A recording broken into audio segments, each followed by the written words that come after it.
I wasn't grateful, I wanted more. I wanted women, I wanted tours. So I grinded and grinded some more. Woke up depressed, I had to fight more. So I burnt out, I couldn't do more. I had to put ascension on pause.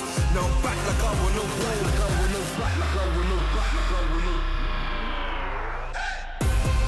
Winning again, I won't stop till I'm winning again. Winning again, I won't stop till I'm winning again. It's cold outside and I thought I couldn't do it again. Winning again, I won't stop till I'm winning again.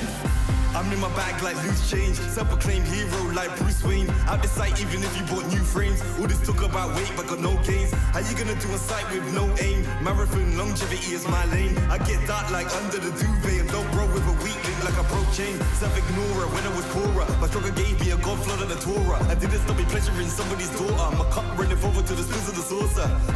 Call me true the author. My battle plans rapper terroristic torture. These hands can bend water. Boom boom exploring like Avatar Korra.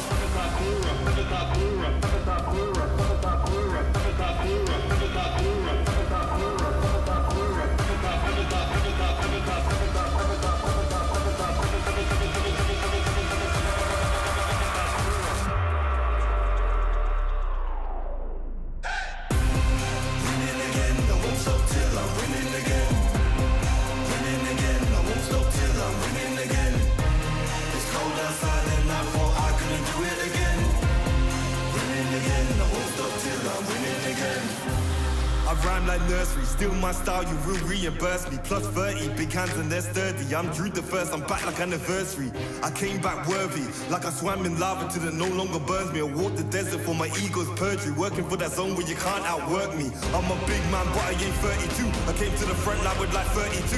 I'm a Rex, that's a shout out to 32. I'm a danger and I play 32. I'm just so 2032. Ahead of my time, so I'm hard like broom. Flows the bomb like I shook the room. I stay lit like Christmas and hot like June. Winning again, I won't stop till I'm winning again. Winning again, I won't stop till I win. It's cold outside and I thought I couldn't do it again. Winning again, I won't stop till I'm winning again. Winning again, I won't stop till I'm winning again. Winning again, I won't stop till I'm winning again. It's cold outside and I thought I couldn't do it again. Winning again, I won't stop till I'm winning again.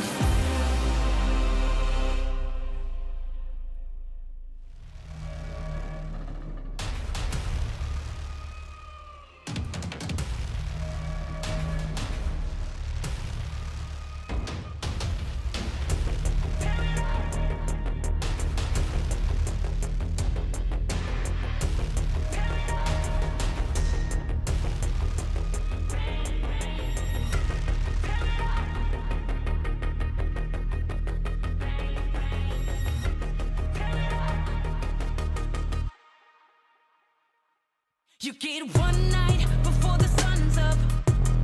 Bang, bang, tear it up. One shot before your time's up. Bang, bang, tear it up. You get one chance before you're out of luck. Bang, bang, tear it up. Tear it up. Bang, bang, tear it up.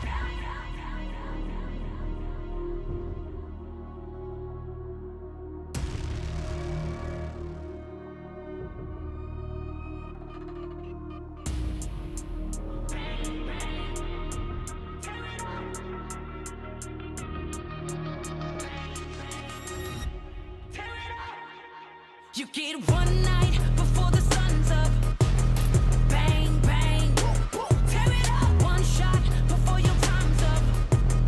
Bang, bang, tear it up. You get one chance before you're out of luck. Bang, bang, tear it up. Tear it up. Bang, bang, tear it up. One army, we unbreakable. Won't ever beat us, we too strong. Take a stand, raise all of your fists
single moment. Caught up in the motion, got no use for caution. Hope you're ready for a fight. I believe it, I can see it. If it's in my sights, I achieve it. Ain't no leaving, no defeating. Show up complete and repeat it. I believe it, I can see it. If it's in my sights, I achieve it. Ain't no leaving, no defeating. Show up complete and repeat it. Every day, prove that game. I always go 100%. Start to end. Every single moment, caught up in the motion. Got no use for caution. Are you ready? Are you ready? Are you ready? Are you ready?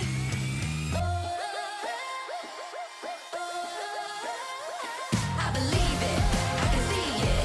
If it's in my sights, I achieve it. Ain't no leaving, no defeating. Show up complete and repeat it. I believe it, I can see it.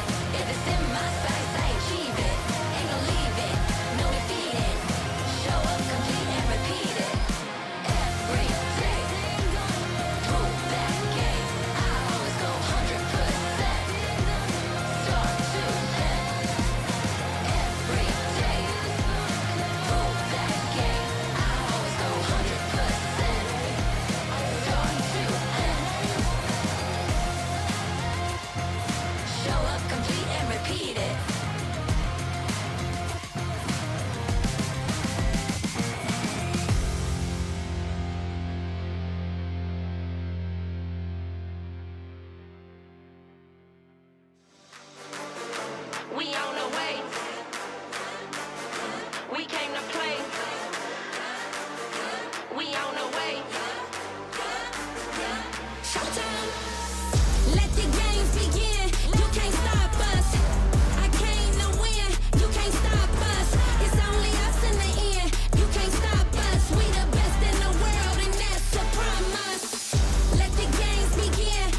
working smarter. Where they're gonna go, we go harder. Hit every swing, roam like a king. Every dream in your head getting bigger and bigger. Isn't it time we start pulling the trigger? Shoot for the clouds, let there be no doubt. We're flowing without any drought. Baddest the baddest, just call me rolling. Playing with folks for the serotonin. Placing your bets, yeah, we're going all in. It's somebody calling my destiny. Betting on me, you don't wanna be my enemy. Wait and see, lay on the waist. Taking a victory, not just a taste. Laying on fire and we're storming the gates. You don't wanna be my enemy. Wait and see, lay on the waist. Taking a victory, not just a taste. Laying on fire and we're storming the gates. Laying on fire and we're storming the gates.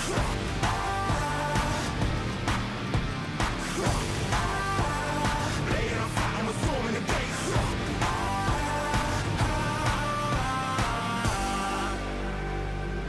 Right from the heart of me, never apart from me. It's all I had and all I'll ever need. Way too close to call it. Taking a leap and we're going all in. Baddest the baddest, just call me rolling. Messing with folks for the serotonin. I'm betting on me. You don't wanna be my enemy. Wait and see, lay on the waist. Taking a victory, not just a taste. Laying on fire and we're storming the gates.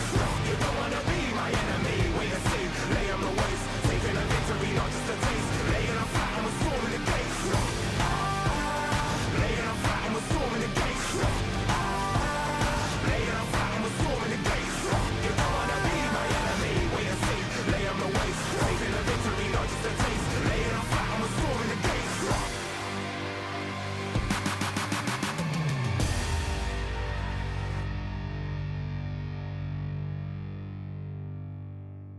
You don't have to guess who in the building.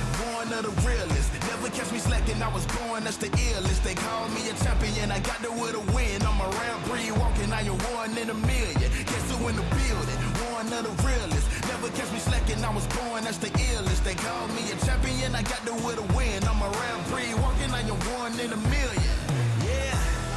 I am back in the place. Don't have to guess who in the building, cause I'm back in your face. Ready for anybody coming. I am here on my toes. Never will settle for defeat, cause I'm raising the stakes. Yeah. And I'm not coming to play. I got my game face on and I'm ready to shake. You see my name will be known everywhere in the world, cause I'm a king at a throne and I never will break. Hey, one of the chosen. Going that's the illest, watch me kill it like a sposter. Never catch me slipping on my pippin', I'm the coldest. The best I ever do it, I'ma show you how I know it. Notice, I am on my way. I'm here to handle business, I ain't come here to play. I see they in their feelings, I don't care what they say. I am one in a million. You don't have to guess who in the building.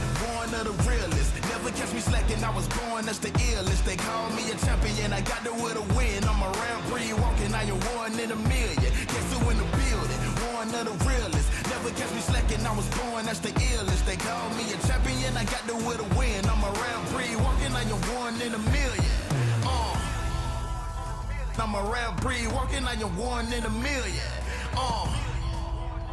I'm a rare breed walking, I am one in a million. And I'm at it again. I'm a bad man walking around and tell all your friends. And whoever wanna test me, I am standing my ground. As they come closer, I am focused as I smart with a grin. Yeah. Cause they know I'm a fool, and they know I'm that dude. I don't follow their rules, never bow to their principles, never choke when I move, never fold under pressure, never vouching to lose. Yeah, I am on my way. I'm here to handle business, I ain't come here to play. I see they in their feelings, I don't care what they say. Cause I'm one in a million. You don't have to guess who in the building. One of the realest. Never catch me slacking, I was born, that's the illest. They call me a champion, I got there with a win. I'm a rare breed walking, I am one in a million. Guess who in the building? One of the realest. Never catch me slacking, I was born, that's the illest. They call me a champion, I got there with a win. I'm a rare breed walking, I am one in a million.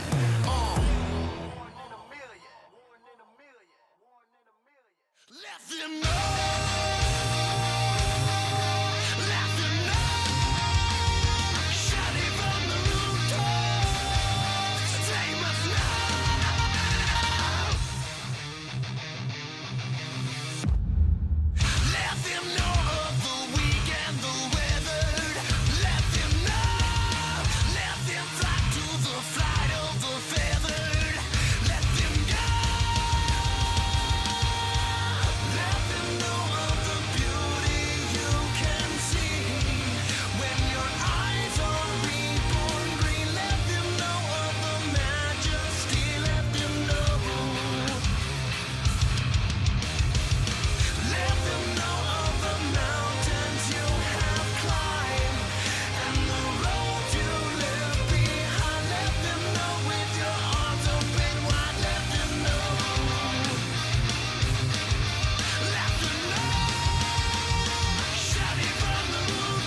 It's a madhouse, it's a madhouse. Had a lot of people showing me some mad doubts.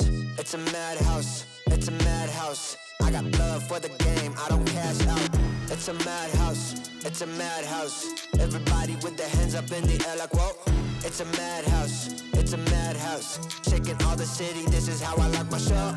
I got love for the sweat that I put in. Door with a foot in, proofs in the pudding.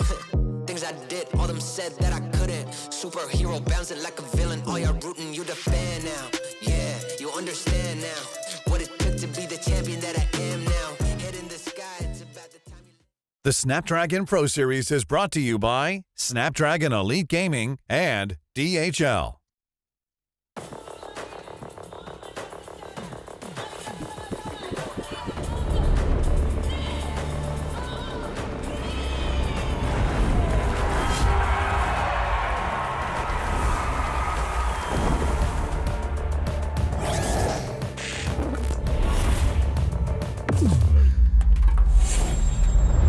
Let the weak melt away. Killing spree. Car's easy, taking the kill back. Prime time, baby.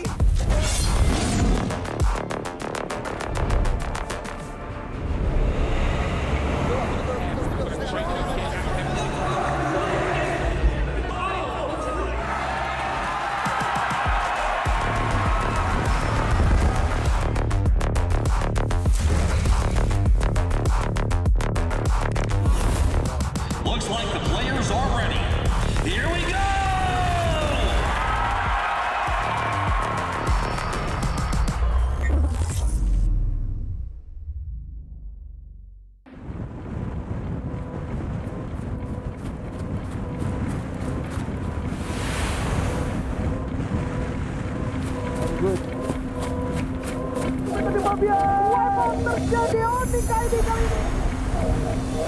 Staying humble cause I have to grow. Don't need no distractions, so they gotta go. In my flow, keeping hopes high. Gotta try and survive, it's my life. So I strive to be the best, and I say that with my chest. Now I'm rising above my station, no limitations. When they assign me to win, I'm ready for graduation. Trained up, prepared for every situation. Don't be confused, just say congratulations. This is God-given, ain't no restrictions. They always talking but ain't got no diction. Every fairy with it, but I'm scary with it. You'll get buried in it, horror like I'm carrying it. On the mission, be the best, not like any of the rest. Got the goals, ain't got stress. Are you ready? Make the cut. Are you ready for the Now you ready for the set. Now I'm rising above my station, no limitations. I'm ready for graduation, trained up, prepared. Congratulations. It's time.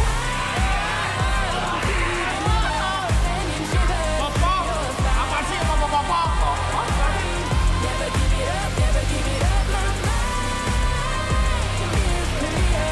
I'm the winner, this is mine. Never give it up, never give it up. It's time to deliver, sending shivers through your spine.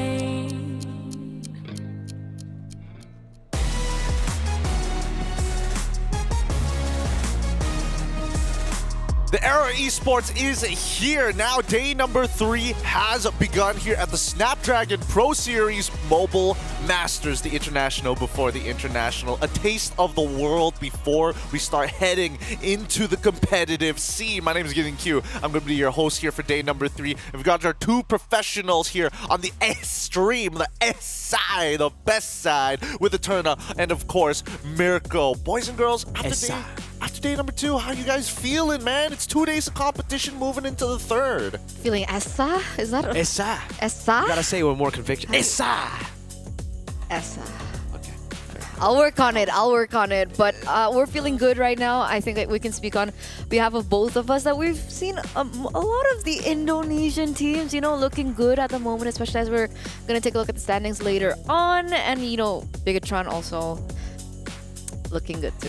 Hey, let's bring up the standings in just a little bit here, because this is the important point of the competition, because now, keep in mind, the SPS is only going on for these 6 days. We're going to take a short break after this, and then afterwards is going to be playoffs. So our current standings here in Group A with OP, the Onyx Philippine squad. Again, a perfect route, 11 points in the bag, sitting on top. And who knows, it might change today with TLID in second place, 9 points in the bag. Bigatron pushing up to the top 3, could look to qualify here today with 7 points, but it feels like things are kind of set in stone for Group A at the very least. Yeah, I mean, again, for Bigatron, they had a very rocky road in day number 1, losing both their matches. Against TLID, it was a reverse sweep, and then the big shocker, Rage, took them on 2-0, knocked them down, and really made a lot of Bigatron fans that I don't know of scared of, what's to come in day number 2. It turns out day number 2 was a good day for them. They 2-0'd both Wybin Game and Papara Supermassive,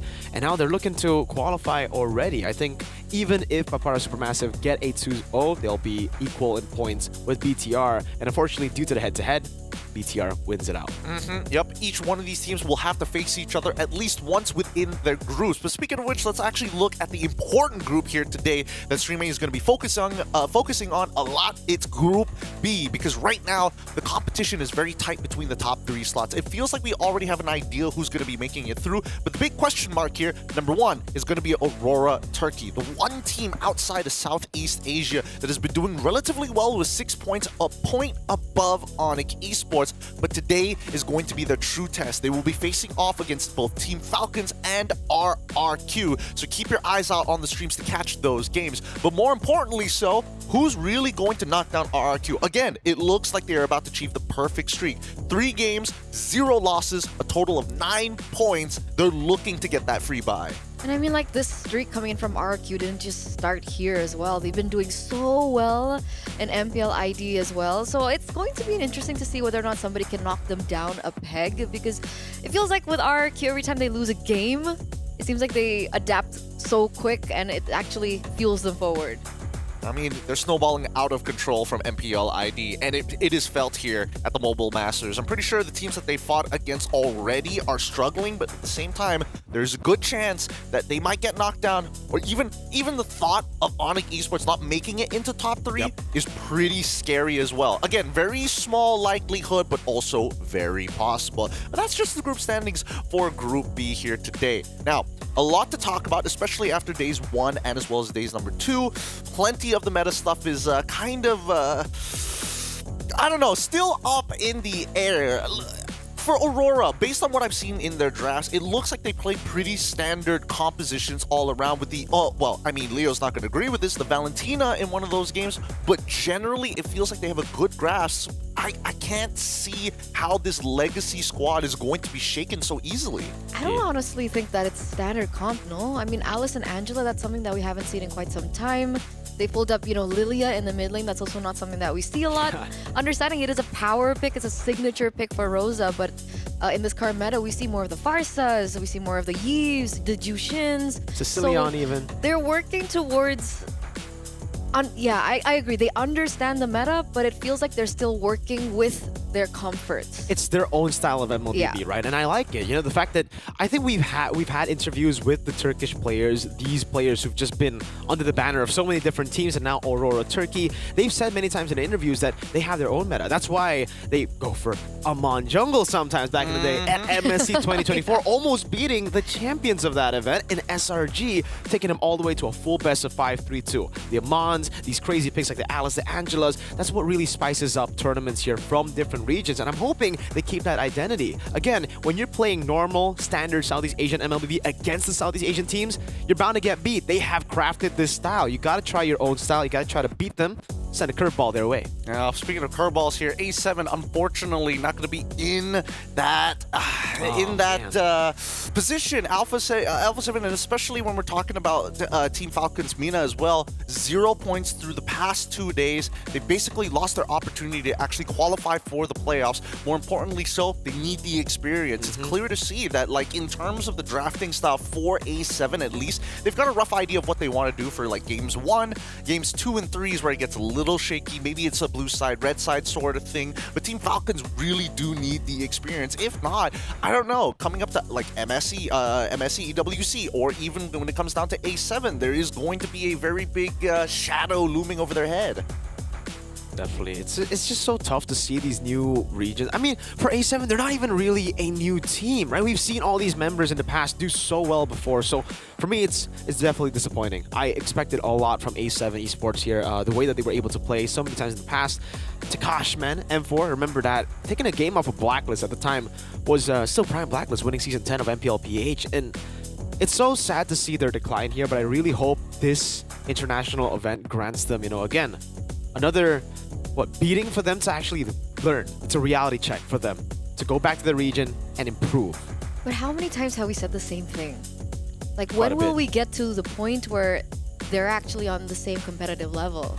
It's tough to say, honestly, because again, it's not easy to find scrims of like high caliber scrims of that quality, especially when you're looking for like the best of the best. And even the best of the best is like, do I really want to have to play through a VPN because you're halfway across the world, 300 MS, at 300 MS, and I have to get up at like what 4 or 5 in the morning just to scrim with you, if not the opposite way around. It's tough. Fair. So today's standings have already been given to you, but what about today's schedules? If you guys were listening earlier or you're just tuning in, Stream A, or the S side is on my shirt here.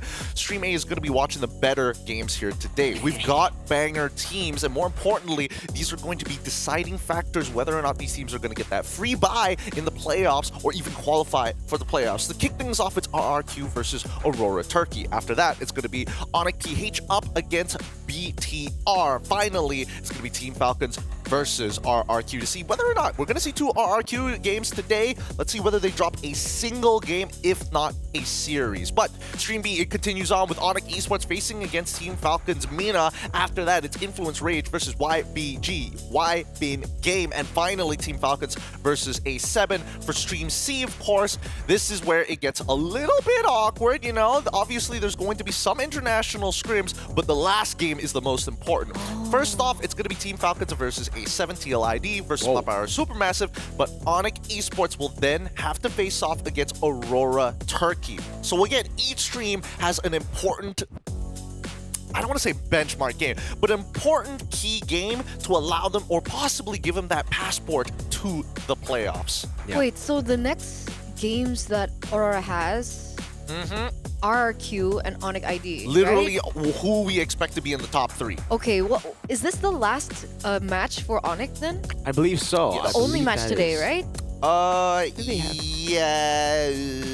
Yeah. 2 more matches, I think. They will be playing against They will be playing against Falcons, and then they will also be playing against Aurora. Yep. Correct. So two more games to finish off today. And seeing that these are the 2 teams that are the ones that want to be fighting for their playoff run, I think honestly, Aurora will be having a harder time.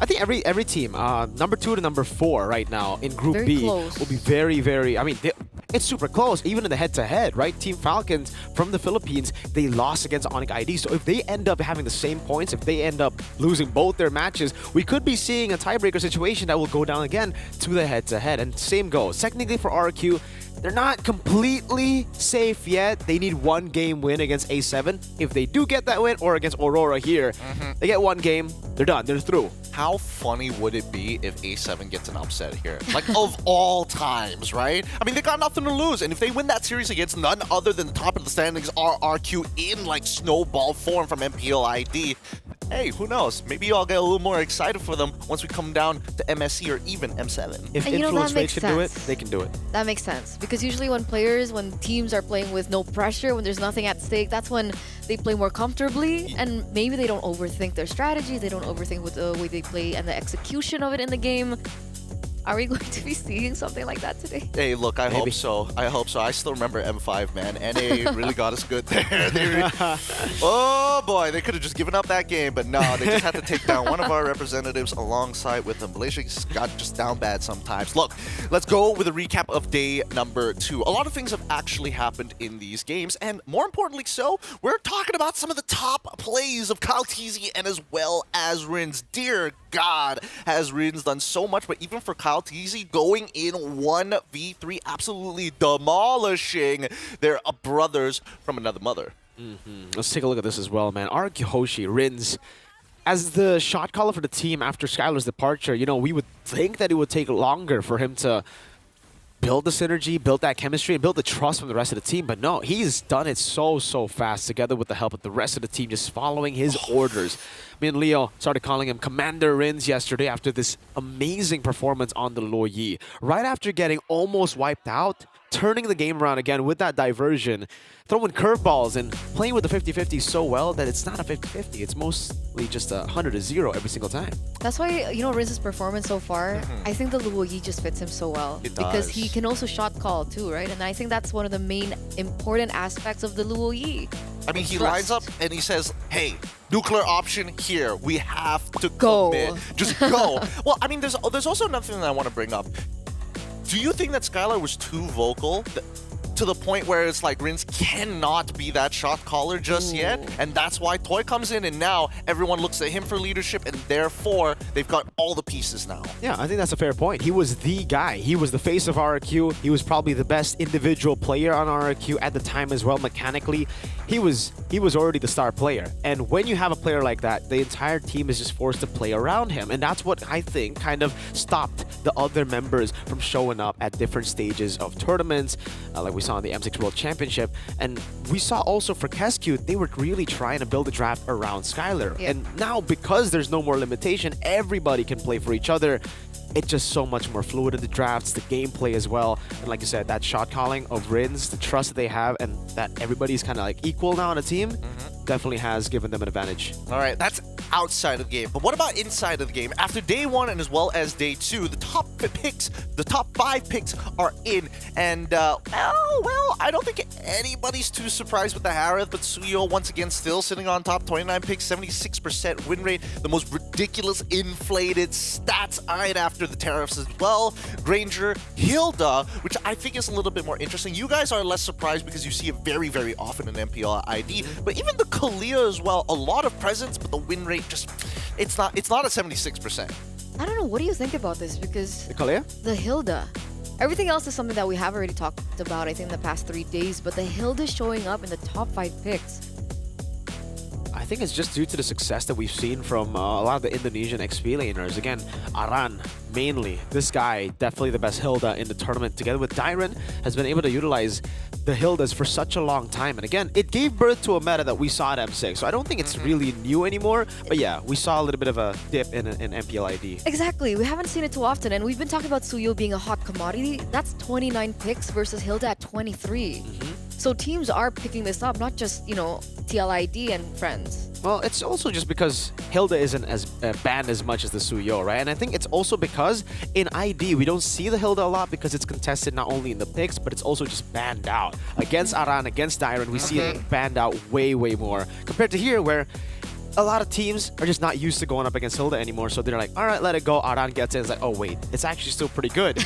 We got to copy that now. Roll the dice, gotta roll the dice. There are things that are happening inside and outside of the game, and obviously with some of the win rates being kind of abysmal, like even for Granger, 38%. The reasons why? How about we pull up some more stats? Top 5 bans, and is there that correlation here? Because so far, every time we've seen Matilda come on through, it doesn't look very good. Then again, mostly played by Southeast Asian non-Southeast Asian teams here on Stream A. I'm not sure about the other streams so far, but these are the win rates when banned. So when you ban the Matilda, it's a 64% win rate overall for your team. And this applies to Fanny, Loyi, Fovius, and Zushin, two of which Loyi and as well as the Fanny make a lot of sense. I feel like, again, for the Fanny ban, it's because mainly we see it on Red Side. Red Side hasn't been doing too well in some of our streams, especially in the higher tier games. When you're up against someone who has Fanny in their arsenal, and when you don't, it kind of shows that mechanically you might not be able to compete with the other team a lot of times. And for the Loyi, I think it's also quite similar. By banning the Loyi, that means you yourself are not confident in picking up the Loyi. It's not a first pick hero. We haven't seen that, and so with the teams banning it out, it basically means we're not as creative as you. We won't be able to find those kind of angles like you do. and we see it in the game as well, on top of just the bans foreshadowing it. Okay, but what about the Phoveus as well as the Zhushin, right? 60, if I remember seeing this correctly, 69%, 69. nice. 52% win rates when banned for both Phoveus and as well as Zhushin. And Zhushin was one of the heroes that, yes, when it first came out, you got it's either pick or ban, gets nerfed, people start straight away and finding out different strategies, but nowadays we're seeing a big resurgence of it once more. It could be related to Kalia, it could just be, hey, yes, the changes did hurt her early game, but she's very aggressive and that kind of fits the style. Where's our heads at with these two? What do you think about this? Yeah, The what do you Phoveus? think? Because I don't know, because with the Jushin, I think she's like a hero that is really great against heroes like the Suyo who have been finding a lot of success. So maybe that's one of the reasons for her high win rate when banned. Do you think it's related to like the gameplay? I can't talk as much about the Juicin because I feel like the Juicin, 52%, it's still very 50-50. It really depends on the user. It comes down to just both teams strategizing. But for the Phoveus, I think in this meta, especially in the games that we're not watching, snowballing is an essential factor in the game. If you want to win out the game, you want to get that snowball early, and lane dominance and XP has never been as easy as picking up a Phoveus. Even up against these non-laner, the non-confrontational XP laners, Phoveus gets the lead very quick and can snowball out of control. Let me just hop onto that point real quick. Let's pull up the graphic right now, because if we're talking about Snowball, we also got to talk about junglers who's able to accelerate the game by playing around themselves, farming hard. Whoa. We're looking at the fastest to reach level 15. One of the few stats, Favian currently 8 minutes on the dot, and this is against Influence Rage. King Kong, 8:38 against TLID, and then finally Kyrie, 9:14 versus A7. Notable that King Kong in particular had to face off against TLID, while Favian and Kyrie were doing it against teams from Latam and as well as both teams from Latam. That is so impressive.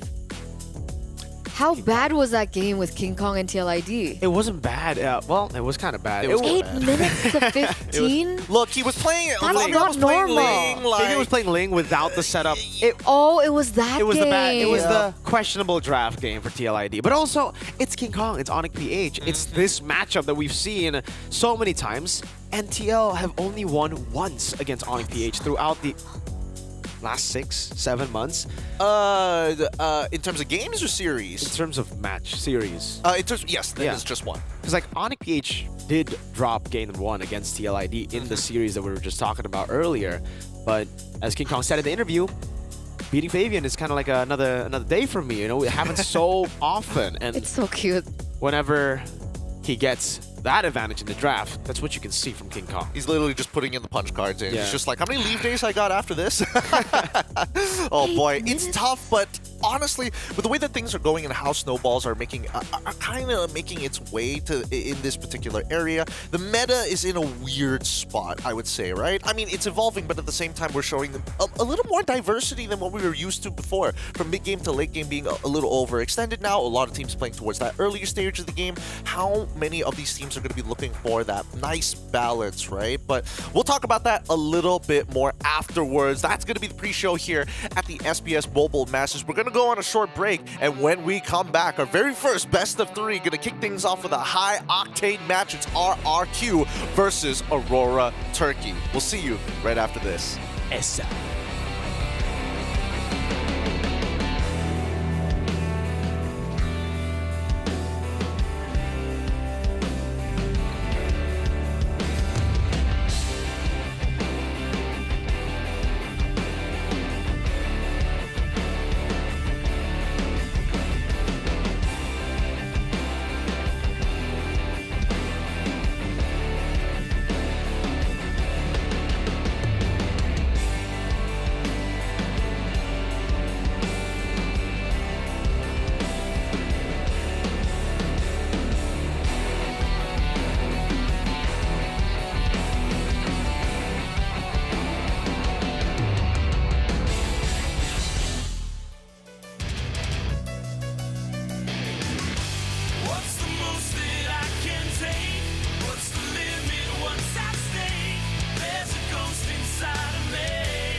It's time, our very first best of 3 here on day number 3, and this is such an important match for both of these teams. One to qualify and the other to maintain their top spot here at the Mobile Masters.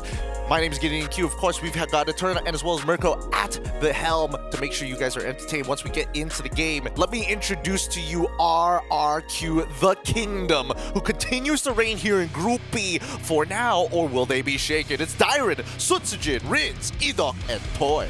This is a team still standing at 100% win rate, even from MPL ID Season 15. So you can consider that they're on a little bit of a glory run themselves for this particular team. I think we've spoken about Toy, we've spoken about Rins, but I think Edok really takes the cake for me. I agree. You know, Edok definitely the best player on the team.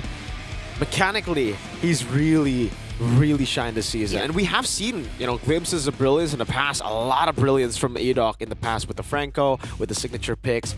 But, man, it just seems like he's refined everything that made him a threat in the previous seasons. He's been back-to-back Player of the Week as well. B2B. Back at home at MPL ID Season 15. Dang, this guy is doing everything. He's just rocking the socks off of these teams, boy. 100% win rate on Franco so far, and I think that's the most devastating part. Yeah. I think he still has like a 100% win rate in MPL ID as well. On Franco. It's pretty ridiculous how much he's able to get with this team, but at the same time, it can be a little scary, especially with the wild cards here. Let me introduce to you Aurora Turkey. You may know some of these faces, and obviously Aurora fans know them. It's Lunar, Tienzi, Rosa, Apex 47, and Sigabum.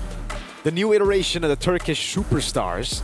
Again, still with the same core, TNZ, Rosa, Apex 47. A bit of a change there in the XP lane with Lunar and the gold lane. So it's the same good all with the 2 side lane changes. Hey, speaking of Lunar, let's have a couple of words with him on the stage itself in just a little bit, because we don't get to see too many teams outside of Southeast Asia, but well, let's have a wait, hold on, what? Not? No, Zipper, we can't be like that. Okay. It looks like Rosa is taking... I mean, the Thorn Queen herself is like, no. I must speak to the people. Has to be me. It's gotta be me. It's gotta be me this time around. Rosa picked Lilia. Let's throw it over to Rosa up on stage. Are going up against 2 Indonesian powerhouses in the beginning of the day and at the end of the day. How did you guys as a team prepare for today's matchup?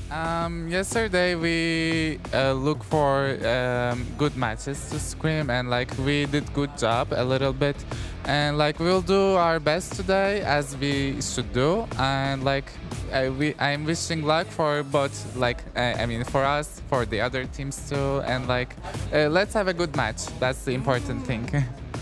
Oke, jadi tadi Ros juga nanya, ini adalah do or die match buat tim Aurora dari Turki dan gimana persiapan mereka. Dan tadi dia juga menjawab bahwa kemarin juga mereka bermain dengan lumayan cukup bagus dan hari ini mereka udah benar-benar prepare dan pokoknya udah siap banget untuk menghadapinya. Jadi kayak kasih aja match yang terbaik untuk hari ini. Alright, thank you so much. I hope you guys have a good match. And with that, let us throw it back to the panel. Thanks, Rose and Coolios. Zipper doing me dirty there. I thought it was weird. I didn't know much about Lunar, and then I was being told Rosa, and I'm like, but Rosa doesn't usually do the pre. Usually it's the post, and then Bagal shows up, and it's like, standard. The team head-to-head stats are up on your screen, and Aurora Turkey, honestly, not too bad against RRQ if you're like posting it 1-to-1, with the big difference here, and the big outlier going to be GPM. GPM. What does that signify, Mr. Analyst Man? They get more gold per They minute. get more gold per minute. It's in Nice. the name, man. No way! Nice. Oh my God, yeah. Nice. You look like a Nice. IGCSE I love kid. it. That was one of the best questions of all time. I just want to say. I asked what it signified, not what it meant. That is what it signified. Gold per minute. It means that Save me. No, don't worry. It just means that they got more gold every single 60 seconds. That's so crazy in a video game. I'm so tired. I'm so tired. Look, it is going to be a very tiring day with the level of play that we're expecting to see here today. Now, drafts will be starting soon, but we need to look at the head-to-head, and we're comparing it. To teams within the vicinity. Let's compare Rosa versus Rins, right? If we're talking about Commander, Rosa has been at that Commander helm for a very, very long time. And I think one of the more mechanically talented players, I mean, I say one of it. They're all very mechanically talented, and it's tough to say whether or not it's going to be the difference maker. I mean, even when we compare Edok and as well as Apex 47 for an example, right? Edok has that I T-pose on you, you must respect my aura. Dominance. And then Apex 47 can make some pretty crazy plays, whether it be on, hey, give him a Tigreal, that signature, or now with the Jawhead. But if you take a look at the stats, it's actually very interesting because the average KP for Edok is a lot higher, right? 80% to 58%. So we can gather that I think RRQ are a lot more, how would you say it, reliant on Edok? I don't think we're, well, maybe yes, reliant after the calls from Rins, right? But I think also it's just the team style. For Edok and RRQ Hoshi, we have been seeing more of a team fight style opposed to, you know, back in the day where they really just rely on pickoffs. And I think that's what Apex 47 has gone and changed its play style to right now. You see from the heroes, we usually associate Apex 47 with the Tigreal, and maybe it's Edok with the Jawhead, but now it's the opposite. It's Edok with the Tig and Apex 47 on the Jawhead. So Apex and Aurora, they've been playing a lot more for pickoffs on the map, and Apex hasn't really been together with the team a lot. Sometimes he goes to the side, look for these pickoffs with whoever, you know, Rosa or even Siggy Boom, his brother, by the way. You know, he's got that connection now, so it could work. Yeah, sibling rivalry turned to allies. Previously, it was supposed to be Uvendar and S2G coming into the M6 World Championships. They wanted to come together, but they just couldn't make it all the way here. But even so, the siblings are now finally together. Apex 47 and Siggy Boom, as brothers, are hoping to make sure, or maybe that's why the KP is a little broken up. He's got to cover his brothers. Like, hey, this is one of the few internationals you're gonna be with. I've got the experience. I gotta keep you shielded. What does that mean? What? Their mother supported Siggy Booms more? Yeah. Oh. You remember the story? You remember the story because Apex 47 was the one who had to go out and do the work while the younger brother had to go study, and then eventually Mobile Legends, and then they're like, oh my god, esports is like cool, can make like hella cash. Oh my god, that's so cute. Mom, check out my GPM. It's crazy. He's got more gold per minute than his brother. One's a gold lane, one's a roamer. Mom, so Apex, you don't understand. You can't pause the game, and I'm a roamer. It doesn't work like that, mother. Goodness gracious. Look, let's look at the predictions for this upcoming game here. I'm curious to see where you guys are leaning into. I feel like there might be a general bias there, but it looks like all of us are in agreement. Not even a single game here. Excuse me. Explain yourself. Hey, I mean, RRQ are on a clean streak right now. And, you know, looking at the performance by Aurora, sure, they are strong. We've seen colors of that throughout a Snapdragon Pro Series Mobile Masters, but it feels like they're not as consistent yet. I feel like there are things that they can still finesse in terms of their execution and maybe even draft style. I think I had a word with Renmar as well back in the back rooms. I mean, if it comes up, we can discuss that a little bit more. The back rooms? Yes, the back rooms. How'd you get out of the back rooms, first of all? Back rooms with Mr. Renmar, man. Look, the way that I see it, I feel like Kescute is going to be the big difference here. I mean, Backall Seth can only do so much with the team who's been together, but I feel like when you got Kescute shaking down Edok, being like, you better have that 80% kill participation, we go into the draft and, that's interesting. Now, we were looking at it earlier, saying that Matilda was, when banned, you got a pretty high win rate overall. But coming into this game, Aurora Turkey, they're like, I don't mind. You can have that extra bit of mobility. Maybe it's to reduce the effectiveness of Edok? Could be. I think for RRQ Hoshi as well, we've never really seen Rins take the Matilda into mid lane, but we have seen some very odd flexes in the past from RRQ Hoshi. I remember Aurora first phase pick for them, and then turns out it was Edok on the Aurora. So they have done some nasty stuff on the flex picks, but Aurora Turkey, they're going to stick to what works. Suyo first pick into the Irithel counter matchup against the Granger. But there you go. Shouts to Midnight, man. I've been talking about, you know, Lucas and Alpha and Matilda. He's been saying Lucas is literally Alpha but better. He's the guy you tell your girlfriend not to worry about if you're Alpha. Which is why I was wondering why the Lucas hasn't been as popular, especially in the first day. Maybe it was just on our stream, yeah? Maybe, yeah, actually. so the Lucas pops up here, and it does make sense now that RRQ want to take away the CC. Also a hero that we found very rarely in SPS, surprisingly so, considering back home in MPL ID, it's legit number one contested in the EXP lane. Yeah, no, I definitely agree that I feel like there should have been more CC, but then again, it's up to these teams, right? And I think that RQ Hoshi are still could still technically utilize this Lucas pick as a flex, right? Exactly. Worst comes to worst, let's just fake it and see like what we can get into the EXP. I mean, Dairen is really comfortable. Same goes for Sutsujin. They have shared pools here and there. I want to see how Aurora Turkey is going to handle the scenario, because now they're getting rid of the farmers, which is telling me, ooh, glue might be coming through. Yeah, I think Lu could really work, but again, for RQ, they could snatch it for themselves as well here. They still have, I mean, they already have the Lucas, like you said, good flex pick. And technically, for now, I don't know how crazy they want to go, because they already have a lot of mobility with the Mathilda. But Lo Yi is up for grabs. It's a pick we have seen Mr. Man utilize quite a... Oh, it's actually banned out by RQ. So, wait. Jusin, Fairmiss. All right, a lot of emphasis on RQ. Shut down Rins. I'm curious to see how they're going to play this one out, right? Because again, if Rins does end up... I mean, you guys have mentioned it on stream itself. Like, Rins he's great when he has that utility. Yep. And now it's just like, let's just max out the utility setting to 100% if we start throwing him on something along the lines of this Matilda and put Edok on his casual playmakers. And I think there's definitely benefits. Okay, so Yves as well. So now they're creating the kill box. They have the extra bit of mobility to kind of supplement the weaknesses of the couple of long cooldowns coming in from Lucas. Let's see how Aurora Turkey respond. And it's also a really good way to outrange the Aerithel, right? We've seen heroes like the Farsa, like the Yves, heroes with like high range, high artillery, really be the difficulty or the challenge that an Aerithel can face. So next two for Aurora Turkey. Oh, wow. I think now that they see that RQ want to cage the animal here, they need a couple of answers when it comes down to lane pressure, right? I'm thinking, you know, Cho is still definitely a decent, somewhat decent option. I'm thinking whether or not they want to force purifies. Oh, Khalid instead and got taught. Okay. Yeah. CC was banned out. You can go for the Khalid and the Gatakacha, two very beefy boys, but mainly the Khalid here, right? Good way to go up against the Mathilda.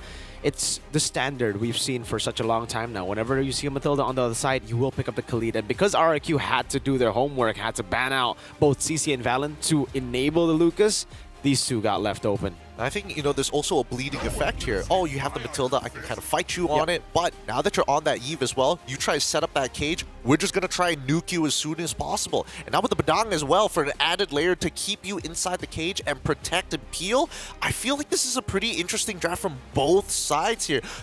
What are your thoughts on, like, the execute? You know what? I'll save it for you guys once you go into the Land of Dawn, because the execution rate seems pretty high for the side of RRQ and Aurora Turkey. They're going to have to play their best here in this game number one. Remember, one of these teams might just be going home or losing their streak. As we head on over to game number one, Aurora Turkey versus RRQ Hoshi. It's Leo and as well... shout outs to you, Leo. It's Miracle and as well as Eterna. Take us into the Land of Dawn. Leo? Oh, Leo in the game. Is that what you meant? No, I was talking about me. Leo, run. I'm just in pain. It's Irithel's... Yeah, Irithel's Tiger. That's it. You gotta call him out. You know, Sticky Boom on Leo. Well, he's on Leo. Sticky Boom on Irithel, who's on Leo. There you go. Double stack. But here it is, ladies and gentlemen, our first game of this best of 3 here in the Snapdragon Pro Series Mobile Masters. And like Gideon mentioned earlier on, it's a do or die match. So Aurora would want to give it as much as they can here, trying to take down the current champions of their groups, RRQ Hoshi. Slow but steady is what I expect. Again, for RRQ Hoshi, they will know that the Khalid will be able to get so much pressure in the early game, way more than Edok. So might as well just look for the clear with the Yves. Edok rotates down below. I'm going to take a look at the player emblems here. Focusing mark for the side of Edok. Hold up. Lethal going to be taken quickly. Good rotations from Aurora. Oh, in the mid lane, Rin's going to be caught in the bad spot. Apex 47.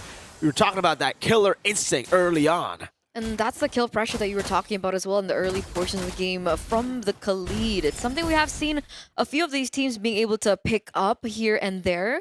And we're seeing it reflected into the game. And RQ are now left in a position where they have to think about this, right? They don't necessarily have mid-prio. So what else do they play for? I don't know. At this point, RQ, I think they just gotta play it slow. Wait for the neutral objectives. It's not like they're in any rush to go for turtle or anything right now. Did you hear that? What? Okay, never mind. It's fine. Did you hear? What did you hear? I heard. I don't know. I heard grunting voices. Grunting. Male. Okay, that one I heard. Okay, And that's I don't know. I think that's a young man from the Philippines. A little Dan. A little Dan. A little Dan. A little Dan, but it's a little dance here now for both of these teams that they are now going to look for some pressure over the neutral objectives. Whoa, Blade Surge. Oh, Tienzi. Blade Surge to his demise. Oh, you hate to see it.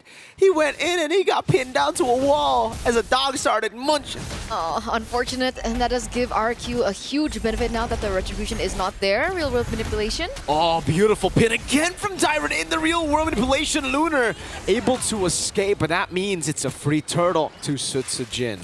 So despite them holding on control for Aurora in the first few, minutes, with the fact that, of course, Apex 47 was on the lead, it looks like RRQ, just because of that play alone, has gained control over that first turtle. And technically, Aurora Turkey, they also don't need to rush anything too much either, right? They have the Sicilian in the mid lane on Rosa, of all players as well, who will be able to scale into the late game. So they have insurance there. They also have insurance in Sigiboom, who is still caught in that 1v1 up top. Yep. So it's back to basics again for Araki Hoshi. Waiting for neutral objectives, utilizing the Lucas plus the Mathilda to rotate around the map to match in the pathing or the farm from Tienzi. Aurora Turkey, this is why, they went for the Khalid. They do have a lot of kill pressure, but if you do play for the XP, the kill pressure kind of goes down because the Badang is such a good way to just disengage on anyone. Khalid walks up, punch him in the face. Gata walks up, punch everybody, punch him in the face. It's so easy for the Badang to disengage and then to re-engage later. And we're seeing that reflected right now. Already some rotations coming from RQ, looking for the next big thing. Rosa shouldn't be caught here just yet. And we're going back to this. 3 minutes in, a 300 gold lead for RQ. Honestly, this can fly either way. It looks like RQ once again looking for an opportunity or just some information. Maybe a kill onto Tienzi here. Is Tienzi aware? He does look like he will be aware now. Plays it a bit safe. Wants to go for his orange buff, but Sutsujin and Edok are spending a lot of time down below here, just rotating over. Finally, gets pulled back in towards the Turtle as Turtle 2 spawns in the game. Things are dead even right now, right? Tienzi's level 8. We do see Sutsujin at level 7, but should be catching up to that level 8 point soon.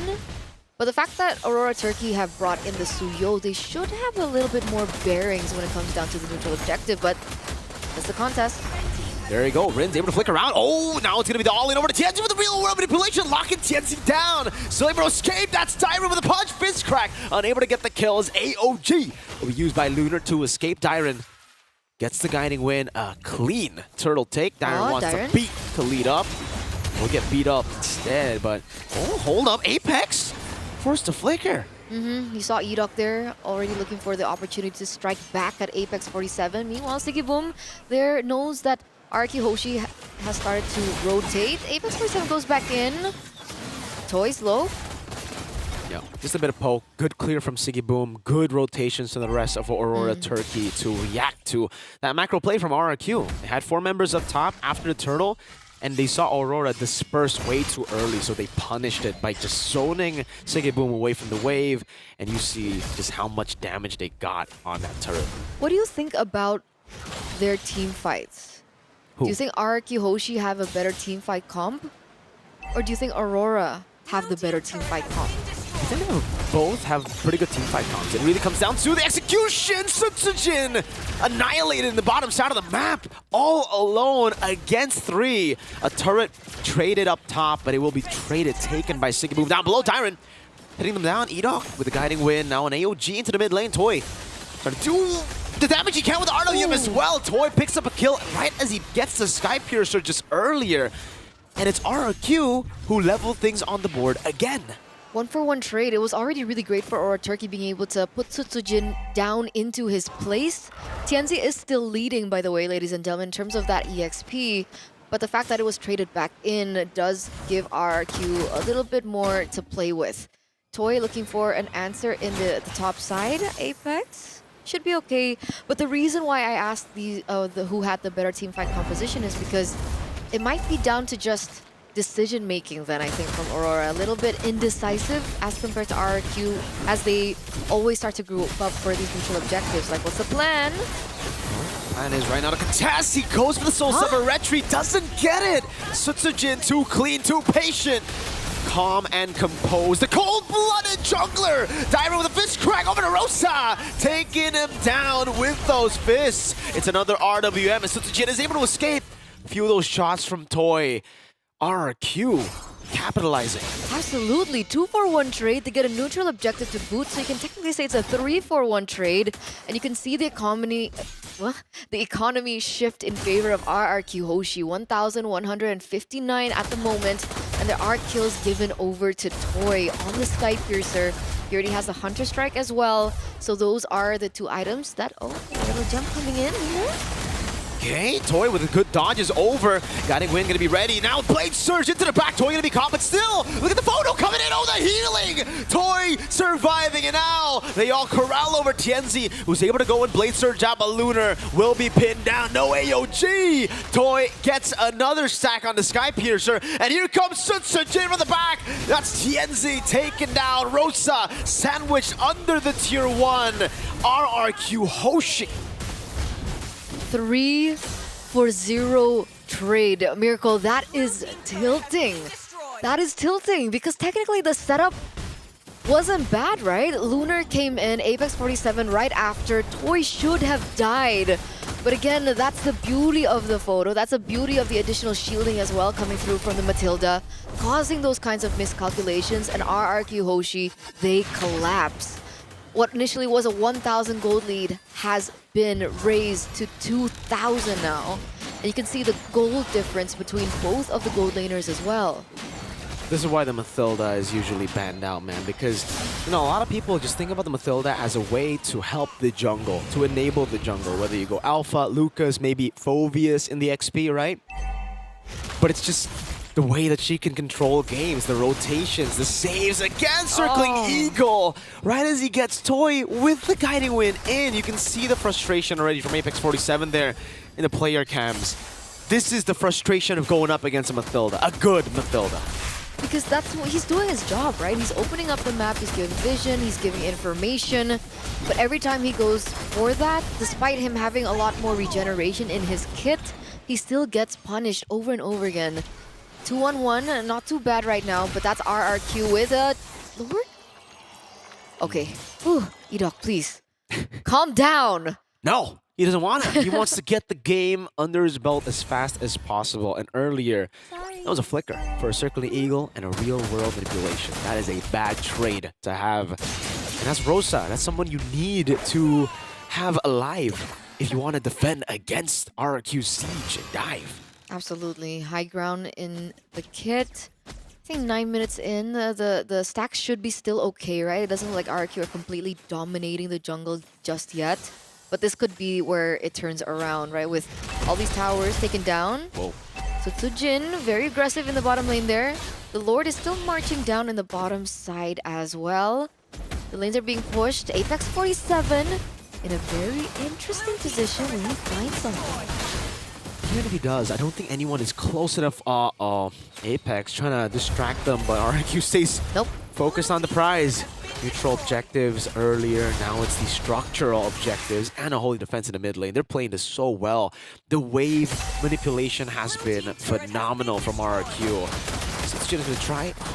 Gets the holy defense up top, gets the holy defense down below before the Lord comes in and charges. Iron jumps in with the fist crack as the RWM comes in as well. Apex unable to find the landing blow there onto the back. Toy still free hitting. Apex falling again. That's going to be Edok in the back. Finally taken down by Tienzi. But look at the Mad Toy, who will be gunning everybody down. That's a maniac. It's a savage for Toy.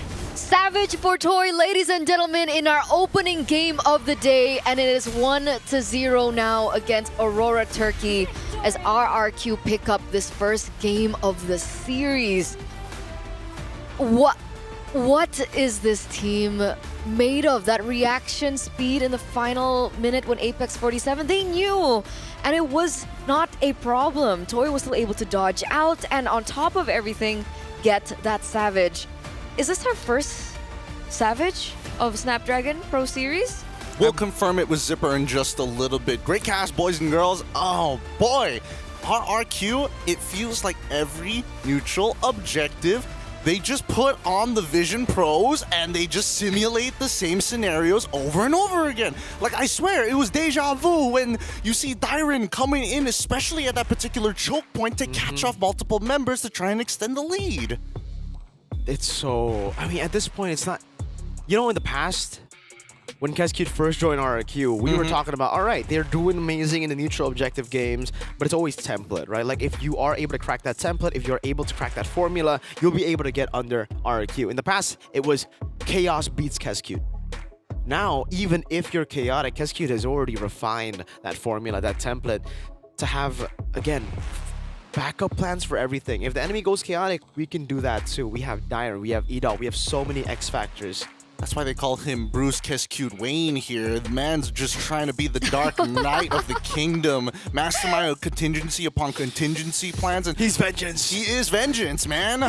Good Lord. Sometimes if you see him in the sun, he might just sparkle. But look, Aurora Turkey had some good ideas. Number one, the initial lane swap after they lost that top tier 1 to actually catch off Sutsujin was a very good idea. And I think Aurora are starting to catch on to a couple of RRQ plays, but I do think that certain scenarios could have been played a little bit better. I mean, I think this comes down to a micro thing more than it does decision making, because the decision making was correct. Should you have gone in and died to go for the steal? I mean, you got to roll the dice there. You lose very minimal off of it because the bottom side of the jungle was gone, and you could see that it really started to boil down to that 10th minute mark, which I think that's where the Aurora Turkey plan was like, we don't have the resources to make it work.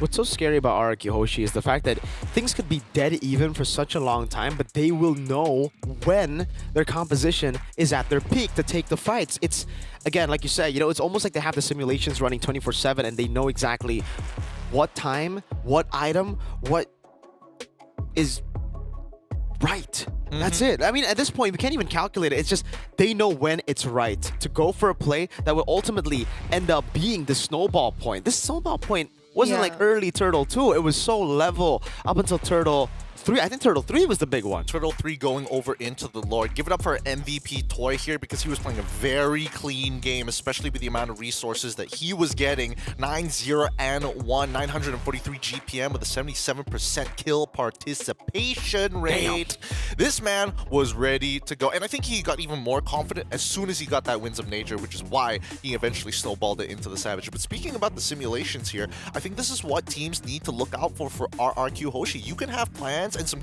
creative ideas in terms of your rotations to find punishes like this one you see on screen, but then when we come down to the neutral objectives, you know that RRQ have it set in stone. So I'm thinking whether or not Aurora should just say, take it.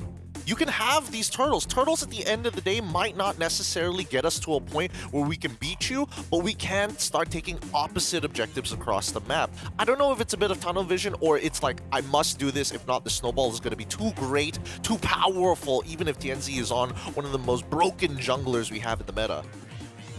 How did TNZ not get the third turtle? He retry too early. Soul Sever retry. It's already different to, again, the Suyo early on. Suyo early on for the nerfs, yeah. Like, After that shouldn't have been Sutsujin picking up that third turtle. And in the gold charts, we also saw that it was at that moment, right, when things started looking bad for Aurora. I think advantage was still on Sutsujin. They just had too much control It was over a level the turtle. below. It's not about the levels at this point. It's about CC. Because you can be 4 or 5 levels ahead. It does not matter. If you get CC'd, if you don't make like a decisive decision to go in and retry... But he wasn't CC'd, right? He was going to. Here's the thing, Lucas, of all people, if we're talking about like small advantages that you can create, just pressing your ult technically gives you CC immunity. You can still use your battle spells while you're in that transformation animation, even if someone tries to lock you down. And not to mention his first skill as well, once it's fully stacked up, CC immunity as well. So you can, so it's pretty difficult to disrupt the Lucas, which is why if he's in the jungle, he's super like early game oriented. Like, man, these turtles really suck. I cannot deal with this guy. Especially so with a Matilda. Yeah, the Matilda as well. Really obnoxious here, but adaptations seem to be a little clearer for Aurora, which is great to see, because a lot of times when you're up against RRQ in the games that we've seen here on stream, you're like, Draft, decision making, micro mechanics. Oh, we brain Fried, no answer. Game too difficult. freeze, man. Help us make the show better by taking a survey at esl.gg/SPS viewer survey live-en. Just scan the QR code. Saves you a lot of time. A side is always going to be the best side, and we want you guys to show your love by giving us the feedback that we need to improve your experience. Don't forget to follow us on social media for the latest and greatest updates on the Mobile Masters here at Snapdragon Pro Series, on X, the Everything app, maybe even dabble in a little bit of Grok to see what you can talk about the teams. Wow. Maybe even Instagram, or of course Facebook if you're like 50 and above, or from the PH. Either or, we love you guys. We're gonna go on a short break, and when we come back, it's gonna be more MLBB action between the Kingdom and the Turkish delights from Turkey. We'll see you then here at Mobile Masters.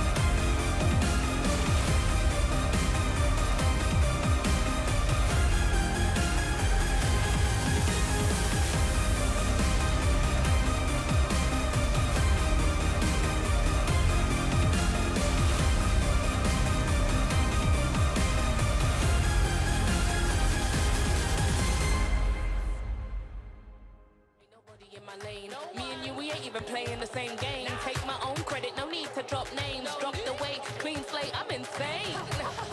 It's giving insanity on a melody. More flow than a manatee. Levels that I reach, man, I defy gravity. Heart so strong like it runs in the family. I've got the haters out of breath. Ain't talking about dinner when I got them distressed. Giving palpitation when I say it with my chest. Do the calculation, it's time to invest. Acquiesce that I am the empress. Go is go stick, someone call the vet. I just can't be tamed, that I'm the Loch Ness. So blessed, they can't comprehend.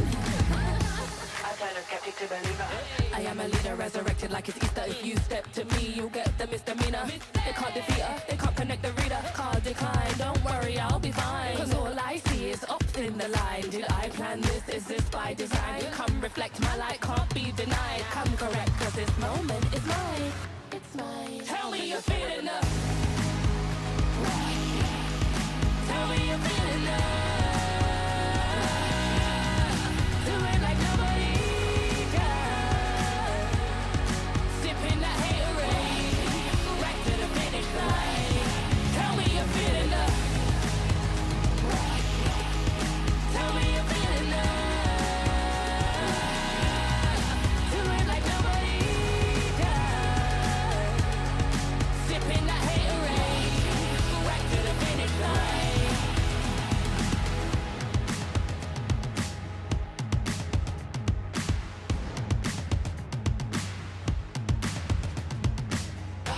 I got the haters out of breath. Ain't talking about then and when I got them distressed. Giving palpitation when I say it with my chest. Do the calculation, it's time to invest. Acquiesce that I am the empress. Go is go fix, someone call the vet. I just can't be tamed, that I'm the Loch Ness. So blessed, they can't come. Tell me you're feeling up.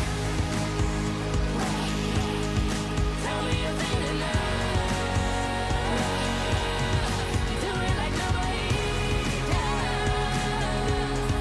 Sipping that haterade, right to the finish line. Tell me you're feeling up.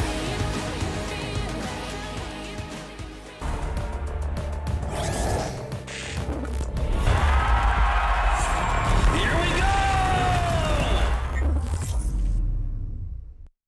The Snapdragon Pro Series is brought to you by Snapdragon Elite Gaming and DHL.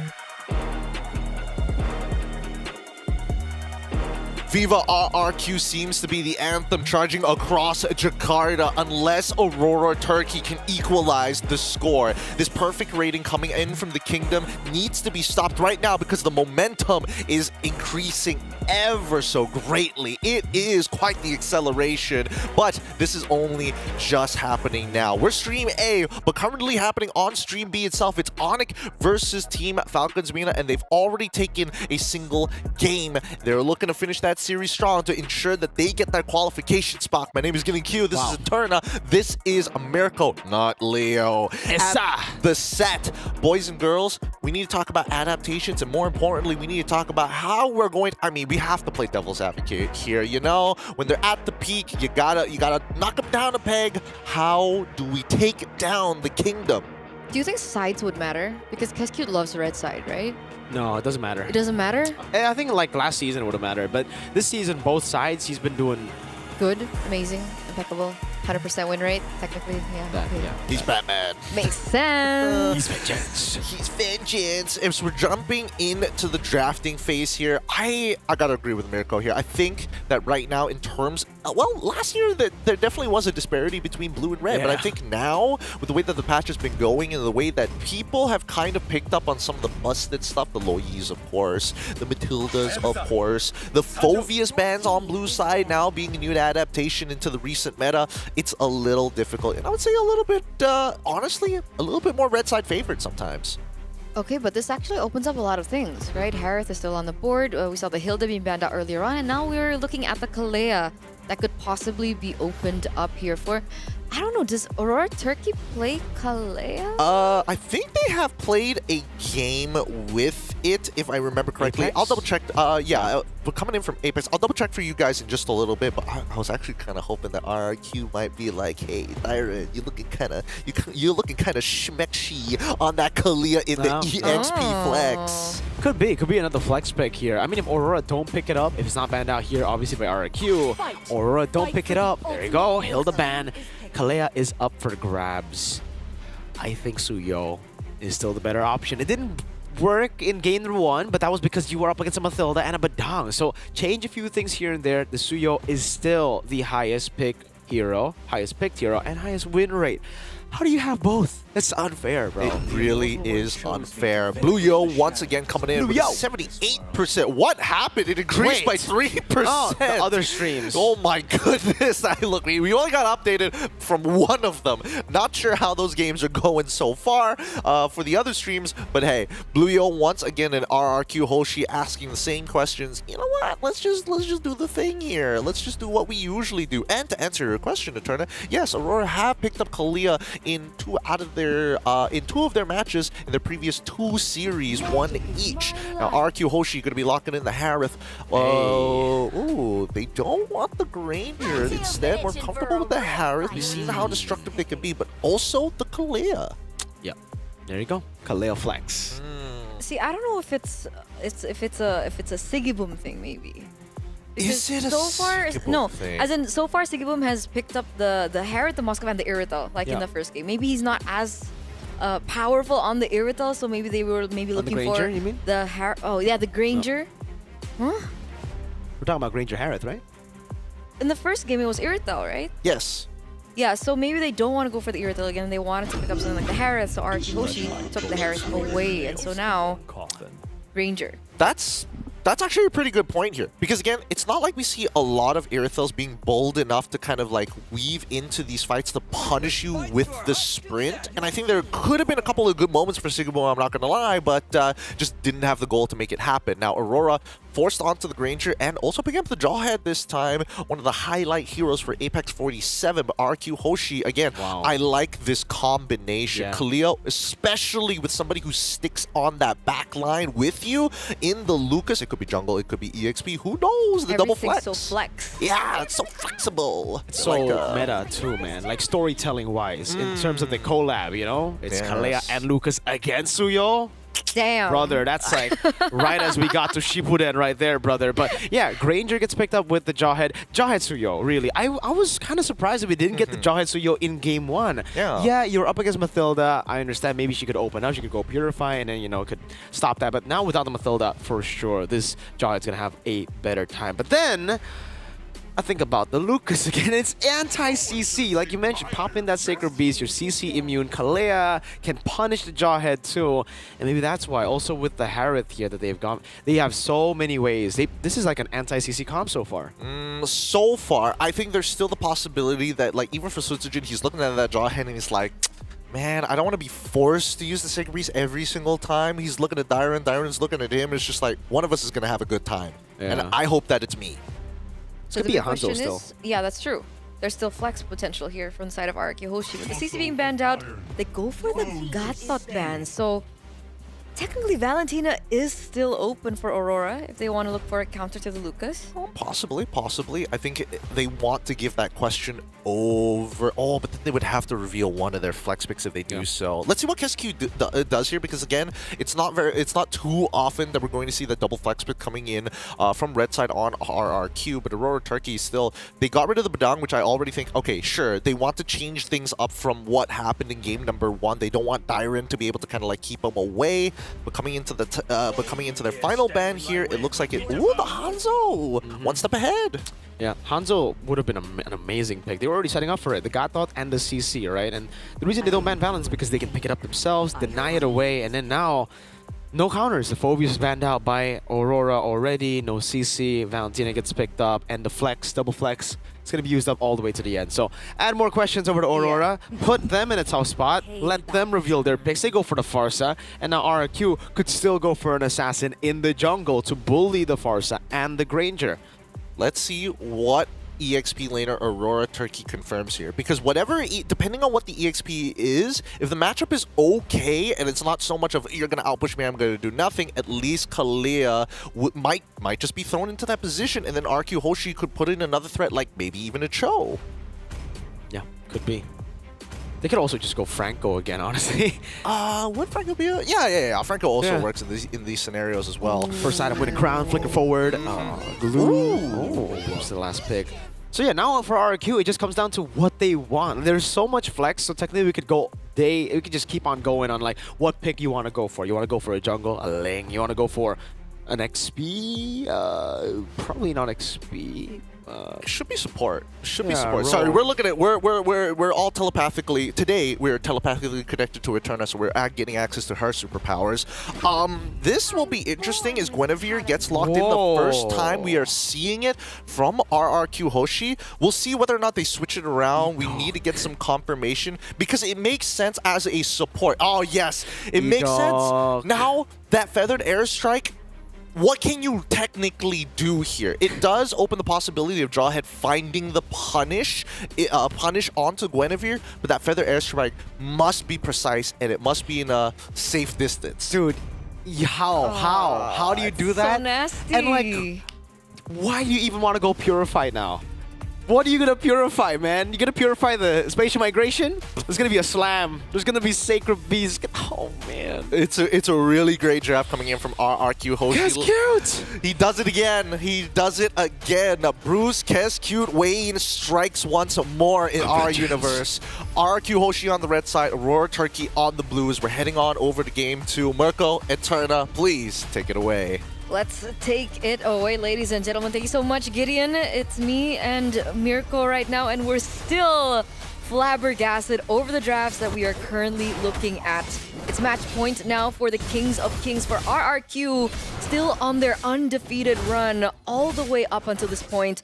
And we're going to see whether or not Aurora will be able to get this to force a game number 3 and perhaps solidify their place if they still want to make it to the playoffs here in the Mobile Masters. Not gonna talk Eterna. Okay. Not after that, because cute, man. I mean, because the thing is, on paper... Oh, wait a second. There you go. Punish Rins. Still able to escape. Oh, good defense from E-Dog. Wow, all right. Rins. I thought he was greedy there by not flickering. No, it turns out it was calculated. Now, Apex 47 in the 1v1 against Sutsujin. Not too sure about that 1v1 for Apex 47. But now Sutsujin turning it around to get first blood. That is intelligence right there. That is intelligence right there by Sutsujin, utilizing the creep there to get a little bit more HP to outplay that maneuver. That was almost a disaster for RQ in the first few minutes of the game. And again, back to the point before all that action happened, technically Aurora have that template early game aggressive draft, right? They have Apex 47 on the Jawhead with TNZ on the Suyo, plus they have Rosa on the Farsa, and to top it all off, they have the Granger as well. But it seems like Kescute's already prepared for a draft like this. When was the last time we saw the Guinevere? I think it was Beloyski MPL. It was Beloyski. I believe we saw another Guinevere roam also picked up. I forgot if it was Keyboy or if it was actually Idok who picked it up. But we have seen another one in MPL ID after Beloyski's pick. Now, setting up, Dyron walking up. Oh my lord, get the right one! Tsunami Slam, Sutsujin just gets that and the retry in. Tianzi went in for the retry, now the Slam, trying to get Sutsujin. He brings him under the turret. Good night, Lunar. Has the flicker, will be able to utilize it. Oh, what a flicker from Rins! Feathered airstrike going over to Rosa and recalling on Aurora. And that's Rosa. That's Rosa, one of the main anchors to Aurora. The name is no longer alien to us. Ever since M4, the prowess of this player in the mid lane has been immense. And Rins is technically new and recalling onto Rosa. Feels bad. RQ He's been playing now. for 2 seasons. Rins. Pretty new, right? Very Compared new. to M4? Very, very new. Gets locked in, unstoppable force, still able to escape for a bit, but gets soul severed by Tienzi. Ida, very low. Tienzi wanting to go for that punish. Finally, we get to see Rins punished after committing those kind of war crimes, man. Yeah, you can't do those recalls against Rosa. It's not appropriate, okay? So RQ, 1,400 gold lead earlier on has shrunken down to 800. We can see Aurora here looking for an extra punish. I don't think they do want to commit onto this right before this turtle spawns. Maybe they were trying to force in a retribution by Sutsujin, but they don't actually commit, and it looks like they're going back to their previous rotations. 600 gold lead now, still even relatively, but it is a bigger lead compared to Turtle 1 in game number 1, RQ. Definitely standing with the advantage a bit more this time. Special migration and Val Requiem now as Sutsujin jumps in with the Sacred Beast and the Feather Airstrike. Everything in the kitchen sink and the Tsunami Slam too, used on Lunar. They have so many tools in these team fights that it's actually disgusting. Sutsujin though, Very low, still Apex coming in. Tienzi with a shutdown. oh, that's a good one. Hey! Flicker ejector, unable to land. Tyron with the bonk. Disengaging Toy, rotating as well. Synchrovision, that's it. Turtle number 2. Heavy advantage to Aurora with Sutsujin still down. Mission Migration coming down as well with Zaman Force as well. Still gonna go for the finals. The airstrike gets used up into the back. Dyron trying to look for an angle to go over to Rins. Turtle for Apex 47. All right, already a good trade, I think, for Aurora. Sure, they get Apex low, but it was already Sutsujin being down earlier on. Plus, they get the neutral objective. So already a different story than what we saw from game number 1. A little bit more fighting power from Aurora Turkey. And they've got to be able to play it that exact same way, right? Rosa opened up the Feather Airstrike in a good position, so nobody was able to punish them. Okay, there's a little bit of trade of damage coming through, and it looks like Rins has still opted to go for Feather Airstrike. I think that's the best ultimate to take right now, right? Maybe... Yeah, right now it's just the Feather Airstrike, so it's a good way to dish out more damage, especially if RQ want to go for those pickouts that we've been seeing with the Tsunami Slam, with those individual lockdowns, and the crazy bursts that they're going to have. Dyron walks up against Feather Airstrike, gets used up, zoning them in the back. Apex helping Tienzi to take that green camp away. Because I think Rins is afforded to do this, right? Because Rins is a very highly aggressive player. I think when it comes down to it, he would take something like the Unstoppable Force. But the fact that there are already so many tools on the side of Arki Hoshi already, so he's like, okay, might as well pick up the different role. Let's pick up the damage role. Apex 47. Oh. Spatial migration not landing. Apex gets away. Both teams again waiting. Wait a minute, Rosa! Don't think you want to go for it there. Gets cancelled immediately. Purify. That was scary. That was scary. I think my heart dropped just a little bit. But, you know, despite everything going on right now, it looks like Aurora Turkey are the ones holding a little bit more of the gold lead. Back to them. Back to... Oh, hold up. Apex red out. Edoc, spatial migration out. Rin's not going to open up that bush. Mid-control for Aurora. Good rotation from Lunar to get that prio. Rotations are happening now for both of these teams. They're looking for the next neutral objective here. TNZ level 10, but so is Sutsujin. All the resources from the side of RRQ are up, save for Rins and Sutsujin. Aurora Turkey, do they want to use this as information to go for it? Darren walking up. Lunar popping a split again. Edoc going back. Turtle gonna be still contested. Diamond walking up again. It's gonna be retreat battle. Sutsujin wins. It's on force in the back line. No purify for Rosa. Almost taken down. Has the wings by Wing. Sutsujin throws out that bomb.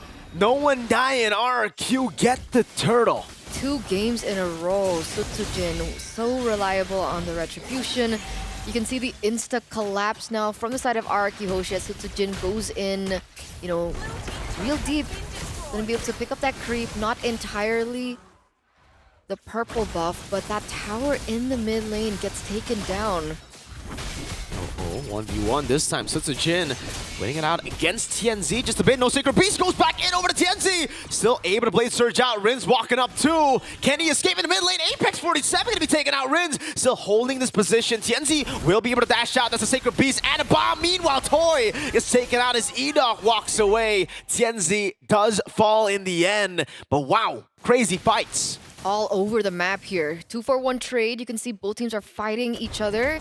Mid lane, a little bit of action there. I wonder what's going on. That turret does fall in the top lane finally. Sutsujin is going to be able to trade that back, and that is a little bit of a, you know, a hold on to Toy. You know, Hold up. Hold up. Hold on, hold up, hold down. Hold in. Okay. I mean, it can work. I mean, the fact that Siggy Boom got the Sky Piercer earlier and already has a kill now is pretty okay, but the gold lead, it's the capitalization on the kills, right? Aurora were able to get a kill on Toy, but they weren't able to get any turrets. Meanwhile, RRQ, right as they got TNZ, they got a turret up top. They have more tempo to play with, and again, they've just been rotating, I think, a bit more efficiently. Like, Aurora have been sticking together a lot. RRQ have been splitting, so their goal has been dispersed to their core members better than Aurora. I mean, who technically are just trying to funnel Siggy Boom. That's what Renmar was talking about with me about Aurora Turkey, right? For the past few matches that they've played, they've had such long matches, very high kills, but really lacking in terms of kill conversion. And we're seeing that happening again here in this game against RRQ Hoshi. Like you mentioned before, 1,000 gold lead now. Siren. Tsunami Slam, bringing Apex back, forcing him to use the flicker as Lunar jumps in with a Slam and a pass. Edoc able to escape. Good maneuver from Rins, getting out with that for the airstrike. Now used on Apex, sniping him down as Toy goes in and dismantles the back. Lunar gets a kill on the Diamond, and Sutsujin wants to go for the dive. Over to Siggy Boom he goes. Sutsujin almost with a double. TNZ staying alive with 1 HP. And just like that, 3 members for the side of Aurora Turkey have fallen. RRQ with all the time in the world and all the space in the world to be able to pick up this first Lord of the game. A beautiful opening by RRQ. And unfortunately though, TNZ still wanted to fight back. TNZ walks back up. Oh, Chain CC coming down as well. It's Toy! This time 2 red trees. Sutsujin didn't have it, but Toy got it. Edoc will fall. But Lunar is not caught in the bad spot as Sutsujin tries to get that kill on him. How did that happen? Luck just smiles over RRQ over and over. Oi. Sutsujin. Another airstrike. Now another response from Rosa doing the same thing. Sacred Beast from Sutsujin. Oh no! That's going to be the dash forward for Siggy Boom into the Tsunami Slam. Gets the kill on Rins, but will fall to Dyron on the Kalea. 3-for-1 trade, and it's Edoc that gets taken down. Okay, Rins is the one that gets taken down, but still RRQ hold on to the advantage. Lord is still marching, mind you, ladies and gentlemen, the top side. And Aurora Turkey they have more than one problem to think about right now, Apex. Gets read out completely, goes in for the ejector, but Dyron can take that damage. He'll just take it and walk back to the orange buff as the Lord charges in up top. Without the Holy Defense, it will take half of the turret's HP as RRQ look to go for tier 2 in the mid lane. Yeah, they're not stopping right now. TNC doing all he can to, save in these turrets, clear in these waves, but that turret is still going to fall, and that shield does still get popped. So Aurora now on the back foot, looking for ways to kind of turn this game around. It is still only a 4,000 gold lead, but we've seen what RRQ have been able to do with the lead. We saw that happen in game number 1, and granted, all the damage that was being given over by RRQ, that was before Toy picked up the Holy Crystal, and now he has it. He does. 10 minutes in. Not bad at all.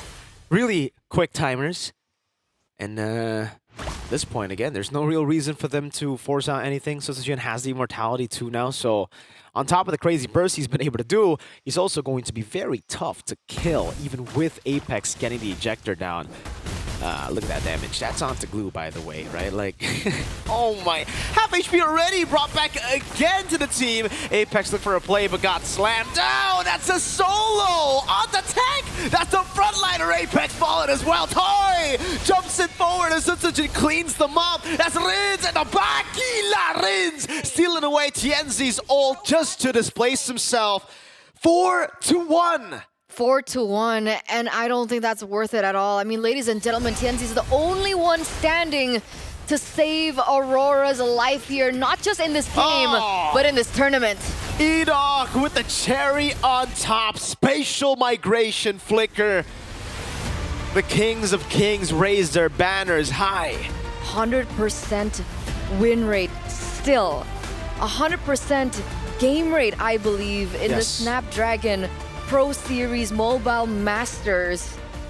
And at this point, Aurora have better pray that Onyx loses this next match. Yeah, they better be praying here. GG, well played to RRQ. They are looking nasty here. 10 minutes is a deadly mark timing to know when RRQ is coming online here.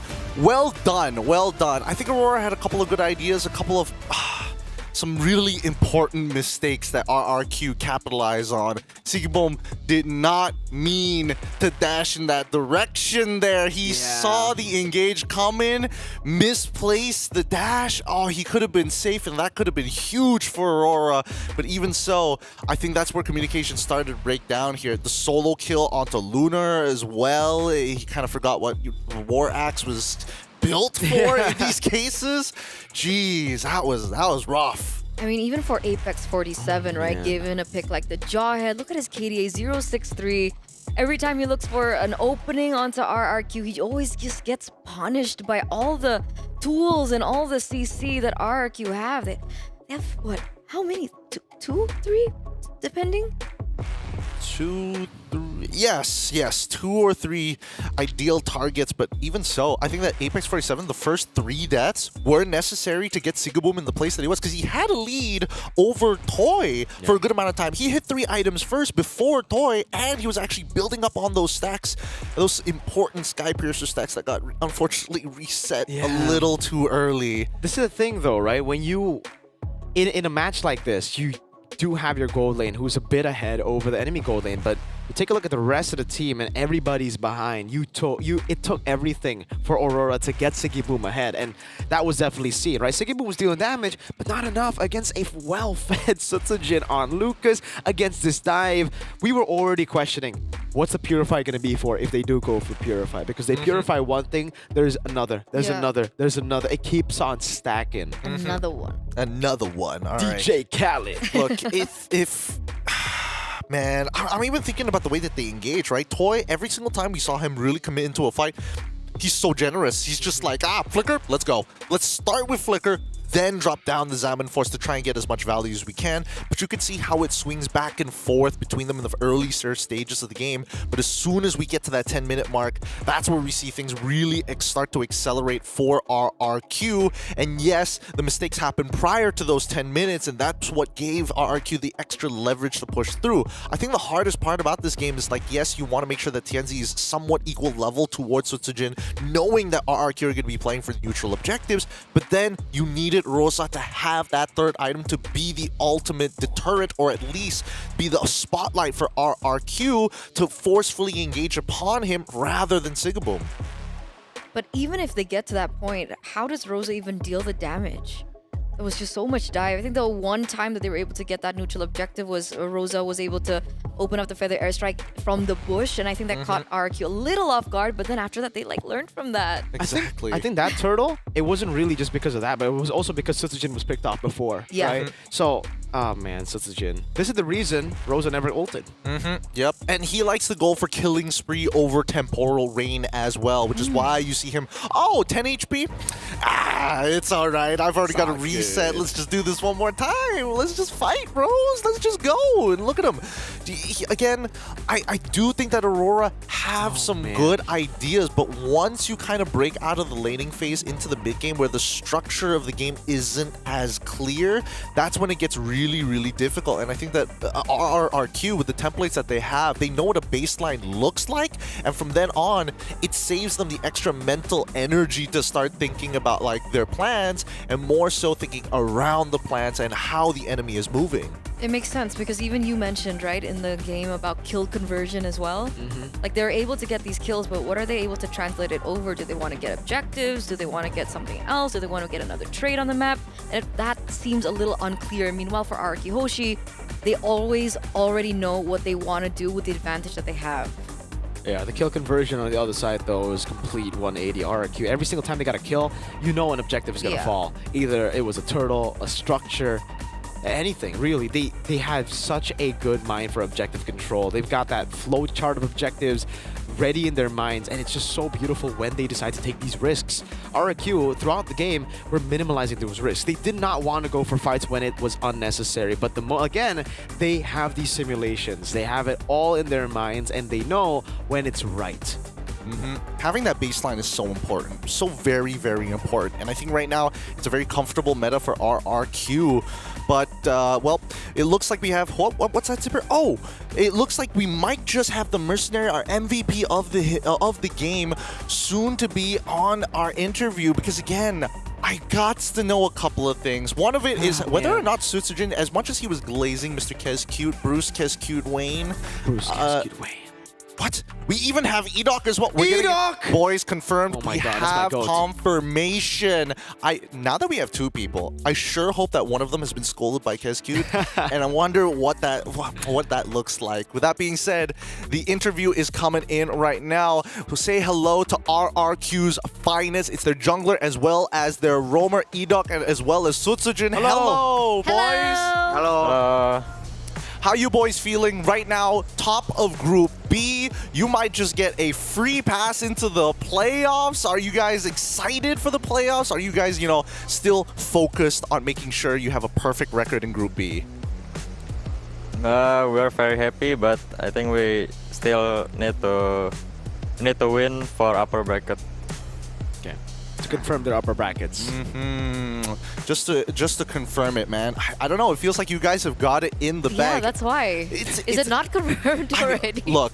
Anything could happen in Group B, but in your opinion, we've asked Sutsujin this before, and even Kescute. I'm curious to know: is there what is RRQ's weakness in your opinion? What is something that RRQ as a team could work on to get even stronger than you guys are now?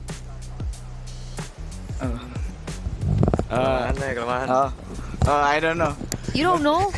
You don't know, or there is none. Gak ada kelemahan, Idok, dari RRQ yang harus diperbaiki. Ya, mungkin ya ada mistik-mistik kecil lah. Okay. So there's small just mistakes. some very small mistakes that they need to correct. But I do have to ask for Edok again then, right? I mean, we heard from Sutsujin, we heard from Kescute that Kescute is a nice guy. He's a cool coach, you know, he doesn't get angry. But I want to ask you if he's ever scolded you, if you maybe are the guy who gets scolded a lot. Jadi kemarin gue udah tanya Kescute sama Sutsujin, mereka bilangnya ya Kescute tuh coach yang baik lah, dia nggak pernah marah, sangat sabar. Tapi lu pernah nggak dimarahin sama Coach Kescute? Dimarahin? Ya, dimarahin atau kayak galak gitu? Ya kalau mainnya tolol ya pasti dimarahin sama Bang Kescute. Siapa yang lebih galak, NMM atau Kescute? Abang, kalau udah marah galak. Oh. Who's Abang? Abang is Kescute. Oh, Kescute. Yeah, so there are times if he doesn't do well, if he plays stupid, as he said, he will get scolded. He's very scary when he gets angry. And then Mirko asked, who's scarier, NMM or Kescute? And Edok said Kescute. Oh, so he is human. He was hiding from us. Of course he's hiding from us. All right, look, RRQ is doing so very well right now. And again, you've mentioned, we had the interview with Sutsujin and they said you guys wanted to meet Onyx Esports. Going into the playoffs, you guys are basically confirmed for the playoffs. Is there any team that you guys want to take on other than Onyx Esports? I think Onyx PH right now. Onyx PH. Gotta test yourselves against the world champions. Yeah. Kenapa? Why Onyx PH? Because in challenge final we lose to Onyx PH, so we want to revenge. They are vengeance. You're right. Bruce Kescute. I'm telling you, it's going to happen. It's Gotham City here for RRQ. Guys, thank you so much for the interview. The world is watching you right now. More fans are accumulating for RRQ. Please let us know and let the fans know who you guys are. And more importantly, do you have anything to say to them? And to Arashi. Buat Kingdom, tetap support kita. Kita pasti bakal ngasih yang terbaik lah buat di SPS Master ini. Pokoknya kalian dukung terus kita main. Edok juga dong. Boleh. Ya buat Kingdom, kita udah lolos ke playoff, bisa nonton kita langsung di store ya. Yeah. Ya, bisa nonton langsung di stage. Ya, tetap dukung kita terus. There we have it. Thank you. That's the roamer and jungler from RRQ, Edok, and as well as Sutsujin. You guys have a long day ahead of you. Thank you so much for the interview. We'll see you next time. Thank you. Thank you. Bye. Man, Kescute must have put the fear of God in there, so they're like, no, he's good. Yes, yeah, never we angry. don't so have nice. weaknesses. No. I don't know what our weaknesses are. Totally, What no is clue. True. It's brutal. At least we know that Kescute is human. Thank God. Look, we have an update coming in from Stream B, and it looks like Onyx Esports is taking down Team Falcons 2-0. So the race is still on here. Hey, Aurora might still have an opportunity. Wait, a Stream C update? Let's pull it up, Zipper. What's going on with Stream C right now? Even though A-Side is the best. S-Side. That's the way. That's our gang. No, I shouldn't call it gang side. That's our side. That's our side. Wow. That's a bad side. Ooh, okay. It's Team Falcons PH 2 O's A7. So all the first matches are, Group B. Group B matches, and all of them just won 2-0. Yep. All sweeps, all across the board. So nothing changed. Nothing changed wait, yet. Aurora will go fourth, and Onyx will go third. That's For why. now. That's why. That's why. Group B is the big decider here because as the games are going to go by, eventually, I'm not sure if it's going to be on, I'm not sure which stream that it's going to be on. Aurora will have to face off against TL. Sorry, not TL. Against sorry, Onyx. my bad. Against Falcons actually. That's Stream B, I think. Wait, hold on. Let me. The final match of Stream A. They will. No, I was wrong. They would actually be facing off against Onyx themselves. That's Stream C. So they have to win that. Stream C. Stream C. But if they win that, there's still a possibility for them to have higher points.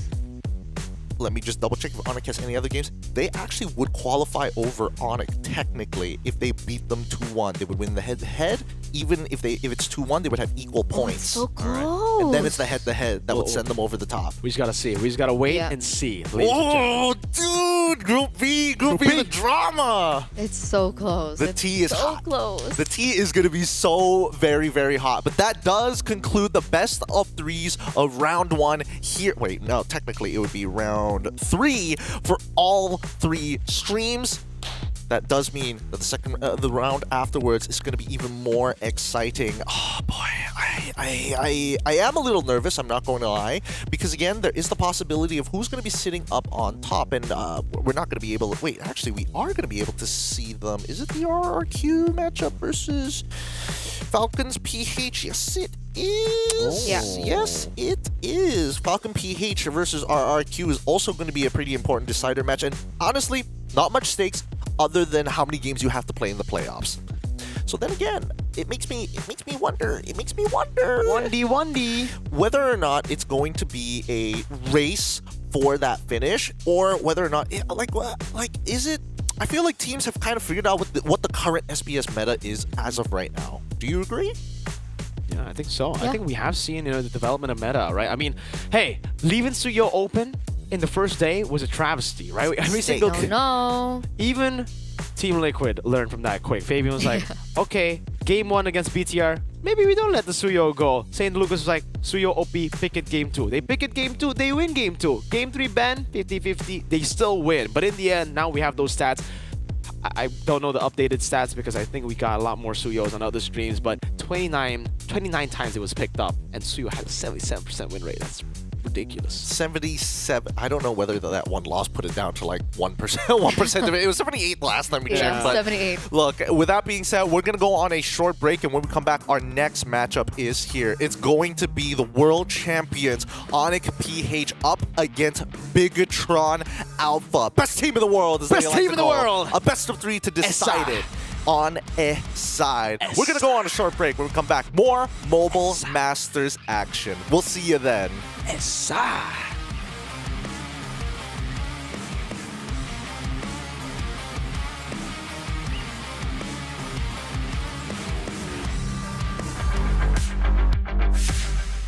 Hello, ako si Light, and ngayon tuturuan ko kayo paano mag-rotate sa objective at sa early. Sa first 10 seconds, priority is yung mid kasi dun nagre-revolve lahat yung rotation. So, ang mahalaga is mapanalo yung mid, or kung hindi man kayo may advantage sa mid draft, ganun.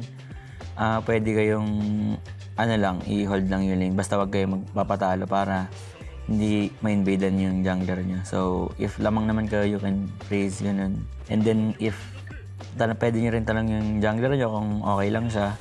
So, if okay lang siya sa jungle niya, tapos walang threat sa kanya para di makapag-invade, pwede naman kayong mag-vision lang sa jungle or umikot sa gold. Ganun. And then, magbigay vision sa mga jungle ng kalaban. So, may option yung jungle nyo na mag-invade. And then, ayun, as game proceeds, pag mag-up na yung turtle, usually yung mga XP lane gusto i-clear yung mid. So, pwede nyo i-control yung river side ng XP lane para safe siyang makapag-transition sa mid. And then, if yung hero nyo is early game hero like Suyo or Alpha, ganun, pwede kayong mag-burst ng turtle. Usually, ganun yung ginagawa. And then, kung scaling kayo, pwedeng ibigay and find for trades, or pwede parang i-contest, depende sa nangyari. Mahalaga if makapag-pray threat kayo ganun, or mapunish nyo yung XP, ganun, mapaload nyo yung kalaban. So, and that's it, guys. Maraming salamat sa lahat ng nanood, and ito yung pro tips. And please do support us in upcoming SBS Masters.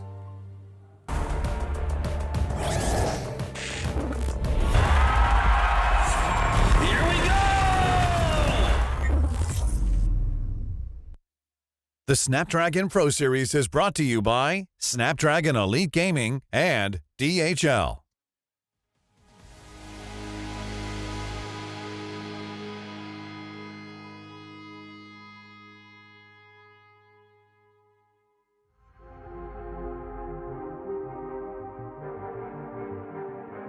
Yo. I don't think they're ready for it. On the loose, on the loose, on the loose, on the loose. With the beast, on the loose, say the truth, on the loose. Off the chain, it's all the gauge. Yeah, getting wild, yeah, we out the cage. It's getting wild out here. One by one, we watch them all falling. It's getting wild out here. But I'ma be the last one standing. You can't stop what's begun. You can't stop a revolution. Coming, coming. It's getting wild out here. Yeah, it's getting wild. It's getting wild. Eating them, beast. Eating them, feast. Fire the most, tire the least. See them admitting defeat, and they so useless. I'm so ruthless. New phone, who this? Give no reply to excuses. Got no bite, man, I'm toothless. Living a lie and the truth is, got this power, bringing it. Play my anthem, singing it. Every mountain, ringing it high. I soar, I rise, reborn. Strapped, I'm back like never before. Taking my final form.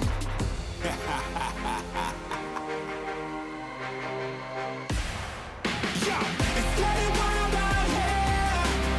One by one, we watch them all falling. It's getting wild out here. But I'ma be the last one standing. You can't stop what's begun. You can't stop a revolution. It's coming, coming. It's getting wild out here. Yeah, it's getting wild. It's getting wild. For the revolution. What? Waiting on an evolution. Yo. It's coming, coming. Yeah. If you wanna come and get some. Yo. Nothing we can't overcome. Running, running. Sure as we rise with the sun. Yo. We will arise and become stunning, stunning. Watch for the revolution. You can't stop what's begun. It's coming, coming. Wait. It's coming, coming. Wait. It's coming, coming. Just you wait, just you wait. Yo, yo, yo, yo, yo. It's getting wild out here. It's getting wild. One by one, we watch them all falling. It's getting wild out here. Yo, but I'ma be the last one standing. You can't stop what's begun. You can't stop a revolution. Coming, coming. It's getting wild out here. Yeah, it's getting wild. It's getting wild.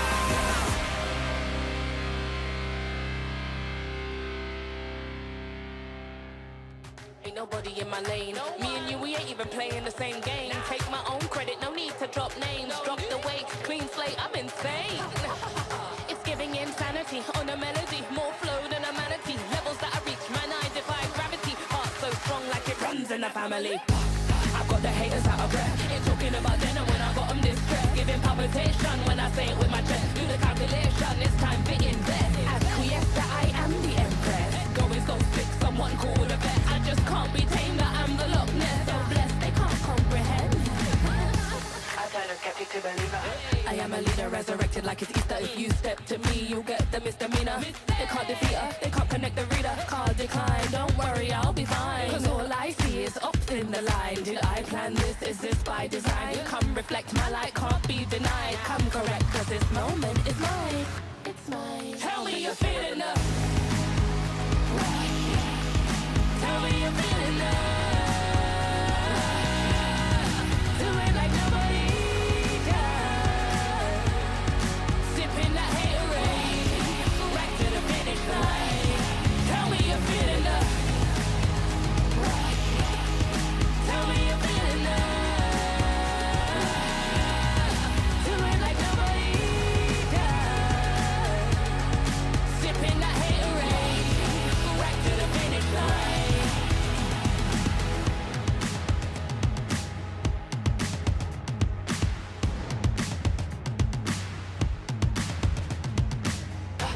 I got the haters out of breath. Ain't talking about then and when I got them distressed. Giving palpitation when I say it with my chest. Do the calculation, it's time to invest. As quiescent, I am the empress. Going so sick, someone call the vet. I just can't be tamed, I'm the Loch Ness. So blessed, they can't come. Tell me you're feeling up. Tell me you're feeling up. Do it like nobody does. Sipping that haterade, right to the finish line. Tell me you're feeling up.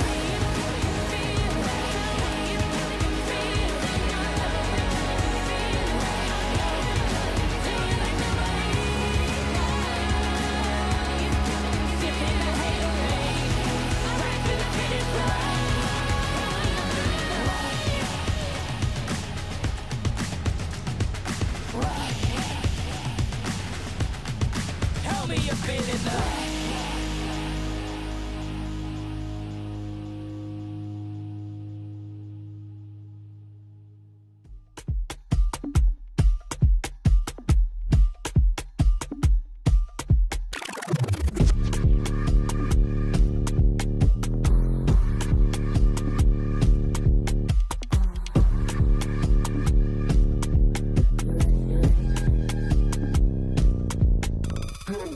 Watch me go, you can't touch this, just peep my flow. Simon said, put it all on the floor. All heads turn when I walk through the door. They know I'm hot, better yet ice cold. Heart full of chrome, you can tell when it's on. They can't stop me when I get in my zone. I don't even answer when they call on my phone.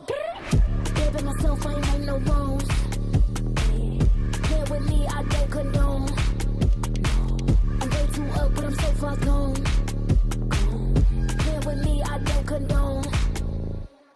The man down doing up, beating up the beat till it's blowing up, chewing up. Look at me, look at her, little shit, tickle me, riddle me, looking good, got the remedy, into me, big boss energy, complimentary, they can never be jealousy, when they stare me, they like legacy, gotta leave them white, when I feel like I'm lost. Watch me, you wanna taste, like what you see, come get close. Watch me, tell me love, I bet you want, what you gon' do. Watch me, I'm in your high, blow the spot, ready or not. Watch me, watch me, watch me, watch me, watch me, watch me, watch me, watch me, watch me, get it, watch me do it, watch me slow. Watch me, let me feel it, take control, let me go.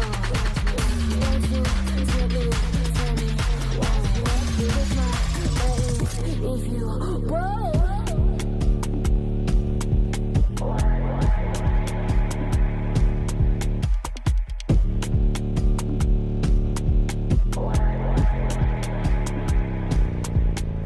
Watch me, better than me.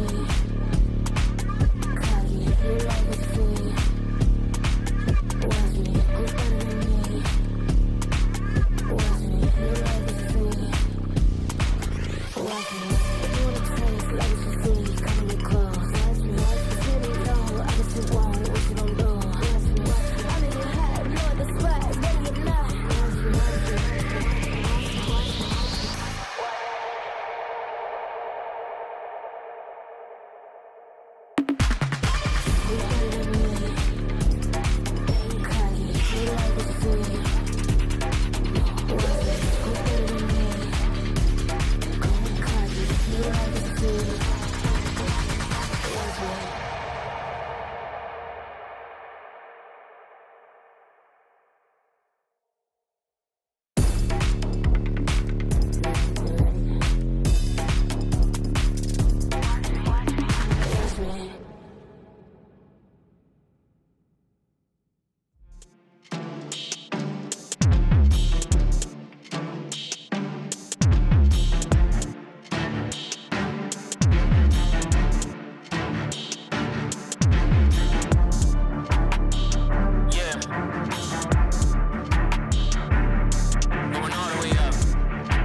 Yo.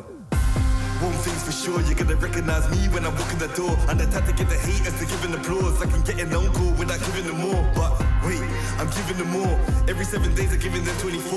You can't make the cut if you ain't gonna bore. These ones don't know about war. I grew up cold, hungry and poor. I wasn't grateful, I wanted more. I wanted women, I wanted tours. So I grinded and grinded some more. Woke up depressed, I had to fight more. So I burnt out, I couldn't do more. I had to put ascension on pause. Now I'm back like I want no war.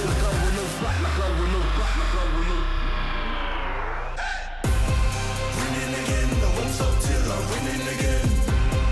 Winning again, I won't stop till I'm winning again. It's cold outside and I thought I couldn't do it again. Winning again, I won't stop till I'm winning again.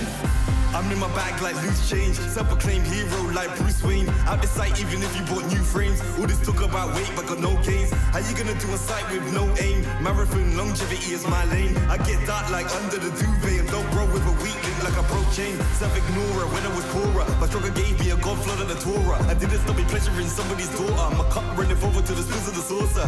Look, call me true to author. My battle plans rather terroristic torture. Look, these hands can bend water. Boom boom explorer like Avatar Korra.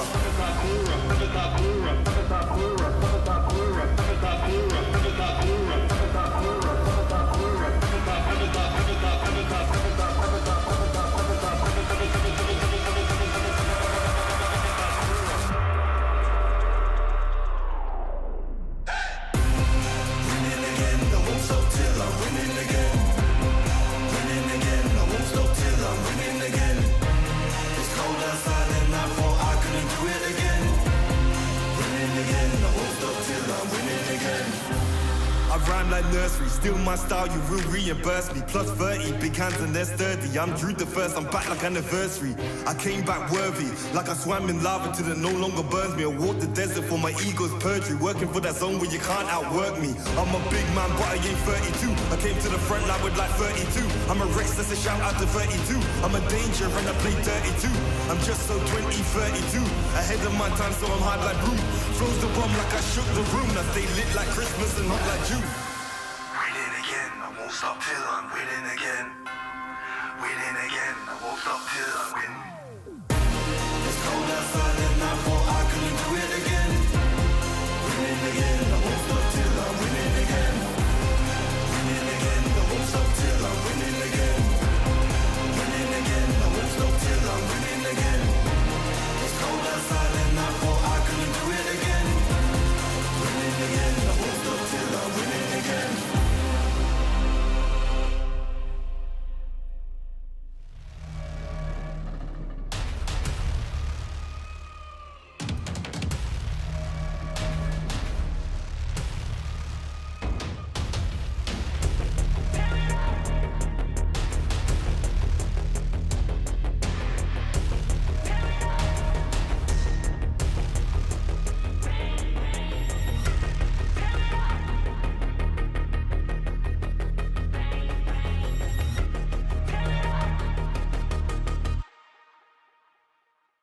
You get one night before the sun's up. Bang, bang. Tear it up. One shot before your time's up. Bang, bang. Tear it up. You get one chance before you're out of luck. Bang, bang. Tear it up.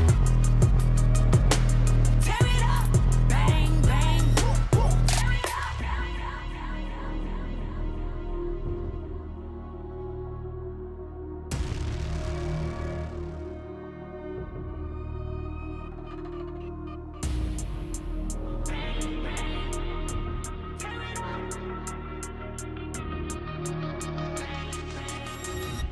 Tear it up. You get one night before the sun's up. Bang, bang. Tear it up. One shot before your time's up. Bang, bang. Tear it up. You get one chance before you're out of luck. Bang, bang. Tear it up. Tear it up. Bang, bang. Tear it up. One army, we unbreakable. Won't ever beat us. We too strong.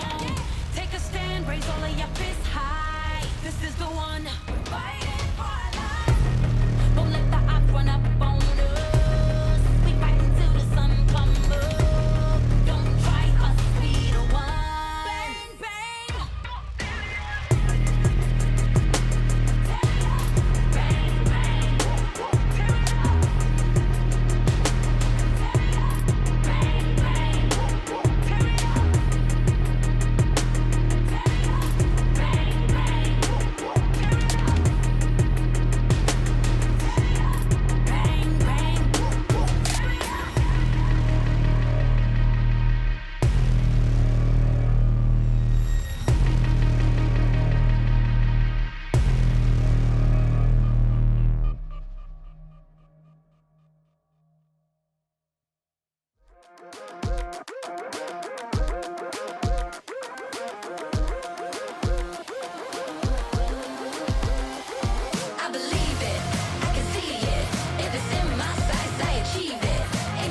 every day.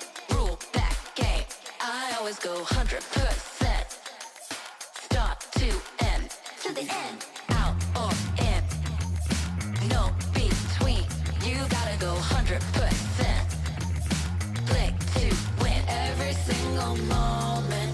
Caught up in the motion. Got no use for caution.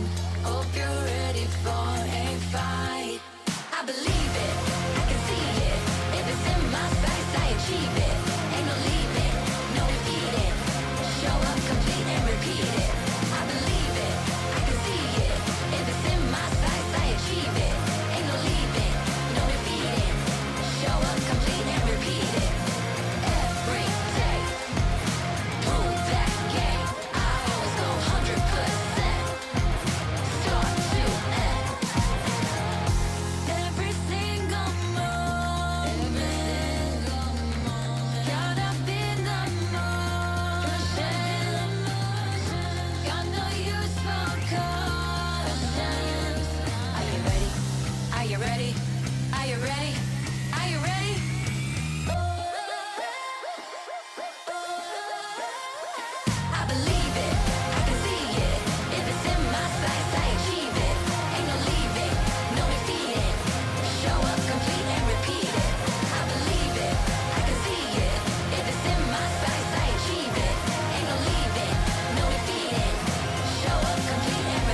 go far, we go farther. They working hard, we're working smarter.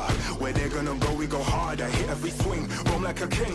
Every dream in your head getting bigger and bigger. Isn't it time we start pulling the trigger? Shoot for the clouds, let there be no doubt. We're floating without any drought. Baddest the baddest, just call me rolling. Playing with folks for the serotonin. Placing your best, yeah, we're going all in. It's somebody calling my destiny. Betting on me, you don't wanna be my enemy. Wait and see, lay on the waist. Taking a victory, not just a taste. Laying on flat and we're storming the gates. You don't wanna be my enemy. Wait and see, lay on the waist. Taking a victory, not just a taste. Laying on flat and we're storming the gates. Laying on flat and we're storming the gates.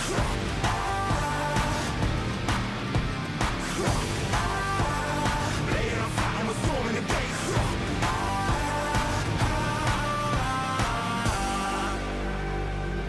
Right from the heart of me, never apart from me. It's all I had and all I'll ever need. Way too close to call it. Taking a leap and we're going all in. Baddest the baddest, fully rolling. Messing with folks for the serotonin. I'm betting on me. You don't wanna be my enemy. Wait and see, lay on the waist. Taking a victory, not just a taste. Laying on flat and we're storming the gates. You don't wanna be my enemy. Wait and see, lay on the waist. Taking a victory, not just a taste. Laying on flat and we're storming the gates. Laying on flat and we're storming the gates. Laying on flat and we're storming the gates.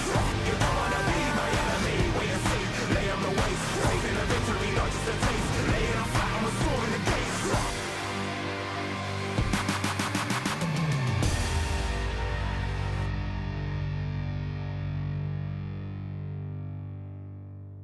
To guess who in the building, born of the realest. Never catch me slacking, I was born, that's the illest. They call me a champion, I got there with a win. I'm a rare breed, walking, I am one in a million. Guess who in the building, born of the realest. Never catch me slacking, I was born, that's the illest. They call me a champion, I got there with a win. I'm a rare breed, walking, I am one in a million.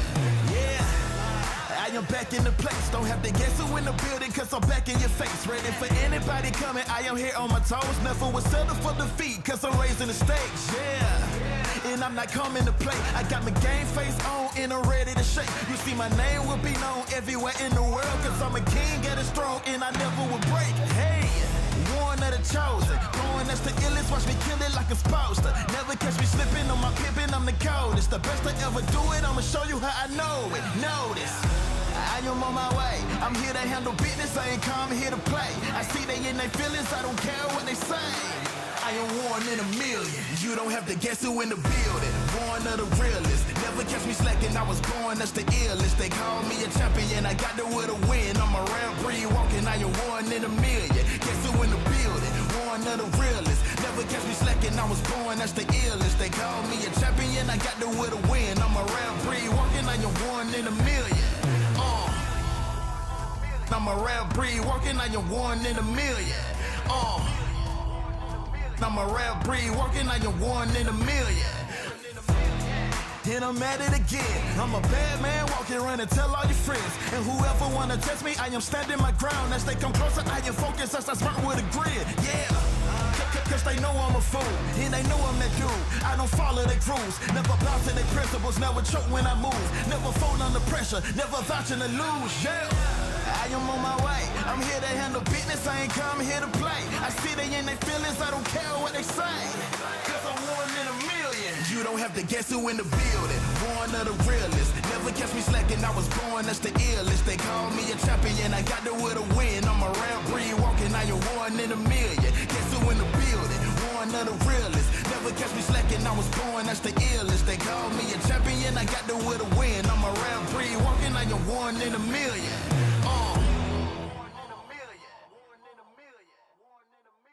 Let them know.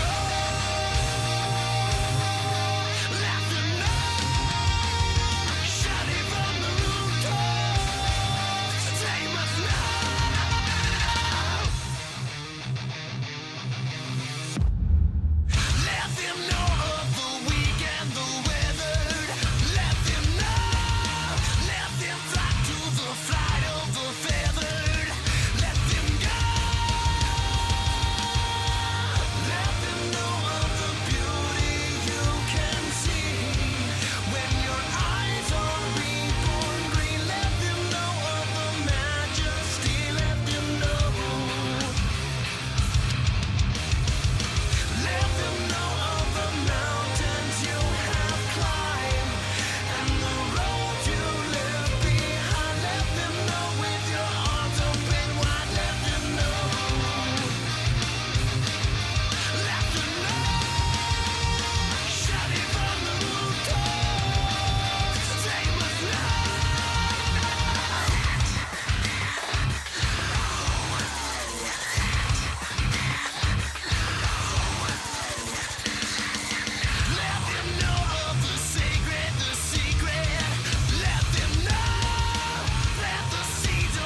It's a madhouse, it's a madhouse. Had a lot of people showing me some mad doubts.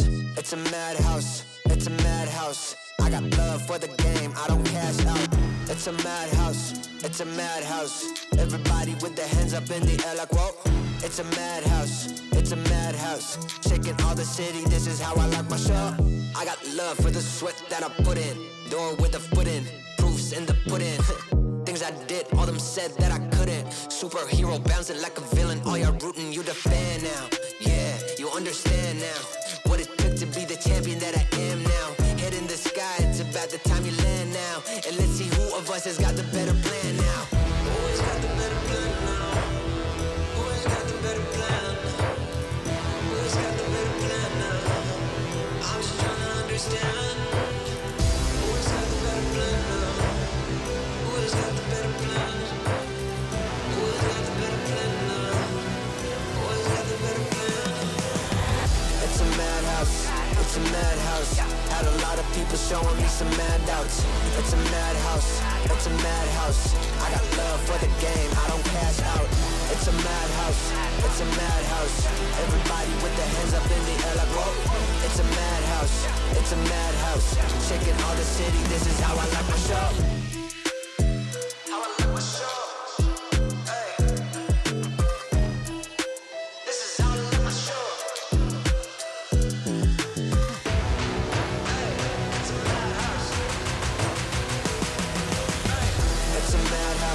It's a madhouse. Had a lot of people showing me some mad doubts. It's a madhouse, it's a madhouse. I got love for the game, I don't cash out. It's a madhouse, it's a madhouse. Everybody with their hands up in the air like whoa. It's a madhouse, it's a madhouse. Shaking all the city, this is how I like my show.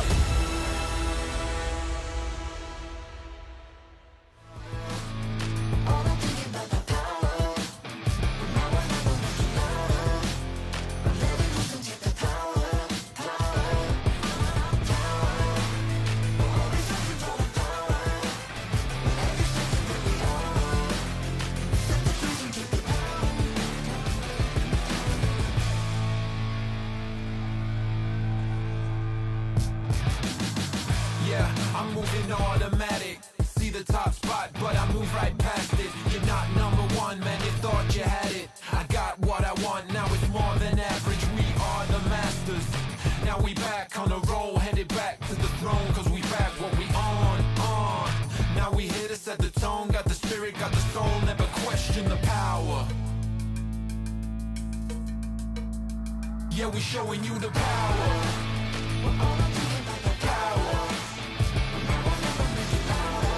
Make it loud.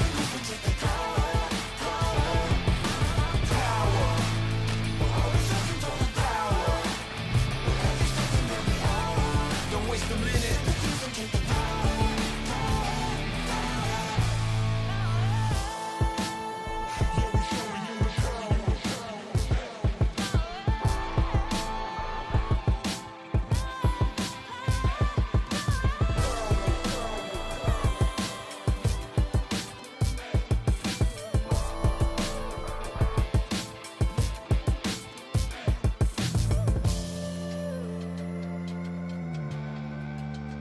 Yeah, we showing you the power.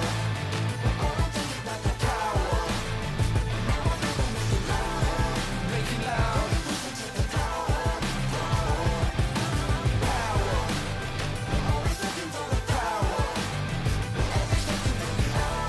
Don't waste a minute.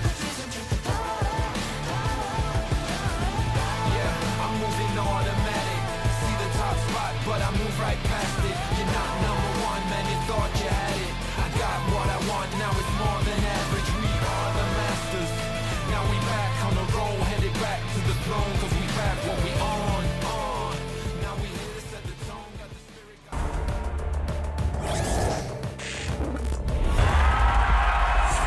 Here we go!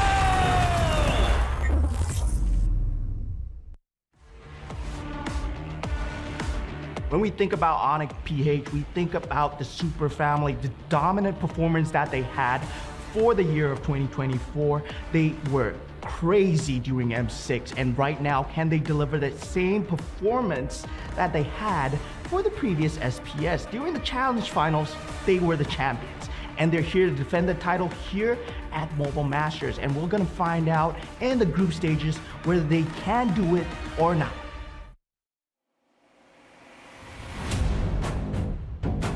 Welcome everybody, our second best of 3 is about to start. We've got another banger of a game here on Stream A, the best stream here at the Snapdragon Pro Series Mobile Masters. Once again, I'm your host Gideon Q here, and today we have 2 professionals. This time, I'm getting it correct, with Leo and as well as Eterna at the helm to keep you guys entertained throughout the day. Welcome to the A side, the best side. Make sure you let the other streams know. Boys and girls, and especially for you, Leo, I asked this question already to Eterna after 2 days of competition here at Mobile Masters.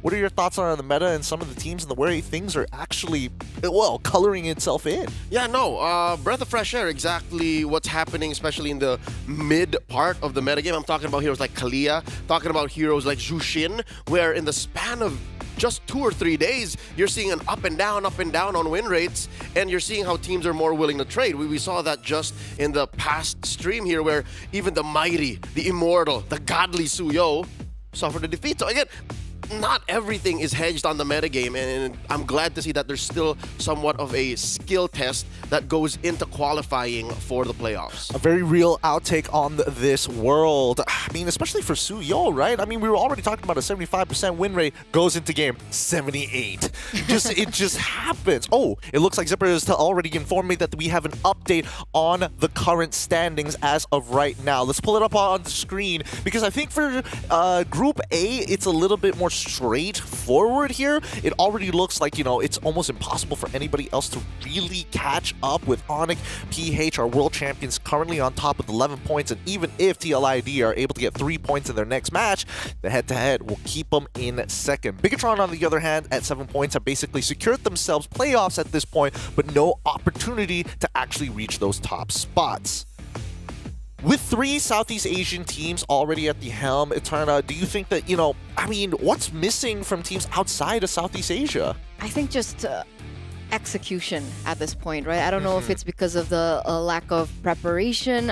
I can't say that for sure as well, but maybe because these are regions that have MPLs, and they have been standing for quite some time, that of course there is a certain level difference that we are seeing from these 2 respective regions. I was hoping that these teams had like internal beef or something, some kind of team to make it a little spicier. But let's have a look at Group B before we get into it, Leo.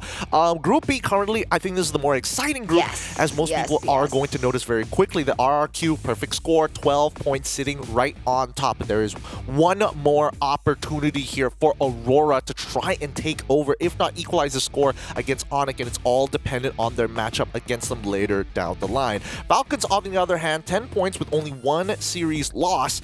Putting them at 10 points, there could be an opportunity, but at the same time, RRQ is just looking a little too good. I hate to admit that this is the more exciting group, given that there are some movements still we can expect.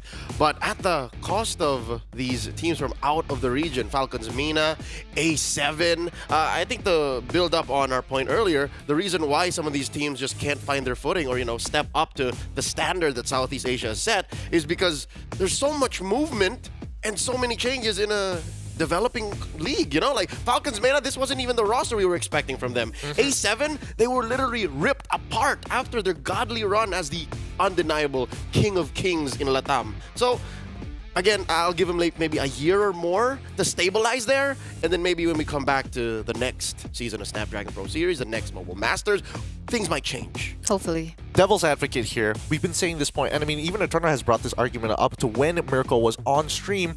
How much time can we keep on giving to them? I would make an argument that even China is coming to a point where they are catching up relatively fast. We saw their plays in Group A. They were able to actually find a couple of games from teams outside of Southeast Asia. Does this mean that it is de facto, or give them 2 more years and then let's revisit the conversation again? But I think honestly for the China region in particular, it's a lot more trickier, right? Because it feels like we're playing in a different meta altogether. So to say that they have improved, yes, they have from the first time we've seen them. I think back in the wild cards, what was that? 6 months ago, 9 months ago? 9 months ago. But will they be able to catch up if they're still playing differently? It's tough. It's really, really tough. Let's bring it back to Southeast Asia now. We've got an important Onyx matchup here, and this one is against BTR. So far, the streak has not been broken for the world champions, right? They've dropped games, but they've never lost a series, and it's really, really important that we keep that in mind because BTR, on the other hand, took a devastating loss against Influence Rage. With that being said, let us introduce to you the world champions in the Mobile Legends space. It's going to be Onyx PH. Let's pull up the roster in case for those of you outside of Southeast Asia who haven't heard, if you've been living under a rock. It's Kirk, it's King Kong, Super Prince, Brusco, and Kelra, the Super Fam. Yeah, we know these boys very, very well. And having watched them in Season 15 so far, the 5 or 6 weeks that have elapsed for MPL Philippines, this is a form we've never seen them come from. They owned a majority of 2024, but in 2025, they stumbled. There was a legit point where people were saying, oh, they're washed after winning M6. That's it, it's over. But now they've proven that they still belong on top of the food chain. Look, I mean, Onyx PH is one of the few teams that in 2024 would literally run a train on you. All 5 of them. You can't say that one individual performance was all it takes. They were all good, but I do agree to a certain degree what the netizens have been saying. And I don't know if you agree with this as well, whether or not you feel like they are like a little washed, because out of all the members, one stands out in particular. And it starts with a K, and it's not the K that you're thinking of. It's the Gold Lane God himself, as he dominates with Irithel, one that most gold laners would agree is lower on the tier list. Yeah, this is a hero that he won the M6 World Champion with. I remember very clearly him running underneath a base that TLID was holding to defend, wherein they ended the series with 4 on the board. Kelra, I think, has been good ever since he debuted in the pro scene. But the way that he just figures out exactly how to use his teammates and how to make the most of a metagame, it's combined with the fact that he's so good on the bounce back. There was a time in MPL Philippines I used to call him the dude in the gold lane instead of the god, because he was so normal. Like, people would just make him feel like a mortal. But now, again, he's playing with Irithel, like a tier B gold laner? Yep. Not even the top of the list. It's pretty rough overall. It looks like we have somebody on the line for the interview with Rose and as well as Colius, and they're going to be asking questions to Mr. Brusco himself from the Super Fam. Let's cut on over and see what they're doing. Bigatron, okay? I have a question, an important one.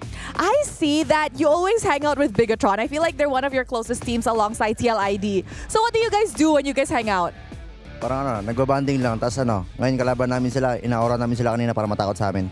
Oh, usually they just like hang out and chill. And since they're going up against them, they were like giving like an aura so that they're gonna be afraid of him. Oke, tadi Ros sempat nanya ke Brusco, kayak di luar itu mereka benar-benar juga nongkrong sama teman-teman dari Bigetron nih. Kayak mereka benar-benar dekat selain dari tim Liquid. Kayak biasanya kalian nongkrong tuh ngapain aja sih? Dan si Brusco juga bilang, oke, kita memang nongkrong ya biasa aja, cuman kita juga mau ngasih mereka aura gitu loh. Kayak sekarang itu kan mereka bakal ketemu. Dan jadi kita bakal kasih sesuatu yang menyeramkan biar mereka juga takut. Yeah, so that they look scary, intimidating. Yeah. Okay, Brusco, final question. They're fighting at the back. Oh my goodness, these monkeys. So, we all know that you guys have already secured playoffs. I have a question. Are you gonna take it easy on Bigatron, or you guys are gonna go like, you know what? No, 2-0-2. 2-0. Parang sa amin, trinit namin yung lahat ng team dito parang pare-parehas lang, parang hindi kami nang mamaliit ganun. Parang ginagawa pa rin namin yung best namin kahit na sino kalaban. Kahit may naman o malakas, parang pantay-pantay lang yung trato namin sa kanila.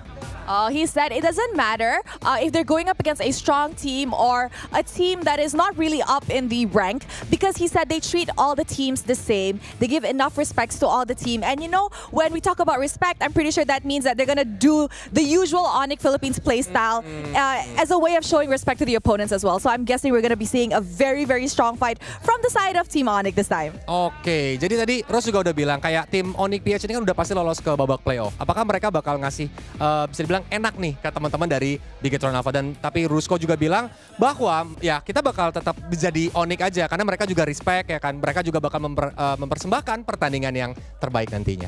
Alright, thank you very much Brusco. Thank you to Onyx Philippines who are my backup singers at the back. And with that, let us ride back to the panel. Thanks, Kulios and his Rose. You heard it first, coming in from Mr. Brusco himself. They're not going to be taking it easy onto Mr. BTR. The Red Robots are looking for a win here, and more importantly so, to stop the perfect streak coming in from OP. It's Luke, Annabelle, Moreno, Light, and Iman. We don't ever go here to kind of extrapolate more about this team, but from your opinion, a TLID fan looking at these guys as opponents, if not rivals, what do you think about BTR, Eterna? Rivals? Look, I had to set it up somehow. Rivals? In which era? Huh? Hey, look, y'all are all in the same league. You gotta give me some credit. All right. I mean, Bigatron, it's a tough toss-up because even coming into this matchup, I'm personally thinking that this is so for Onyx PH. I think Bigatron still at to this point, still looking for their footing. Sure, we've seen a bad performance from them in game at day 1, day 2, things were a lot smoother for them. But coming into this match, going up against the very best of the best, it's going to put everything to the test. And I don't know if Bigatron Esports will actually be ready for it, because we're talking tests in execution, we're talking tests in like adaptations in the game, when for quite some time we have been questioning the synergy and the communication within this newly founded team. Okay. If we had to boil it down between just decision making and chemistry, which would you lean more into being the significant issue for BTR? Because, I mean, if we're talking about micromechanics, everybody is good. But for me in particular, Luke, huge standout since his time in Geek Fam coming into this. Still, despite Badang's 33% win rate, he's been doing phenomenal, 75%. It fits his style, winning 3 out of his 4 games. But the question still stands. But the opposite side of the coin, I think there have been a lot of games where he seems not like he's on the same page with the rest of the team. We've seen some moments where he gets caught up first. We've seen moments where it seems like the call is don't go, but he still goes.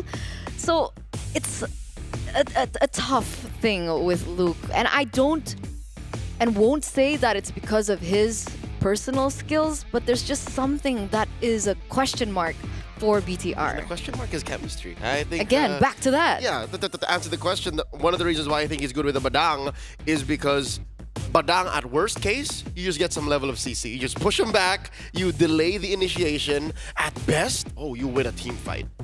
Big time. So, yeah, no, Luke is definitely one of those anchors that kind of bridge the fact and the gap that you're not as in sync as your opponent could be. So he's going to have to come in clutch here when you face off against a super fam. Hey, talking about clutching as well as the super fam, let's pull up the stats here between both of the gold laners. And this one's a little interesting because there is history between both of these players previously in the MPLPH. With Kelra, I mean, obviously he felt mortal, and the one who made him feel the most is Iman. Coming into their matchups, I remember seeing the stats coming into M6 and even prior to that, Challenge Finals, Iman was one of the few gold laners that was able to kind of put him in his place before the Super Fam found their form. So is that still going to be the problem? Is it? Is No. it going to be the problem? I don't think so.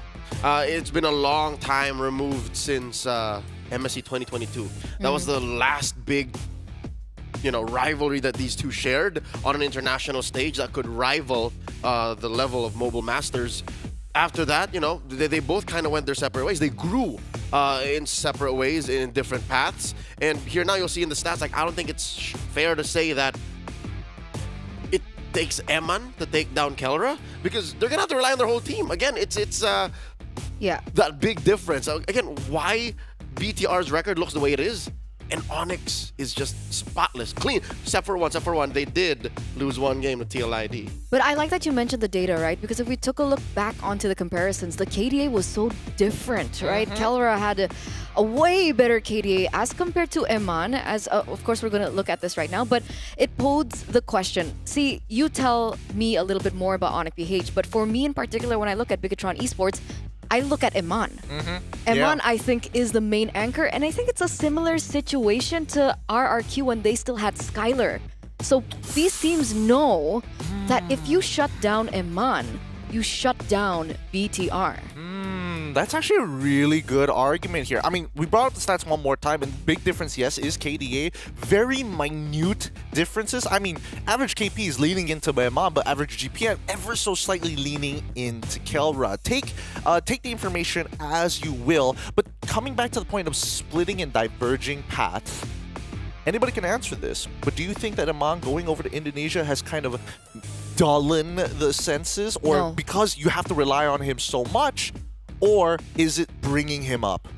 I wouldn't say it dulls him. He's still one of the best of the best of the best. The decision making that we're seeing from him, even up until this point, is still so on point. And I think a lot of the goal laners are actually looking up to him with these micro decisions that he can actually make into the game with the item swaps and so on and so forth. Yeah, no, dare I say he's a big fish that moved into a bigger pond. Yeah. Legit, there's just more teams in MPLID, a more breadth of aggressive play styles. I think, in my opinion, he grew a lot in MPLID. Let's pull up our predictions here as we, again, I want to ask this to Leo. I mean, if Eman is going into a bigger pond, and I mean, you're in the presence of Golden God here, do you think that he's going to be the key, or are we going to have to look at a different side for a solution? I think he is going to be a big impact player, but he can't do it alone. I'm going to die on that hill. He needs the help of the rest of BTR, more specifically, again, aforementioned Luke, and it's going to be weird, but he's going to need the help of the mukbang monster in Moreno. Interesting. I thought you were going to lead into Pamela instead. A light for those who haven't figured it out yet. 2 O's across the board. We're going to be jumping into the drafting phase really, really soon here to see how these teams are going to play. Is blue side, red side going to make the difference here? Coach Etomax, I think, can do it either way.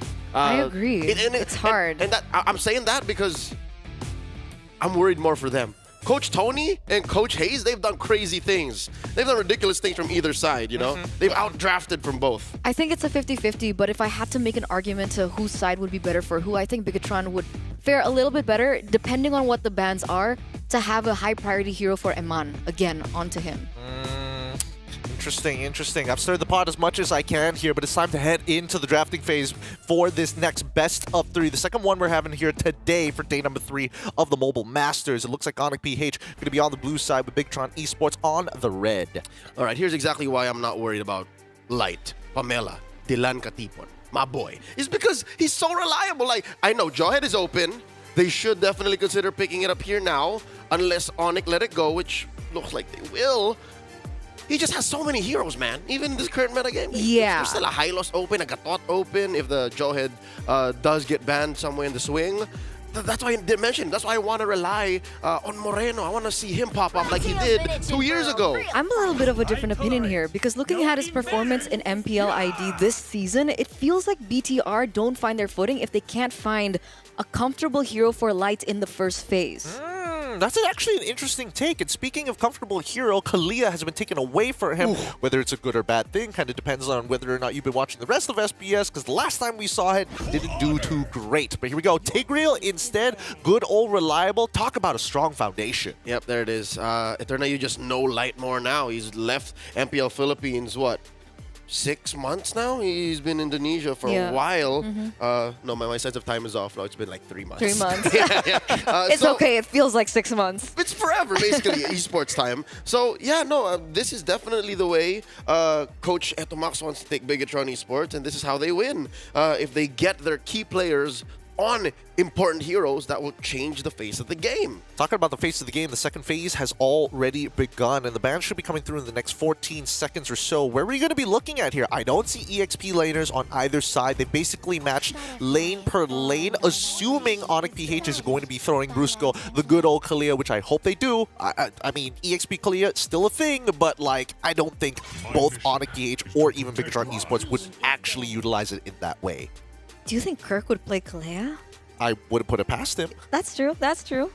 But also, he's more likely to play Gatot. He's been playing a lot of XP lane Gatot Gacha here in Mobile Masters. And it looks like it fits right now. You know, like, you have the Hayabusa to go find Eman. Again, if we're talking about, you know, taking down BTR, that's the thing. That's a shutdown button. Take down Eman.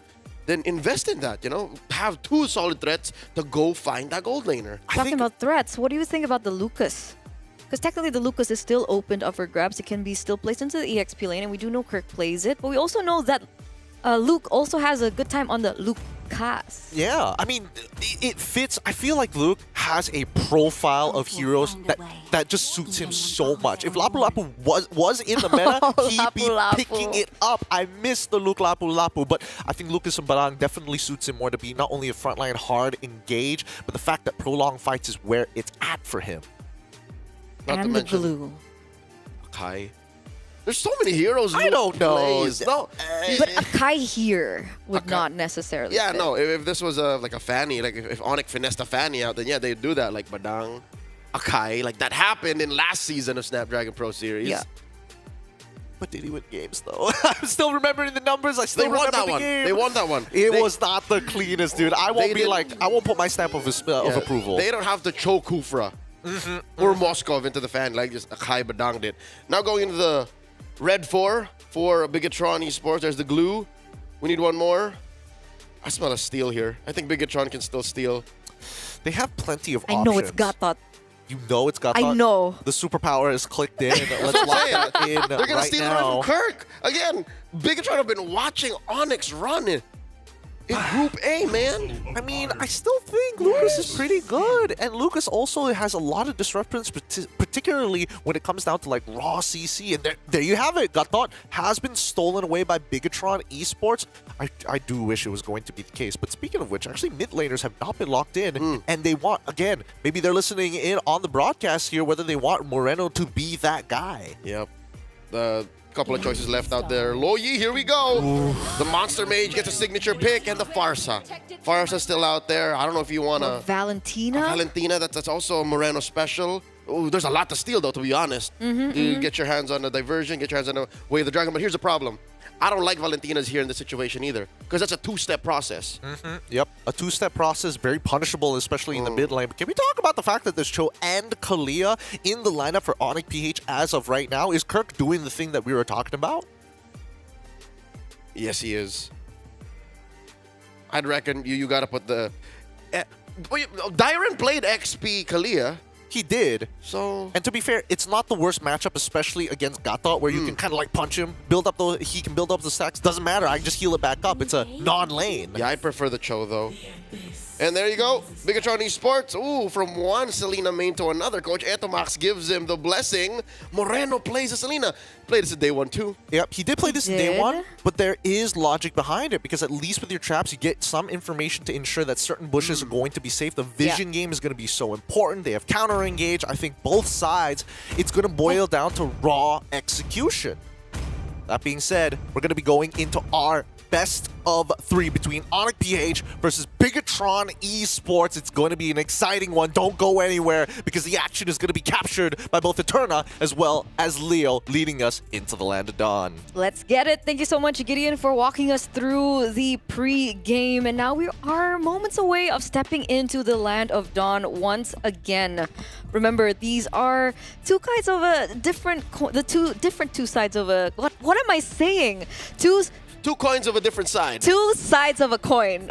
That's a coin side. Roll a d6. Yes, absolutely. Absolutely. Crit hit. We have Onyx PH who are up on top in their groups, still looking for that #1 spot, clean. Meanwhile, BTR are still just being BTR, I guess. There's nothing too much on the line for Bigatron right now, if I have to say. They're holding out for a respectable finish to get into the playoffs. Okay, if they lose this, I'm gonna back up Mirko and say saving strats. Okay. Not that it... I mean... They did pick, they did pick heroes that were just to the meta.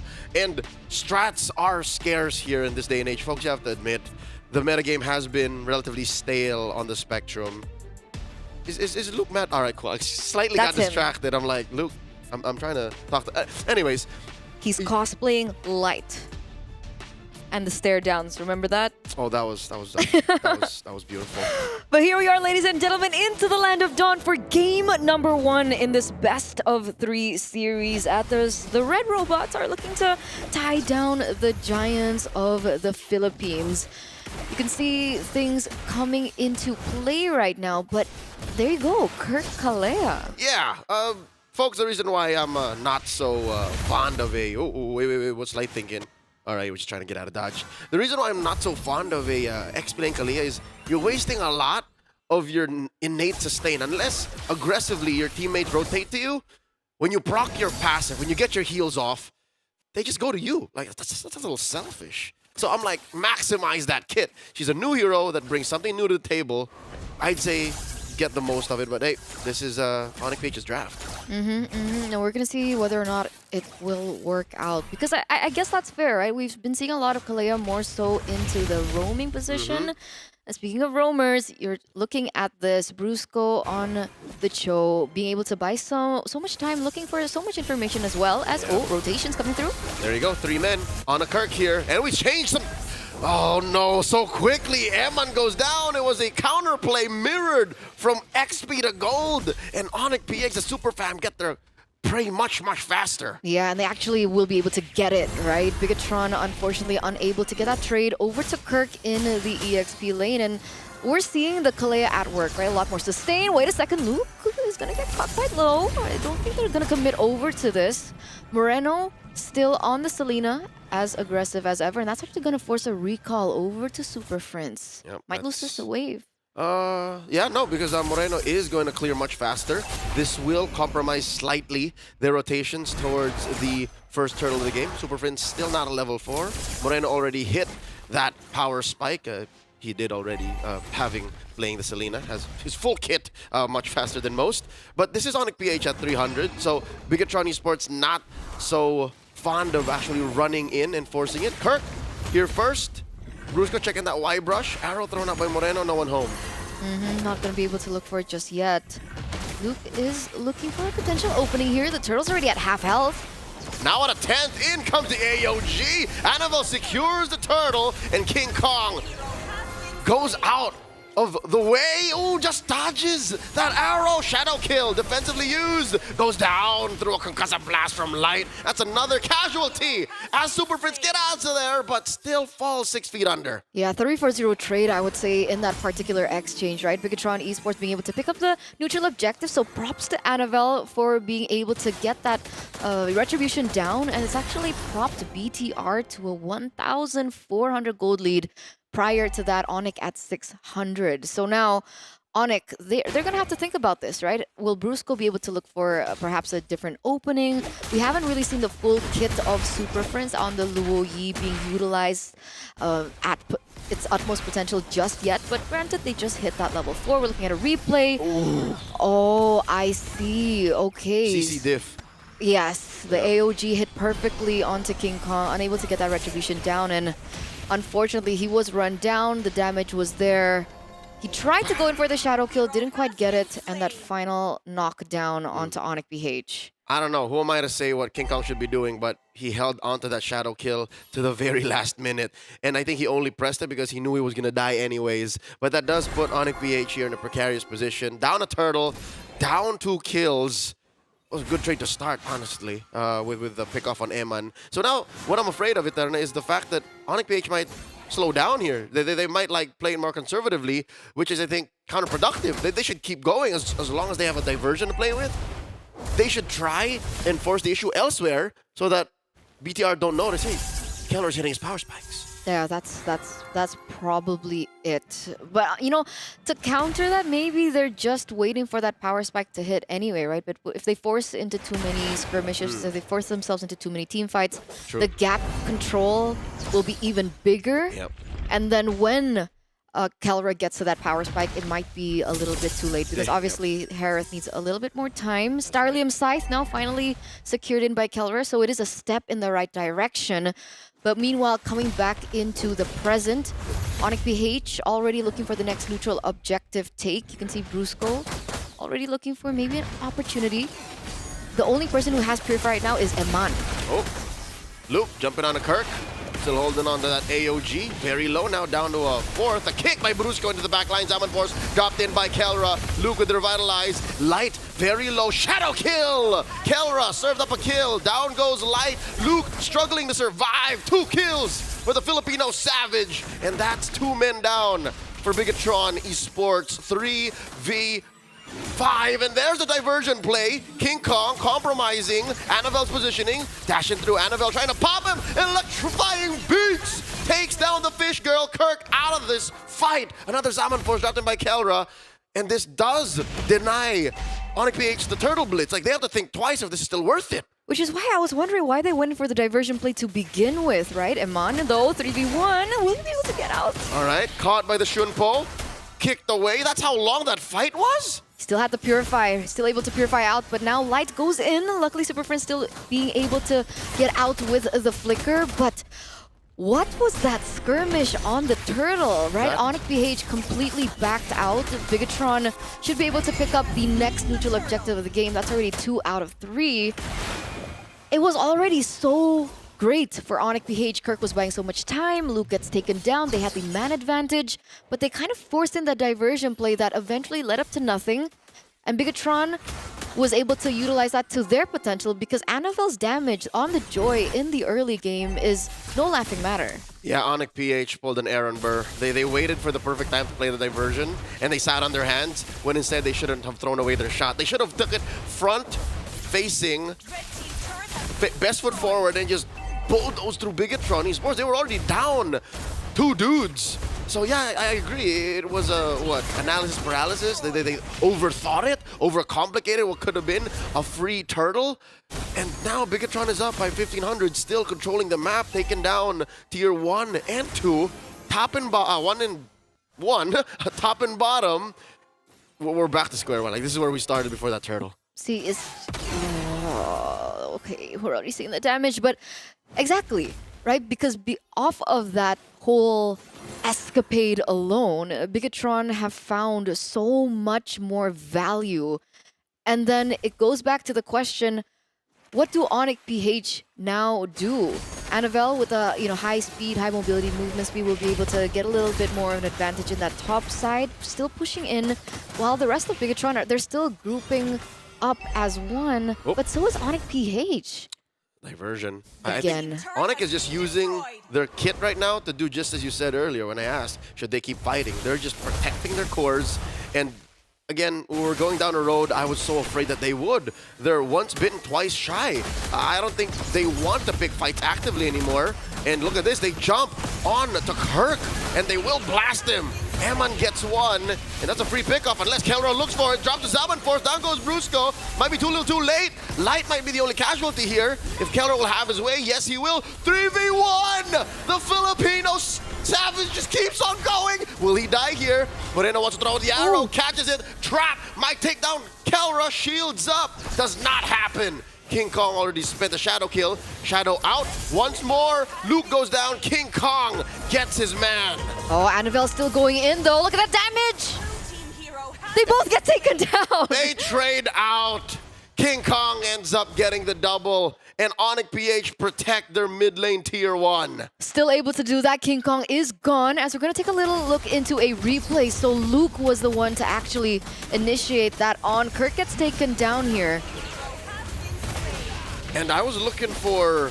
Oh, he didn't even get to use his Tsunami Slam. I wonder what that was. Was that just Light's full kit? Yeah, Light got to use the Implosion. So I guess they pulled out all their tricks to use on that engage, and they thought that was it, but oh no, there's a real fight happening once more. Kirk falls alone. Again, 0-4-2 right now on the Kalea. He's not doing too hot in terms of that KDA, and Bigatron Esports have been able to actually find the advantages on it. Diversion play by Super Friends. Where's he going? What's the plan? And with who? It's just him. Hello. It's just him. I don't know how they're planning to contest. King Kong taking that small brush down, and Brusco getting blasted here. Down he goes. Look at this, diving into the pit. The beast finds his prey. Down goes the Lord, and Onyx PH are sending back BTR. Eman and Moreno with the skin of their teeth tuck tails through that Y-brush, recalling how did Onyx do that? Oh, Annavel running away from his life right now. Oh, he goes in for the kill. Tsunami Slam! Tombstone pile driver into the ground. Annavel had nothing to do there. They folded that boy in half. 2-4-1 trade. Onyx PH have completely turned it around.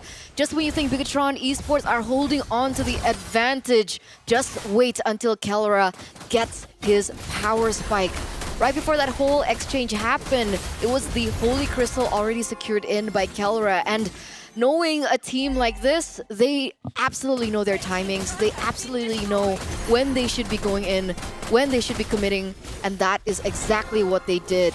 What was Bigatron on? What, almost a 2,000 gold lead? Yeah, I mean, there are stages in the game where 2,000 feels significant, where 2,000 feels like a mile away, but Onyx crawled to gain that advantage, and part of me thinks there's some level of conditioning where Bigatron somehow thought it was enough to lock down Brusco, enough to lock down Kirk, compromise Prince's diversions, and now another fight gets picked up here.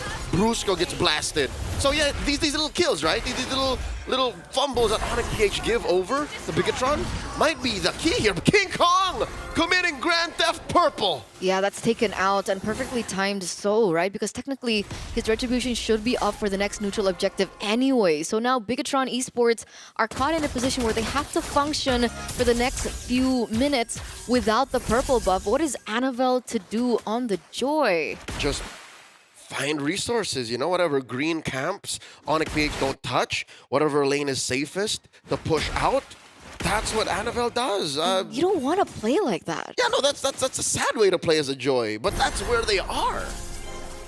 Imagine getting all the resources that it is okay to be given to you. Yeah, Onyx PH. It's living on a leash. It's like, yes, master.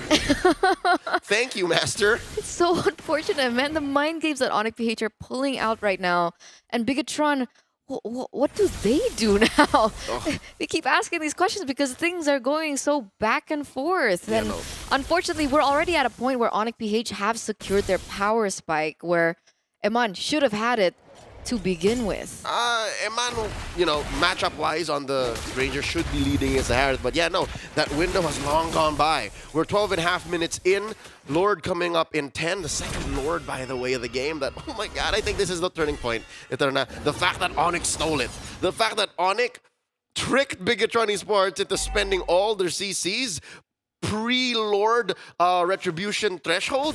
And that's what kind of maybe is affecting Bigatron Esports now moving forward. Now that the Lord has spawned upper quarter, Anavel can't do that thing anymore. Anavel can't take the free lanes and resources that Onyx PH allow him to. He has to commit to this contest. Yeah, and that's a scary part, right? That's a huge concern because technically with everything that's happening, they still have to think about the diversion play. Tsunami Slam on the one! Luke, AOG away. That's already a defensive resource used. The kick onto Light Implosion, the answer. Kirk the only victim. And now in the backline, Anavel trying to blast Super Prince with the dance. Not gonna let it happen. Luke falls as well. 2 for none. The Super Fam. 2-4-0 trade right now, and Super Prince is still in the back line there. He's caught in no man's land, still able to get out. That's a flicker. Prince! He does not survive. Brusco falls. Prince walks away. Oh, eventually Eman gets a double. This is falling apart for Onyx PH, but Kelra's not done. Leo, give me a second. The KK connection is online. Moreno and Eman, they shouldn't be picking this fight. Oh, 3-4-3 trade right now, but technically Super Prince didn't really have to go for that again, right? You were already 2 men up. You had the kills over. You had the man advantage. There's no reason for Aloy to be that deep in. Exactly. They could have gotten that Lord. So instead, now the Lord just stands there. I wonder if Bigatron Esports has enough firepower and resolve to say we're going to blitz this. Instead, they think twice about it. Because again, the map isn't exactly on their side. Remember, always Super Friends lurking. Granted, the diversion was already utilized before, but if the timings aren't correct, anything can be turned around once again. Maybe they're going back to their buffs, and it's a complete reset for both of these teams. Yep, we're back to where we were 2 minutes ago. The dance initiated. Anavel pulling it ever so slightly to the red robot side. Luke taking this small brush next to the rock golem, and Lord gets reset. But remember, that bottom side is pushing in favor of BTR, That's a chubby wave. Exactly, so the pressure's on Onyx, honestly. They have to go back to housekeeping. Luckily, they do have diversion, but that's a diversion spin. Oh, well, there you go. Yep. They use diversion to control that wave. Yeah, world's longest diversion, and King Kong will be not back. He said he'll take the scenic route. He's going to walk there. And now, I think that's a go signal for Bigatron Esports to blitz the Lord. And that is Annabelle securing it. And underneath that pit, Luke gets away, but no, he sent down under, so is Light. Was that worth it? 2 for the Lord, the 2 frontliners of Bigatron for the neutral objective. I mean, otherwise that would have been Onyx PH with 2 kills plus a Lord, right? So I think Bigatron at this point are looking for anything that they can take. Bargain. It is a bargain, but of course this will reset things back to 50-50. I don't think BTR are going to be able to push it, especially with the way Kelra... Oh, King Kong! Oh, in comes the beast! Taking 2 down, it's just Moreno left. How you go mukbang now? There's 5 members of the Super Fam facing you.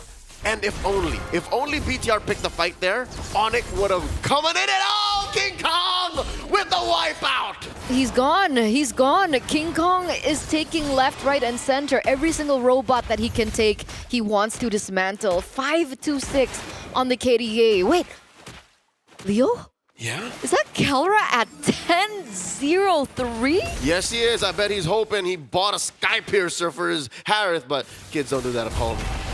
Here we go. Breaking through mid lane. Inhibitors falling for BTR top lane. Next up on the docket. Now Bigatron Esports have to clean up house. AOG coming in from Luke, and the rest of the Super Fam leave, and they catch Annabelle in the back line. Traded out for Super Friends.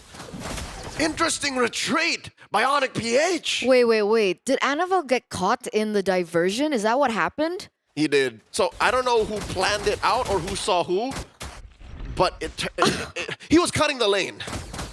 That is unfortunate. I can tell you what happened. I can't tell you how. Okay. Hopefully we'll get a highlight reel. Oh, okay. It's a replay. So diversion. They come in, they jump in. Oh. So he did come with them. He gets caught by Kirk though. That's why he got pulled back in. So he was mid Tsunami Slam, and now a real-time fight coming in. AOG Luke finds a King Kong, does not get him into the taunt long enough to stop the shadow kill. He falls himself. Moreno also out of commission. The Super Fam winning fight after fight. 2 members down, 28 seconds, 30 for Luke. Inhibitor down in the mid lane for BTR. And this is technically a little bit more time for Onyx PH to set up for this next big Lord. Yeah, it's not like they're in a rush. Again, this is where they're comfortable. You know, cooldowns are at an all-time low. Items are stacking up. Kelra is a monster. Oh, Kirk jumping through Tsunami Slam. No one home. They can take their time. Again, mission accomplished. An inhibitor, and then they can just re-engage on the contest. Purify utilized though for a month, so that's information. Annabelle going quite far from his team. Yeah. Annabelle ain't taking that trip. Don't do it again. No. But luckily for BTR, the inhibitor turret that does get taken down is on the side of the Lord spawning. Not the long lane. So they can't utilize that to Onyx PH's advantage. So it's as fair a fight as it could get for BTR and Onyx PH. King Kong, look at this, doing his due diligence. But he understands that it is nighttime. He joins the fight. Doesn't want that last engagement to happen again. It was delayed Lord take that eventually needed Kelra's interference, his intervention. But yeah, no, this is worrying. Look at this, a chubby wave of back-to-back that over and over again, King Kong has to clean up. It's catch-22 right now. If he clears in the wave, he might lose a Lord. If he doesn't clear the lane, he might lose an inhibitor turret and might even be more, depending on how things actually progress. And I think Onyx PH are feeling that pressure that BTR are building onto them right now. Rusco gets hot there. Orange first, here for Annabelle. That's a buff. Extra oomph for a little bit of firepower to face off against Onyx PH, who is up by 3,000. Again, this is an insignificant amount of gold that you have on your cores if you're playing at, about 20 minutes. So Eman is at what Eman should be. He even sold his boots. So he's dealing the most damage he ever will. Yeah, he's maxed out at this point, right? What is he on? Okay, Rose Gold Meteor makes sense. Sky Piercer stacks is short. Yes. And a complete reset again for both of these teams. They've been able to clear out that bottom side, so Onyx PH now have a little bit more freedom to play with. Meanwhile, that lane in the top side will still be crashing in favor of Onyx PH. Yeah. 50-50 lanes is beneficial for Onyx. Like, they can make this happen over and over again to force BTR into a less than advantageous position. The diversion here, I wonder if BTR knows who they're sending over. It's King Kong and Brusco in that long lane up top. And, yep, Moreno just firing off arrows. Look, he's just clearing them out. When is going to be the time where they look for a proper fight here? Kelra already looking for a little bit more damage onto the Lord. Usually starts off of Kirk or Luke. It's one or the other. And now he drops Zaman Force, forcing Moreno out of that position. Moreno dashing back, spends the flicker. That's one big resource BTR's missing now. They're going to be able to heal back. Oh! They do catch Kirk. Luke committing. Kirk with the flicker out. 1-for-1 now. Brusco with the kick. Wrong angle. Annabelle sent over there. Forced to use the Winter Crown. What's he to do? Gets blasted to a 10th of his health. Dashing away. King Kong with a shadow out. Lord this time. 3/4 of its health. Zaman Force. Already dropped by Kelra. BTR with a tactical retreat. The re-engage by Luke. Revitalize. Not enough. Kelra gets one. Absolutely here, and that's going to be a free Lord given over to Onyx PH. We see a diversion play onto Moreno. He's caught in a sandwich. Oh my god, there's 4 members, 5 from all angles. He got mukbanged this time, and there's 3 members left to defend. Annabelle going in. Donami Slam gets him. Kirk does not survive. Eman gets a kill, but Annabelle falls eventually. Here comes the Lord wearing black and yellow. So at what cost was that? Brusco still looking for the right opportunity. There's still the Immortal coming through, but that's another member taken down. Oh, desperation implosion from Light. Ladies and gentlemen, Onyx PH takes game 1. What a game. What a game between these two teams. When BTR face against difficult odds is when we see them get even stronger. And they put up a fight against Onyx PH, really forcing them to think about every tactical move they make towards that Lord fight. GG, well played, but it's not over just yet. You can see that the faces, dissatisfied members of Onyx PH, they are going to hit the drawing board as well. They do want an easier, a cleaner game against the Red Robot.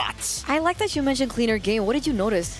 So I noticed a couple of things. Number one, a couple of interactions, specifically from Kalia and as well as Gatot. Initially, Kalia is a silencer. You want to engage? No. If you want to continue and extend your lead? No. And Kirk made the mistake early on. That was just the early game. But after that, how many implosions did we see like it that were effective? And I would say probably like 2 throughout the entire game. Generously. Very generous. That's a generous number. But I think at the end of the day, if you calculate those numbers and you put them through the hypergeometric calculator, like, you get a wash and then maybe a small positive for Onyx PH. Because if you take out that major CC and you just, pay the price of Kirk, you'll take that deal any day. Exactly. So I think the big balance here was how exactly do we get the resources, the important resources of the AOG and the implosion out. And I think it was a very tough balancing act even for OP.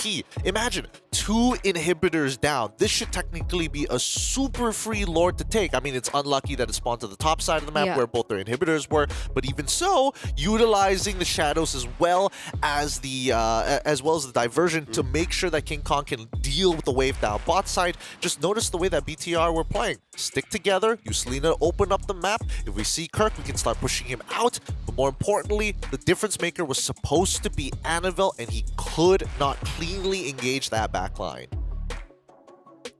So was it Annabelle on the joy, or was it just Annabelle's performance is what we're looking at? I think either way, you give him whatever hero, the way he gelled with the team just wasn't enough. Because again, he had the tools, right? The reason why that wave down bottom was so chubby was because they can afford to send someone back because there was enough of a threat in their kit. So that's mechanically speaking. But chemistry-wise, he just couldn't find the angle. Like, he couldn't use the most of his teammates to try and get that beneficial pick off in the back. That's all he needed to do. He just needed to find Kelra, man. It's too tough once he gets to that critical mass. 13-0-7 untouched. The god shows why he is the almighty in the gold lane. It is difficult because these Leonins are hyper meta and super dangerous. 2-tapped. We saw Annabelle get hit by 2 Chrono Dash empowered autos, and that was more than enough to send him to the next life. But dear Lord, Kellera was having one hell of a game, especially with the goal graph that we saw earlier. BTR were actually in the lead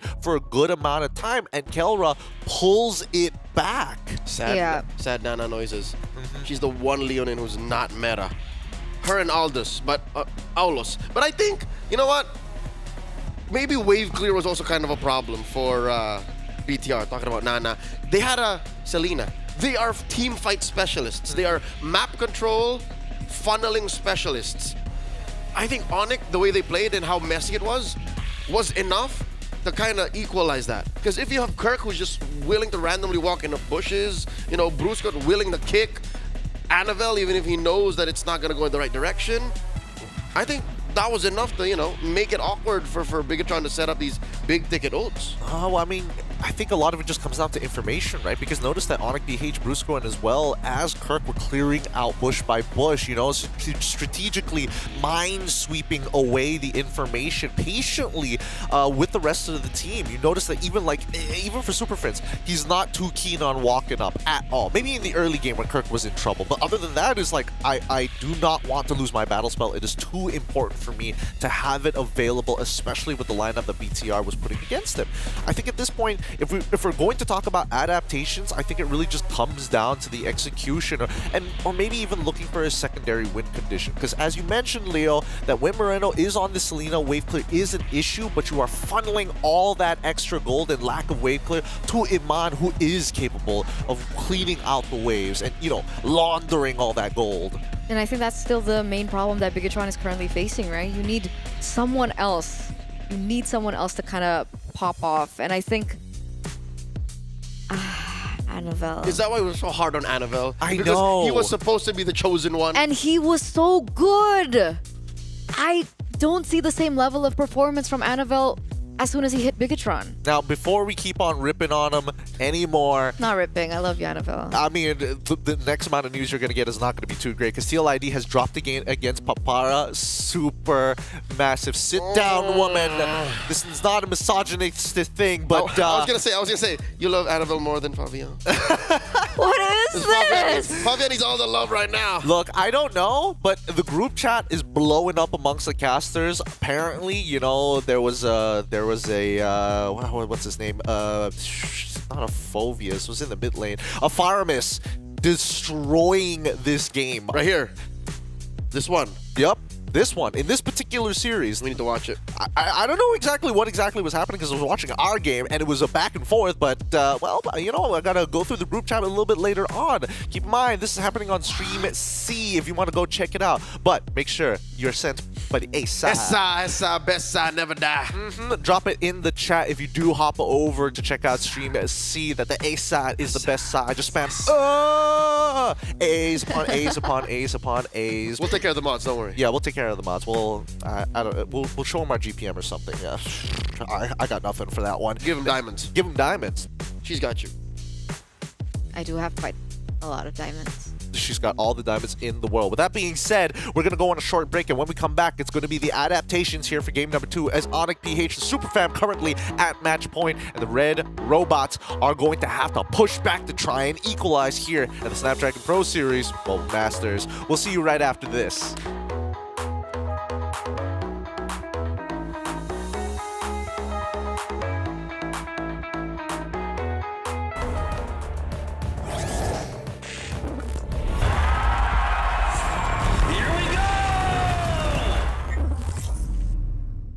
The Snapdragon Pro Series is brought to you by Snapdragon Elite Gaming and DHL.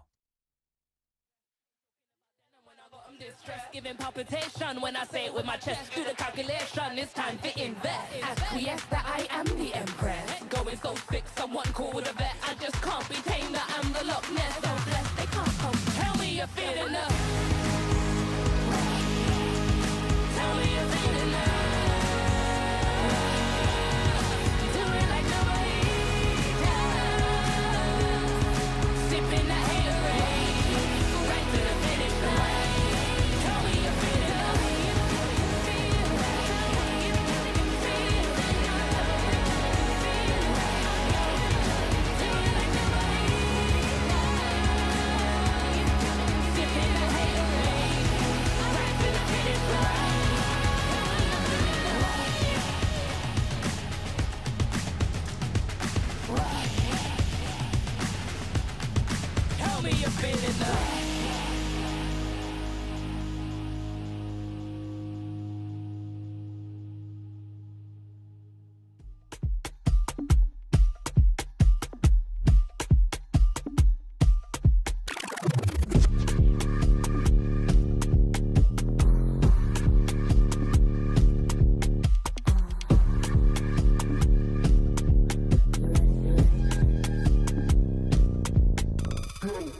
Watch me go, you can't touch this, just peep my flow. Simon said, put it all on the floor. All heads turn when I walk through the door. They know I'm hot, better yet, ice cold. Heart full of chrome, you can tell when it's on. They can't stop me when I get in my zone. I don't even answer when they call on my phone. Baby, myself, I ain't right no wrongs. Play with me, I don't condone. I'm way too up, but I'm so far gone. Play with me, I don't condone. The man down doing up, beating up the beat till it's blowing up, chewing up. Look at me, look at her, let me see, tickle me, wiggle me, looking good, got the remedy, sending me deep pulse energy, complimentary, they can never be jealousy. When they stare at me, they like legacy, legacy, gotta leave a mark when I feel like I'm low. Watch me, you wanna taste, love what you see, come and get close. Watch me, send me low, I got you on, what you gon' do? Watch me, I make it hot, blow up the spot, ready or not. Watch me, watch me, watch me, watch me, watch me, watch me, watch me, watch me, get it, watch me do it, watch me flow. Watch me, let me feel it, take control, let me go. Watch me, won't you tell me, watch me with my legs, if you, whoa.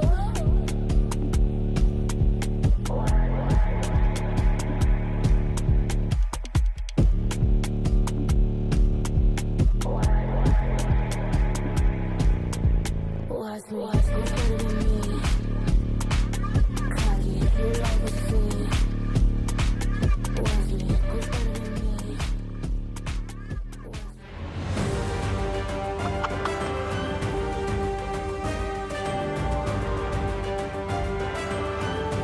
Jakarta praying for the Red Robots to equalize this game against the Super Fam to show that maybe they are human. Maybe the World Champs are not up to snuff here at the Mobile Masters that the Snapdragon Pro Series is brought to you by ESL. My name is Giving Q, and once again, you are watching the A side with Eterna and as well as Leo to represent our casters for the game. Look, the draft is about to begin real shortly here, and honestly, with the way things are panning out, it feels like the tilt has sort of set in for the Red Robots here. And I feel like, I mean, we saw it in game number 1. They had a lead, they dropped the lead a little bit, they made it a little uncomfortable, a little awkward, a little, you know, hard no-nos for the Super Fam. Whoa. I don't want to say that they are tilting. It just looked like it, and I would assume that if you set up such a great early game into a mid-game power spike, you would tilt.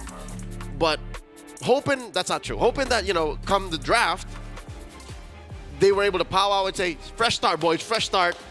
We can take this to 3. Fresh start, one more time. Let's make this happen, because I think it just boiled down to adaptation, right? The executions as a team, the fight IQ was there. They had all the correct ideas. They just weren't finding the big profits, you know, the big cash out at the end. And that's got to change, because now Bigatron Esports are aware that Onyx PH know their timings right. I think that's still one of the main things that I saw in that 10th minute of the game. And I'm wondering whether or not this time around Bigatron would pick up something a little bit more versatile. I think for Light, maybe the Cho this time, other than the Tigreal early in the first phase. Yeah, and even consider maybe the backup plan. It can't just be Eman. You can't just put everything on this young man's back. I mean, he's good, but... Kasian. Yeah. It's like poor man. Sayang. I mean, we'll see how this goes, because I personally feel that Annabelle, he needs an assassin, but he needs an easier to execute assassin. Joy has a very high mechanical execution rate at this point. Put him on the Hayabusa. How about the assassin that does everything, man? The assassin that's also a fighter. The assassin that also has some level of damage reduction. Put him on the Suyo. Great start already. Onyx PH, quick clap back. They knew exactly what they wanted. Come the trade. Granger and Jushin. Oh. Bigatron Esports, what's left. All right. They pick up Irithel. Eman knows Irithel. And, of course, one of the best roamers in the game right now. Yeah. I think the Jawhead would fit a little bit better. I think it's a lot more, it has a lot more to say, especially in the early stage of the game. And they're also taking it away from, you know, Onyx PH. Granger Jawhead, Jushin. It's a disgusting combination. It's a pretty disgusting combination, but nobody has touched Kalia. And I wonder if Onyx PH is going to flex it all over again and maybe find those big shutdowns. If not, force certain people to actually hold on to their Purifies. Yeah, that's a lot of ragdoll physics going down if this does end up being a Kalia in red 3 for Onyx. Instead, nope.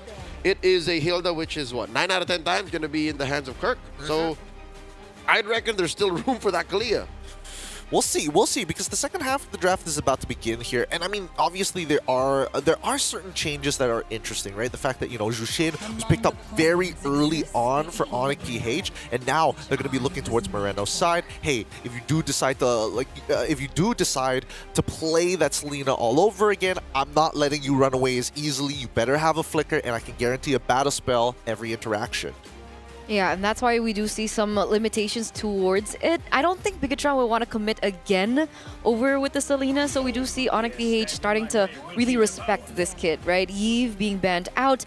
I have an inkling feeling that there's going to be another mage ban, but considering Moreno has a lot of heroes under his belt. We've seen him on the Veil, we've seen him on the Valentina. What else? Just everything. He's played everything. Farsa's still open. Farsa, exactly. But of all of those, by taking out the Aurora, by taking out the Eve, you're kind of spelling it out. Like, I don't care if you have a good artillery mage. We're still coming for you. We're still coming at you. Yeah, we don't want the kill box. We don't want anything to kind of slow our initial engage, and especially for those who want to find those big punishments and play for information, which Onyx PH is very good at abusing.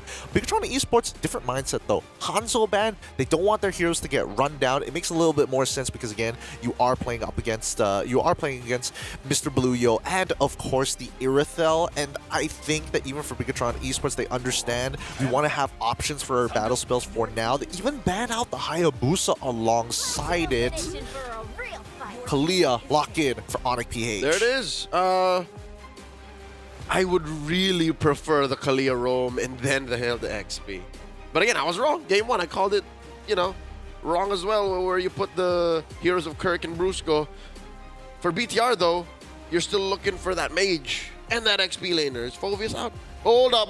Phoveus still around. Yes, Phoveus is still around here. Let's see what the lock-ins are going to be. 24 seconds left on the clock for the Red Robots. I think, are there enough dashes? 1, 2 so far for the side of Onyx PH, even if they wanted to get multiple triggers. Could be a little tough. I would have expected something else here, unless they want to find a matchup into like maybe Lucas. Oh, Farsa, all right. Glue, the safe option. Okay, but this does mean that Onyx PH still have the ability to pick up the Lucas, right? I mean, Valentina was not picked up earlier on. There's no counter to this Lucas. There is no counters except for the fact that it's in the jungle. I mean, given, we have had some winning Lucas in the jungle over the past few weeks. No, in the jungle specifically. Yeah. In the other streams. Oh, maybe. Yeah, so we need to check on them too. But yeah, what I don't like about Onyx PH is RRQ 2 times in a row. Lucas in the jungle one. Kyle TZ won with it too. This is just me. I don't care about the stats. I just don't like it. You don't like it? Well, the only benefit is the fact that there's so much disruption on Bigatron Esports, which can be dealt with a push of a button. A well-timed Sacred Beast could get a free retribution from King Kong, one of the best junglers in the world as of now. Onyx PH on red side, Bigatron Esports now with complete lineups here. Team fight to pick off, and even then, neutral objectives is going to be the name of the game as we start heading on into game number 2. It's going to be Eterna as well as Leo taking you guys on board for the ride. Let's go on the ride, ladies and gentlemen. Thank you so much, Gideon. As we get into the second game, let's jump into the land of Dawn. Match point now for Onyx PH against Bigatron Esports. Let's see whether or not with this change in composition, with this change in roster, they're going to be able to make things happen, steer things up, and force a game numero 3. All right, let me just soften my heart here a bit. The reason why I think I've taken the past 15 seconds to say, this is not such a bad pick on King Kong, Lucas, is because they're a team fighting lineup. That's all it is. Like, they just really want to get in your face, force you to commit spells, commit abilities, and if you're not ready for it, they'll run you over. That's one way you could win with a Lucas. And that's why the Yves ban was so intelligent. Wait a second. Okay, force trigger in by Moreno. Even in two-man pockets, in two-man squads, like they can do that. And, you know, back to the Yves point, it also gives the Jushin a little bit more firepower in the mid lane, right? Without the presence of the Yves, the range that Super Prince has should not be as punished. So they're looking at mid trio prior right now, and looks like they are currently holding it despite going ahead against Light on the Jawhead and Moreno on the far side. And about, what, 2 minutes in almost, Turtle spawning upper quarter.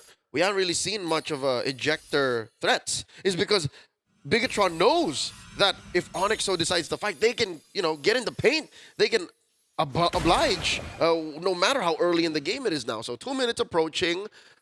4 members of Onyx in the vicinity, best believe. Kirk can just run up there. He's about to hit level 4. This is Onyx MO.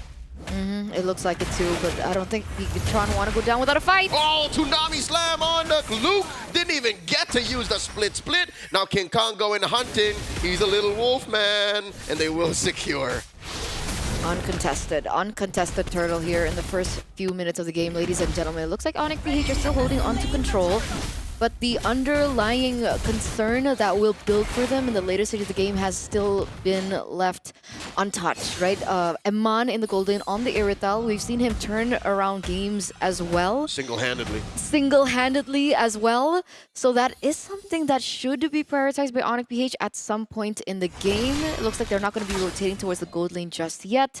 But there is some emphasis from the side of Bigatron Esports to protect that from happening. Yeah, you're right. No, this is a very deliberate decision by Onyx BH. They're saying, hey, it's not worth it to bother Eman. He's not even at 2 or 3 items just yet, but that might bite them in the behind if they're not careful. Granted as well that Kelra is still ahead in terms of gold. I think not too much. I think 500 gold-ish in that difference, so Onyx PH should be able to get to that power spike a lot quicker. Meanwhile, 2v1 situation. What's going on? Oh no! Kirk entertained these two a little too long. What are we expecting? I don't know. I think he wanted to clear in the waves. 2v1, unexpected. Wanted to get the XP. Bigatron Esports, a little bit of a trade back here, but it's still Onyx PH with the lead. Brusco goes in, but it's just onto Light. That was a blind read. I mean, he does have a flicker, so I guess he's fine. Look at that, how much Kelra chonked off of that turret shield. And that's a problem. Big money. 1,000 gold ahead, I think. Just by that alone, Kelra now leading. It's 1,000, yeah. About 1,000, yeah. Oh, yeah. Oh my God. For a quiet game like this, that's amazing. And that's the beauty of PH games, right? You don't necessarily see a lot of, you know, conflict on the board, but something is always happening that's very subtle, but it ends up leading up to something bigger. And the fact that Kelra will be able to get that power spike faster is something that Bigatron Esports will have to endure as it game progresses, because he already has a Hunter Strike on his way, I believe, to the Sky Piercer. You can say that again. Very cerebral approach the Super Fam has taken this compared to their action in Game 1. Weirdly enough, this is an action-centric lineup. Like, they really want to fight, but the way they're approaching it, very surgical in their approach. Turtle Dance here, now the flicker forward, coming in from Luke, looking for a grab. There's a split. Oh, the Crimson Beacon, Super Prince, the Monster Mage, entertains him. Annabelle falls, and now it's all falling apart. Light backing out. Feathered Airstrike coming through from Moreno. Off camera, Light wants to run away, but Super Prince says, get over here. And now the Turtle is up next. Oh my lord, Onyx PH divide and conquer. The beast gets to eat good. And they didn't even have to do anything fancy with it either, right? It was Bigatron Esports that went in for an opportunity. I think Luke jumped in a little bit too early, honestly, onto King Kong. And Onyx PH just answered what Bigatron Esports was asking, right? Here's the initiation.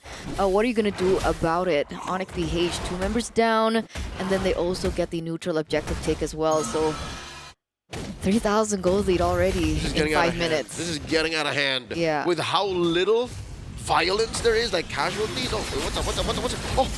Airstrike, point blank. Kirk goes away. In comes the rest of Onyx PH. Moreno off camera. Tsunami Slam on Emma. And oh my God, the 2 cores.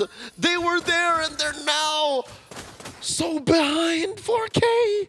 Unfortunate for the red robots, and Kirk still gets out alive to boot. Bought enough time. What's happening in the mid lane? Kalea's getting caught really low. Should be able to get out. Ooh, Okay. all right. That's Gets fine. out. Yeah.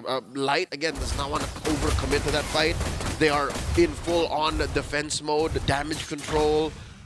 This is what the Super Fam can get away with their newfound love for macro gameplay. Last year, in 2024, their run, it was all about mechanics. It was all about team fighting. Now, they're minimizing the damage. The grab on the Kirk. He falls. Free kill for Annabelle. But honestly, that's okay, right? Because with so much control over onto Onyx PH, tower in the top side goes. Tower in the bottom side goes. It looks like they're looking for another one. Should be able to zone out Eman away here. And that's just been the nature of Onyx PH at this point. Bigatron Esports, I wonder if they're used to this, right? MPLID, always about brawl-heavy style games, very high action-packed. And when their macro gets put to the test, can they adapt on time? You know what? It did take a while for the rest of the world to follow through learning how to Lord dance. But hey, we learned at M4 in 2023. The rest of the following years, the rest of the world has to pick up on that. And now look at this. Inside the turtle pit, Luke, very low, gets a split. That's right, the answer by Moreno, the ejector on a Super Prince. Finally, Bigatron Esports finds the Monster Mage, tames him, but only for so long. Luke, once more, forced to flicker away, gets another split. In comes Brusco, gets that Tsunami Slam, feeding off a kill to Kelra. Annabelle falls, Luke up next, the Beast, helping Kelra get a double. How does that happen? Bigatron Esports started that so well, already a man advantage in the neutral objective fight. Granted, they were looking for something more. Triple kill as well, secured in. What? What? What did that? Where? Huh? How? They're not done! Emma falls! The Super Fam goes above and beyond to wow us. 4 members for the price of 1. Plus, they also get the perfect turtle.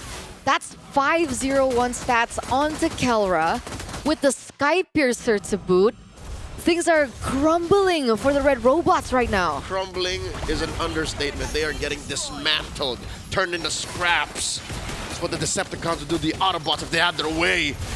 No mercy from Onyx PH. No quarter. You come in within range, you go down. They're taking even the purple. Especially he was already that low, right? That's Sky Piercer plus the Malefic Roar for you, ladies and gentlemen. And Luke, unfortunately, had to learn that the hard way. 032 on his signature glue. He's trying his best. Again, we talked about this pre-match. We set it up that, you know, Luke is reliable. Eman can turn things around late game. Moreno has sound mechanics, you know, can come in clutch, but the underlying symptoms, they're still there. There's a lot of lessons that they're still in the process of learning from game 1. That's a 3,000 gold lead for the gold laner. Alone. Just the gold laner. Kelra making Eman really feel like a mortal in the presence of the god in the gold lane. And you know, looking at the items again, Super Prince feeling himself with the Sky Piercer too. There you go. This is what people do in ranked. This is what we were expecting from the couple of Zushins we saw yesterday. Here, this time around, Fritz is looking at Riz like, hey, look, my coach let me do this. A lot more composed in the emblems, but he's at that point where they know they're just looking for a snowball. Tsunami Slam. On the one, it's Luke. Gets that split, and that flicker away, looking for the grab still, but Kelra ain't letting that stand. Crimson Beacon by Super Fist looking for them stacks. Moreno goes down, another kill for Kelra, and the Beast unleashed enough damage to serve it up to Kelra. Down he goes. Once more, the Maniac cannot get the Savage. Light walks away. Oh, 4 members again. Another Maniac in the hands of Kelra. He's sitting at 10-0-1 on the Harith and now on the Granger. What can't he do at this point? These inhibitor turrets should be falling. A 10,000 gold lead for Onyx PH. He can't stop, won't stop, Eterna. He's just gonna keep going. And going they will, going they shall. A Lord already being bursted down, blitzed down. Man, Onyx PH in game number 1, we saw some things that could have been cleaner. They seemed human. They seemed human finally, but in game number 2, they're like, all right, no.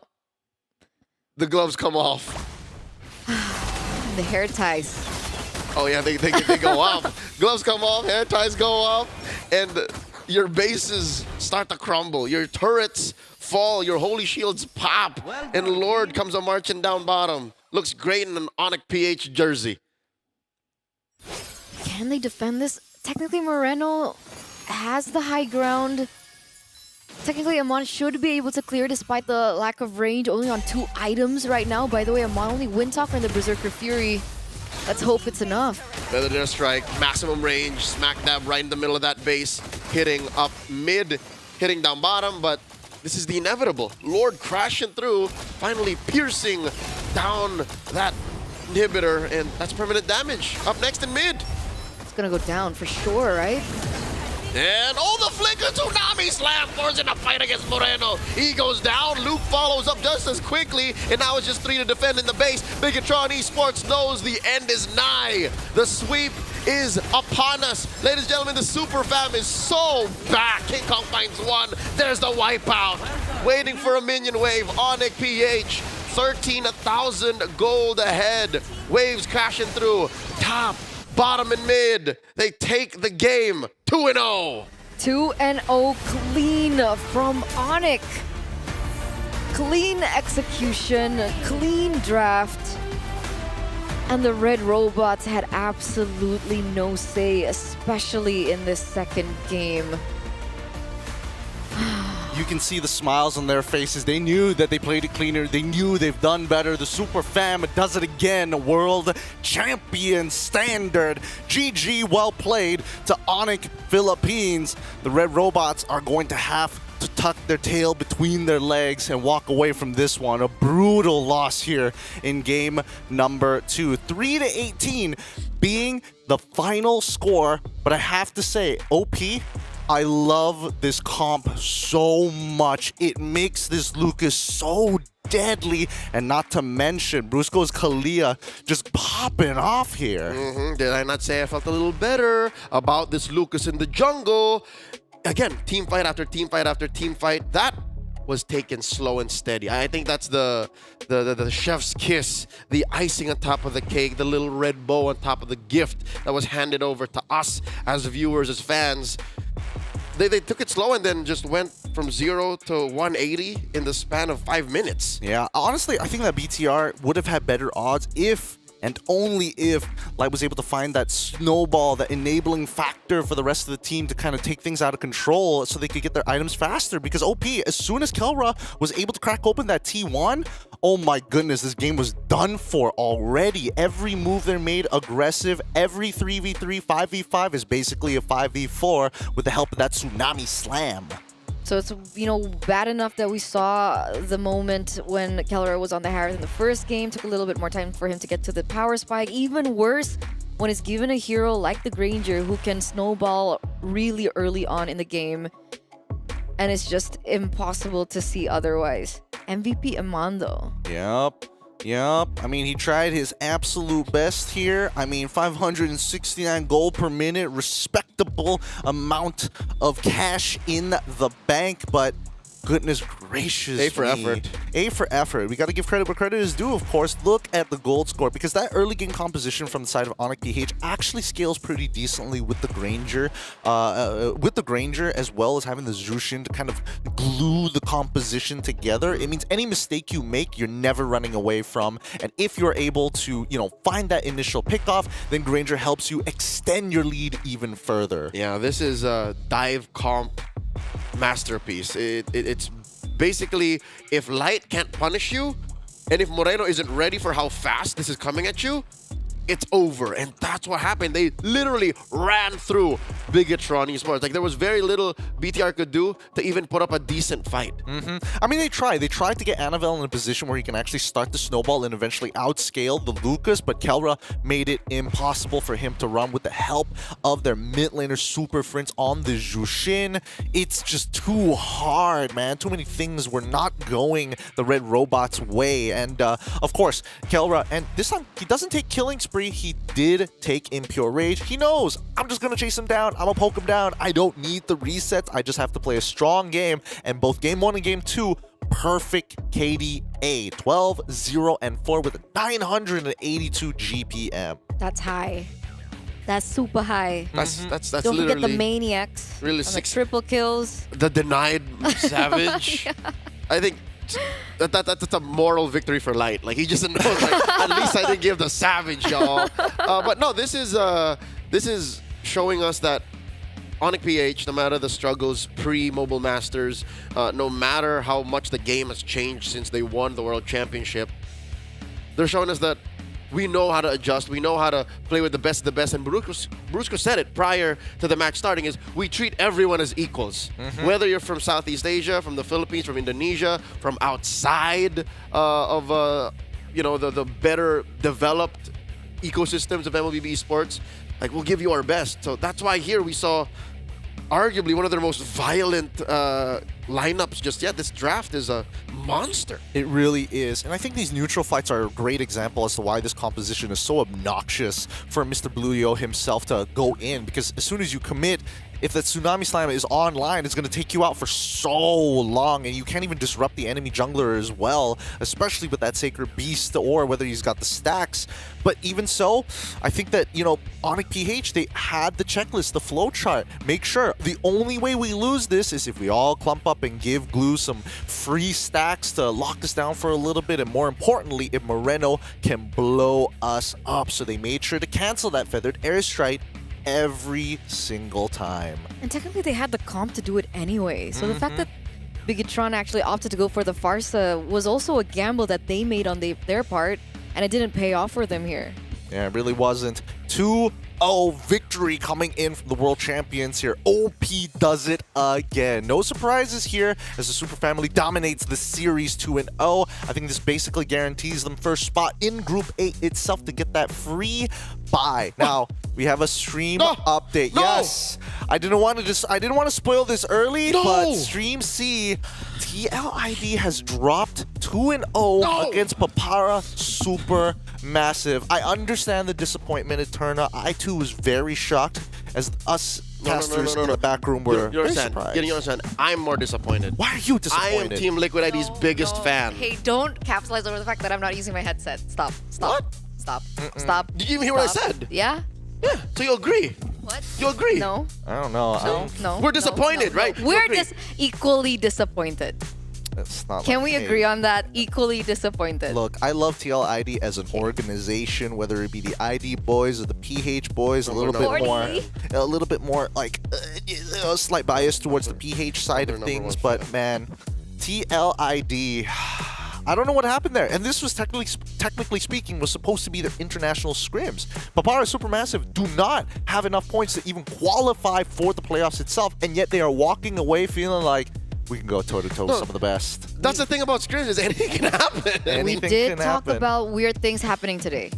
Oh, speaking of which, we finally broke the curse here. 2 teams that were looking to find some wins, but YBG finally having some points in the bag. Let's go. And a full series win against Influence Rage. Let's go. Keep in mind, Influence Rage was the team that were able to take a sweep against Bigatron. Oh, you're right. Like a triangle. It's a weird trifecta. I don't know if it's playstyle. I don't know if it's like the weight has been lifted and therefore I could show you my true form, or maybe Freya just got let through in both of those games. Hard to say. The Chinese love their Freya. They really do. I'm surprised. I mean, I wish we got to see it on Stream A, but hey, this was a banger of the match. We got the cleanest of the clean here on Stream A, on the A side. Make sure you let the other streams know who is still the best, despite the upsets that have happened all across.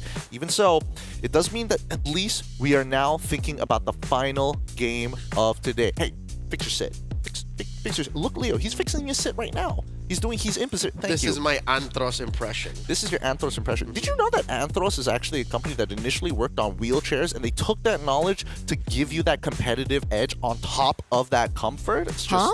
Hey, it's just one of those fun facts that you must know. There's medical backup to this. Science induced. Your body is just better with Anthros. Survey says Anthros top of the line.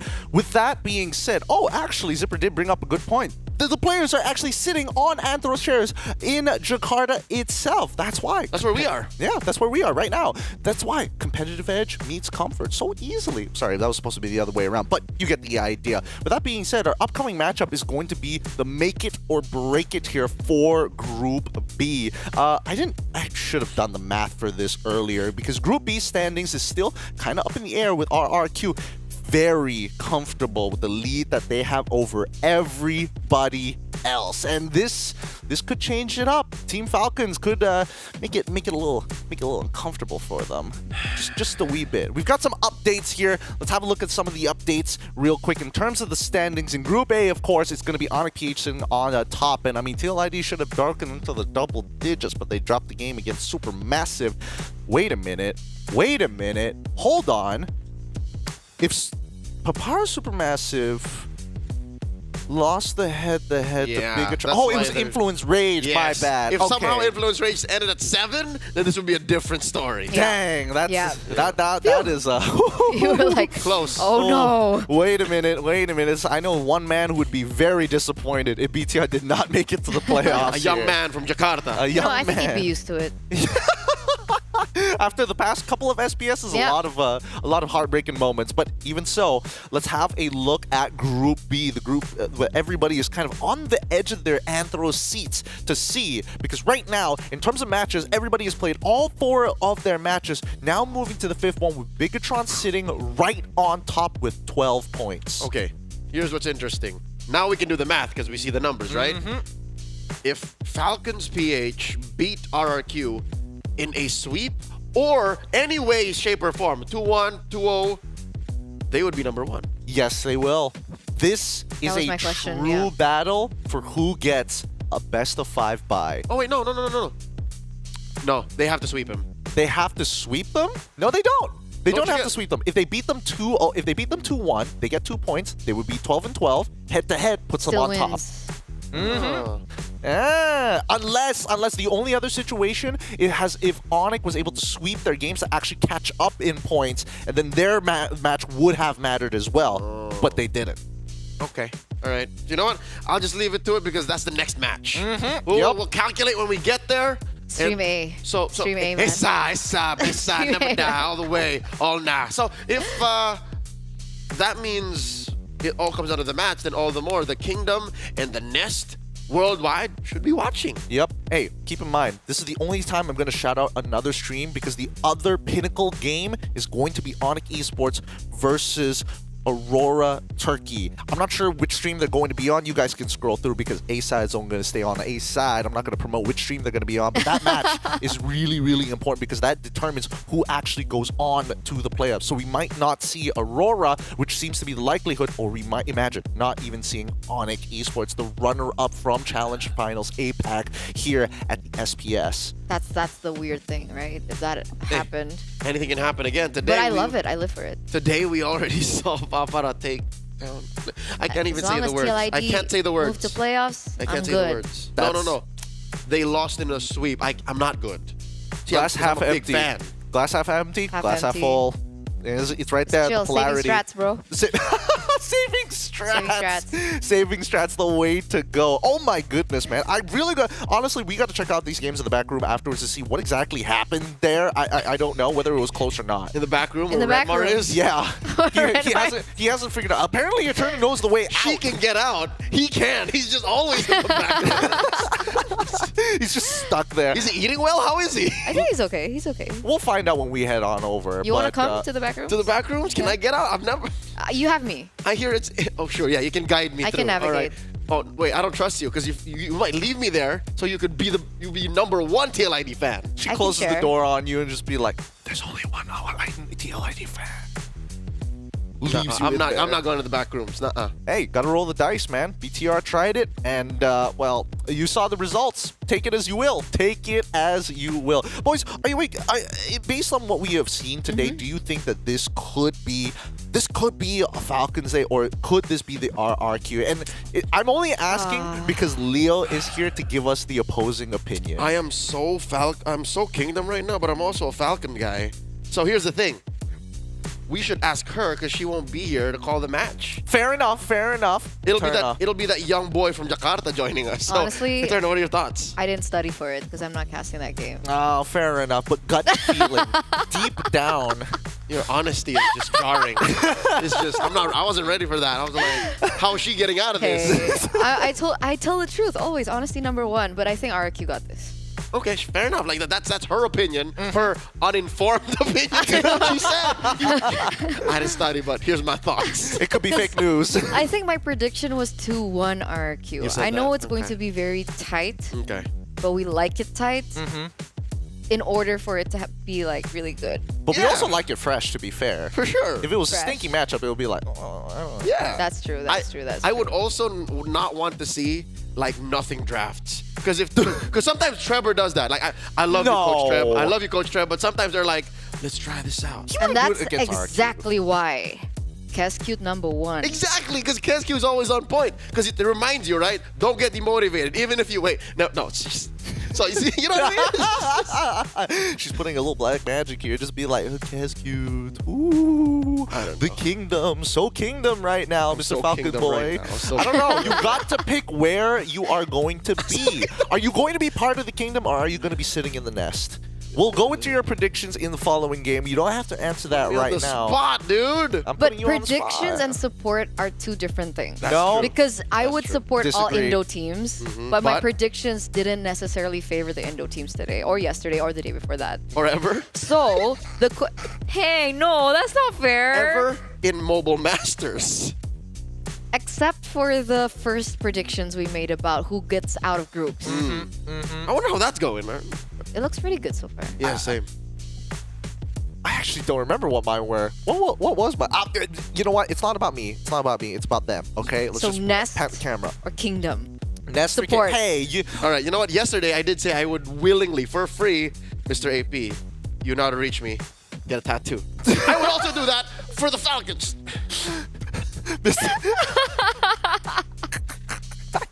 That's just the thought of it. Don't worry, we are. Oh my goodness, Your hotel is great, sir. This is going to be great here. Our next matchup, of course, going to be an exciting one. But more importantly, we need to hop on over and get the opinions of the team who's going to be moving on and getting the free buy. It's going to be from the super fam himself, the brains, the team, the player that every player wants to play with. Hello? It's Super Friends on the other side. Hello, Super Hello. Friends. Hi, Super Friends. Hello po.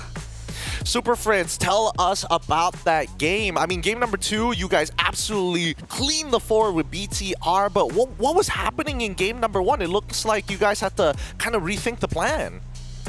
We're just connecting in game. So that's what the game ended. Okay. Just connecting Yeah, into no. the game. Friends, you looked very connected, and I'm happy to see you guys performing.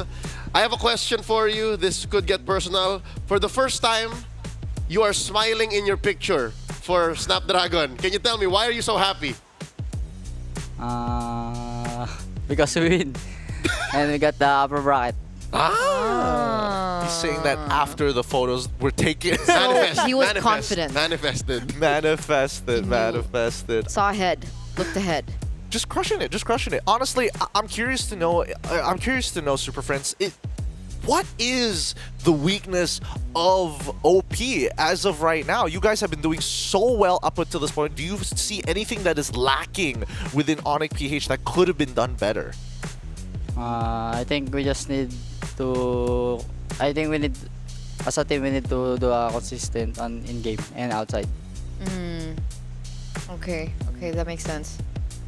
Okay, you know, in the spirit of what we were talking about earlier, so Super Friends, with Onyx PH, you guys are doing really great on your own, right? But from Indonesia, there's a team that has still gone undefeated too. Now, the big question is, do you think that you can beat them? And my second question is, how do you think, and what is your prediction for RRQ versus Falcons PH? I think on second question, Falcon PH will win because I trust my fellow Filipinos. Okay. And the first one is, what's the question again? Sorry. Do you think you can beat RRQ? I think we can beat them, but let's see when in playoffs. Okay. I love the confidence. I love the confidence. Super Friends, the world is watching you right now as the fans, and again, newer fans, fallen in love with the Super Fan. Do you have anything to say to them before we bid you farewell? To our fans, thank you for supporting us here on playoffs. Thank you so much, Super Friends. Thank you, Super Friends. That's Super Friends from Onyx. Thank you. Esports Philippines. We'll see ya Let later. the boy rest. Bye, Monster Mage. Let the man rest. Love you. All right. Aww. He would make for a terrible caster, dude. He's just like, oh, who's gonna win? I trust in my fellow Filipinos. That should be your answer. Yeah. Where's the confidence there? That should be your answer. Because I'm so kingdom right now, all right? I trust in my fellow Filipinos. This is character consistency. Fine, I'll be. This is how I was written by fellow the writers, Filipinos. all right? Mr. RRQ, please get that on a shirt. I'm so kingdom right now. That's so good. That's good. With that being said, we're going to go on a short break, and when we come back, we're going to conclude the group stages in a final epic best of 3. This is the Snapdragon Pro Series Mobile Masters Team Falcons versus the Kingdom RRQ. We'll check you guys out right after these messages.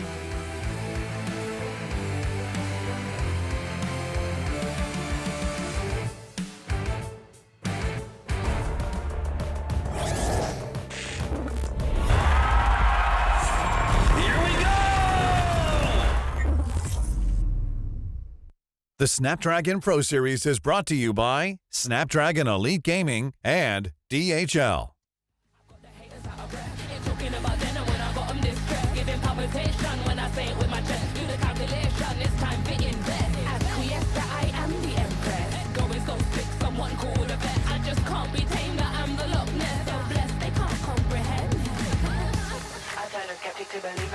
I am a leader resurrected like it's Easter. If you step to me, you'll get the misdemeanor. They can't defeat her, they can't connect the reader. Can't decline, don't worry, I'll be fine. Cause all I see is up in the line. Did I plan this? Is this by design? Come reflect my light, can't be denied. Come correct, cause this moment is mine. It's mine. Tell me you're feeling the. Tell me you're feeling the.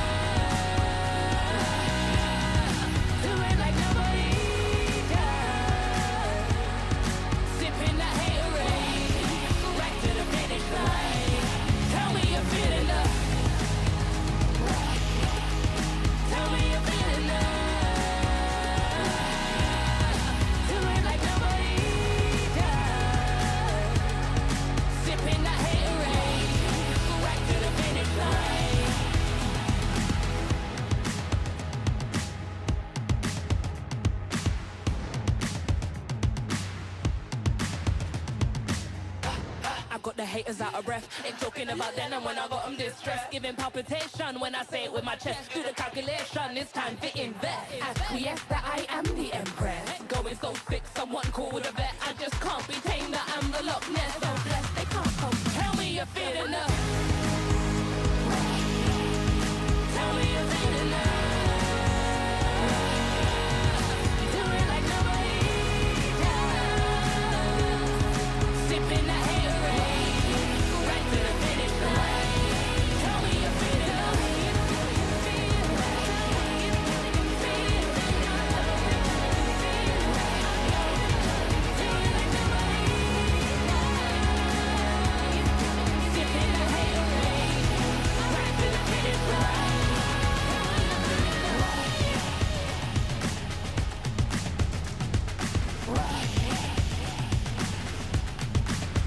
you're feeling the.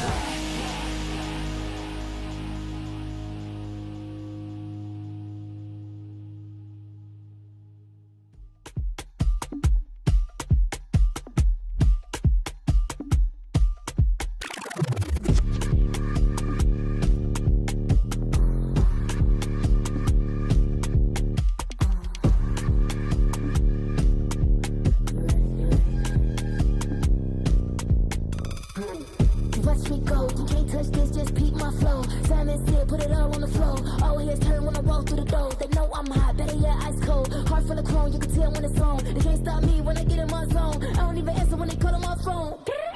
Baby, myself, I ain't make no wrongs. Play with me, I don't condone. I'm way too up, but I'm so far gone.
stop. Leveling up and I can't stop. Won't stop, can't stop. Leveling up and I won't stop. Can't stop, won't stop. Leveling up and I can't.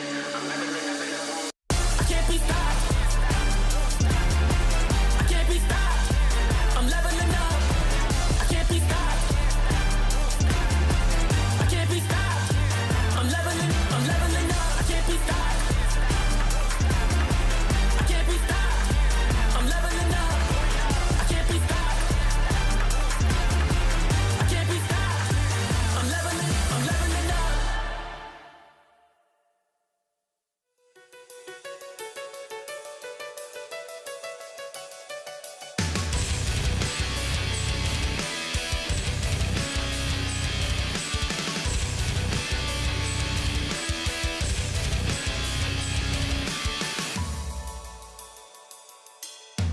I stare into the eyes of people all unknown. Feels like I'm imagining everything and I'm so alone. Can't stop for a moment to gather my thoughts and all my strength. Can't stop for a second, can fall to the side, gotta make my claim. Get up out of my way, it's time. I'm gonna push in the front, it's all mine. There's no limit, shine a light. Running hard, pushing forward, time to make my life. What's the most that I can take? What's the limit? What's at stake? There's a ghost inside of me, pushing me closer. Get me right into the flame. Take me right into the game. There's a force inside of me, pushing me closer.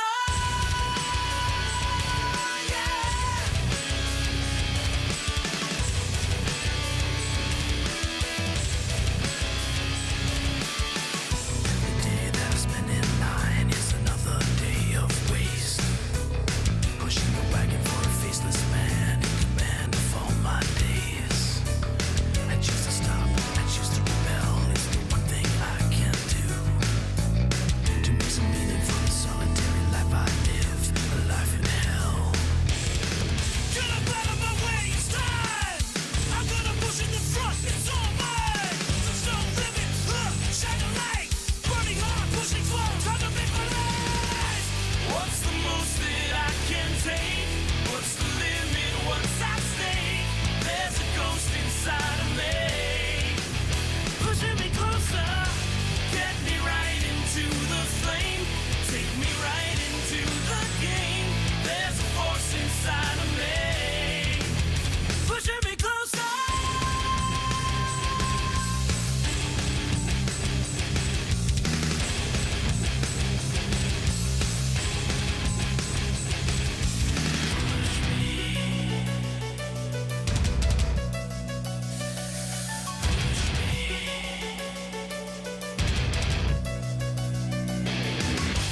What's the most that I can take?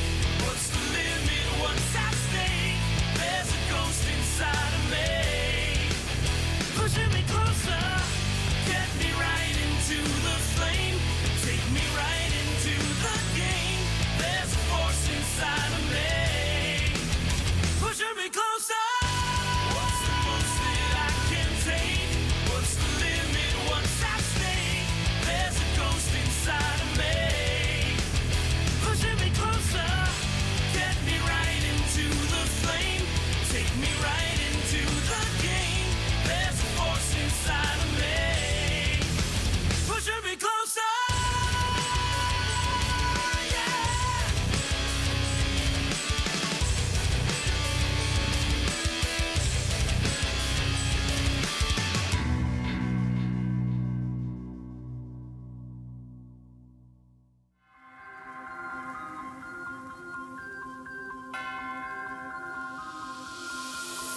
Yo.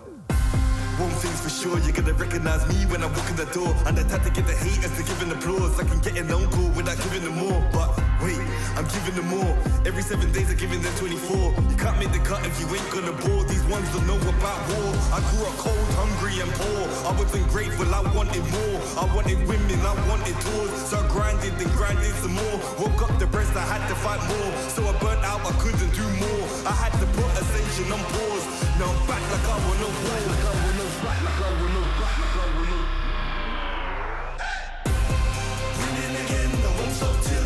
winning again. Winning again, I won't stop till I'm winning again. It's cold outside and I thought I couldn't do it again. Winning again, I won't stop till I'm winning again. I'm in my bag like loose change, self-proclaimed hero like Bruce Wayne. Out the sight even if you bought new frames. All this talk about weight but got no gains. How you gonna do a sight with no aim? Marathon longevity is my lane. I get dark like under the duvet and don't roll with a weak link like a broke chain. Self-ignorer when I was poorer, my struggle gave me a god flood of the Torah. I didn't stop me pleasuring somebody's daughter. My cup running over to the spills of the saucer. Call me true the author, my battle plans rapper terroristic torture.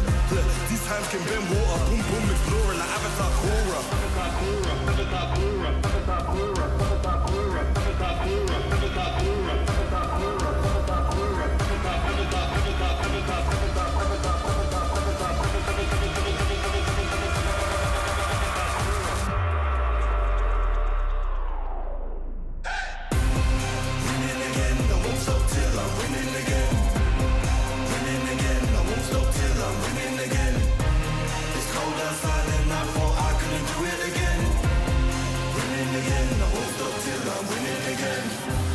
I rhyme like nursery, still my style, you will reimburse me. Plus 30, big hands and they're sturdy. I'm Drew the first, I'm back like anniversary.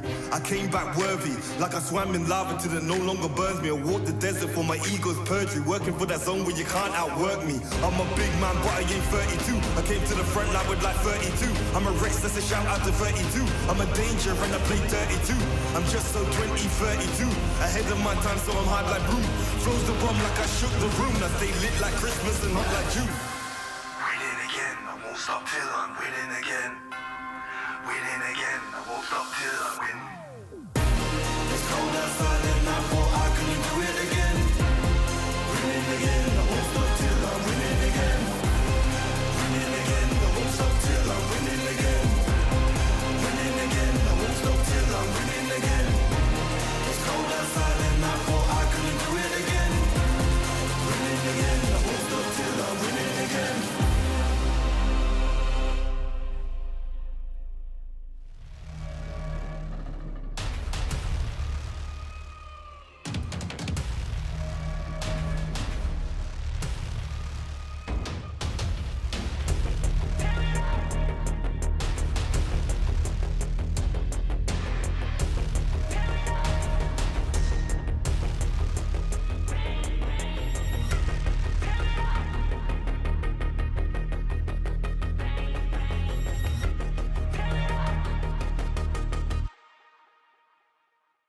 You get one night before the sun's up. Bang, bang. Tear it up. One shot before your time's up. Bang, bang. Tear it up. You get one chance before you're out of luck. Bang, bang. Tear it up. Tear it up. Bang, bang. Tear it up.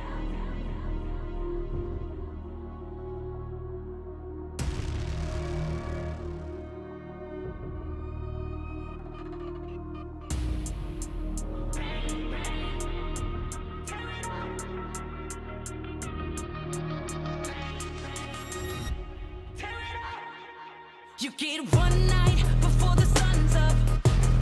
Bang, bang. Tear it up. One shot before your time's up. Bang, bang. Tear it up. You get one chance before you're out of luck. Bang, bang. Tear it up. Tear it up. Bang, bang. Tear it up. One army, we unbreakable. Won't ever beat us. We too strong. Take a stand, raise all of your fists high. This is the one. We're fighting for our lives. Won't let the odds run up on us. We fight until the sun comes up. Don't try us, we the one. Bang, bang. Bang, bang. Bang,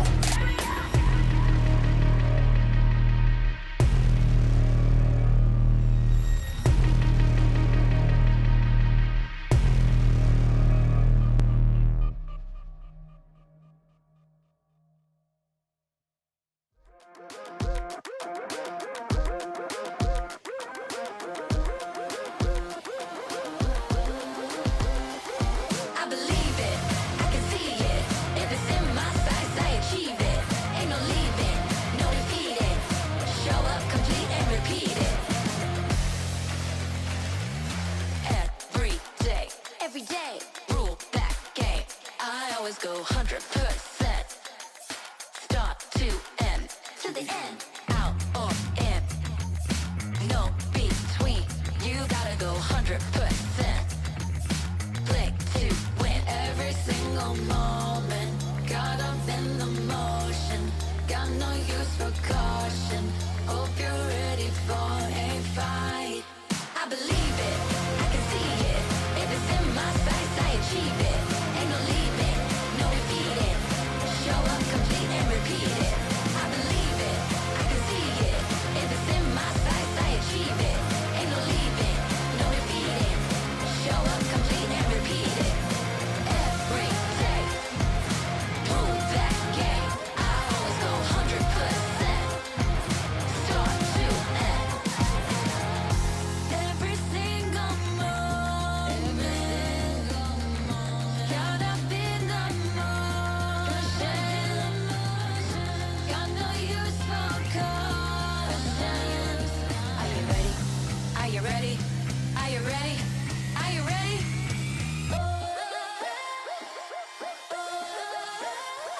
I believe it, I can see it. If it's in my sights, I achieve it. Ain't no leaving, no defeating. Show up, complete and repeat it. I believe it, I can see it. If it's in my sights, I achieve it. Ain't no leaving, no defeating. Show up, complete and repeat it. Every day, prove that game. I always go 100%. Start to end. Every day, prove that game. I always go 100%. Start to end. Show up, complete and repeat it.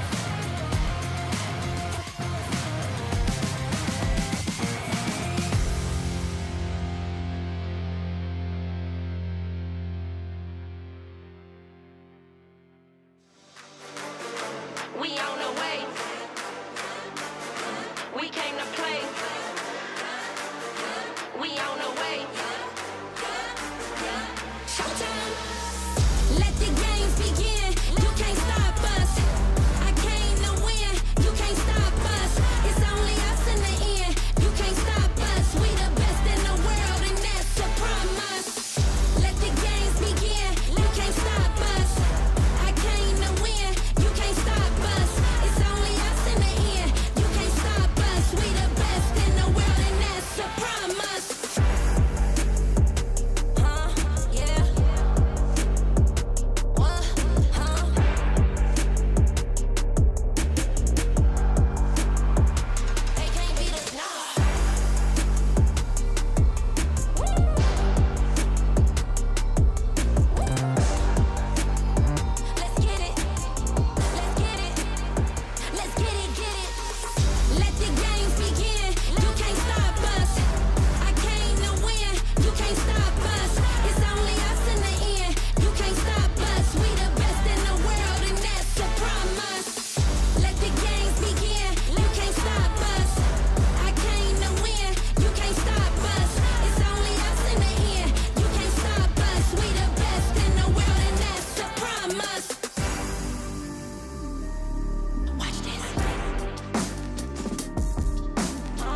father. They working hard, we're working smarter. Where they're gonna go, we go harder. Hit every swing, roam like a king. Every dream in your head getting bigger and bigger. Isn't it time we start pulling the trigger? Shoot for the clouds, let there be no doubt. We're flowing without any drought. Baddest the baddest, just call me rolling. Playing with folks for the serotonin. Placing your bets, yeah, we're going all in. There's somebody calling my destiny. Betting on me, you don't wanna be my enemy. Wait and see, lay on the waist. Taking a victory, not just a taste. Laying on fire, I'm storming the gates. You don't wanna be my enemy. Wait and see, lay on the waist. Taking a victory, not just a taste. Laying on fire, I'm storming the gates. Laying on fire, I'm storming the gates.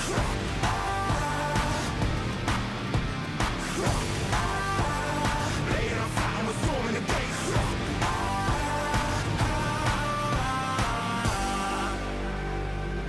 Right from the heart of me, never apart from me. It's all I had and all I'll ever need. Way too close to call it. Taking a leap and we're going all in. Baddest the baddest, just call me rolling. Messing with folks for the serotonin. I'm betting on me. You don't wanna be my enemy. Wait and see, lay on the waist. Taking a victory, not just a taste. Laying on fire, I'm storming the gates. You don't wanna be my enemy. Wait and see, lay on the waist. Taking a victory, not just a taste. Laying on fire, I'm storming the gates.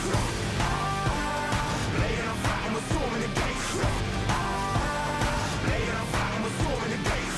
You don't wanna be my enemy. Wait and see, lay on the waist. Taking a victory, not just a taste. Laying on fire, I'm storming the gates.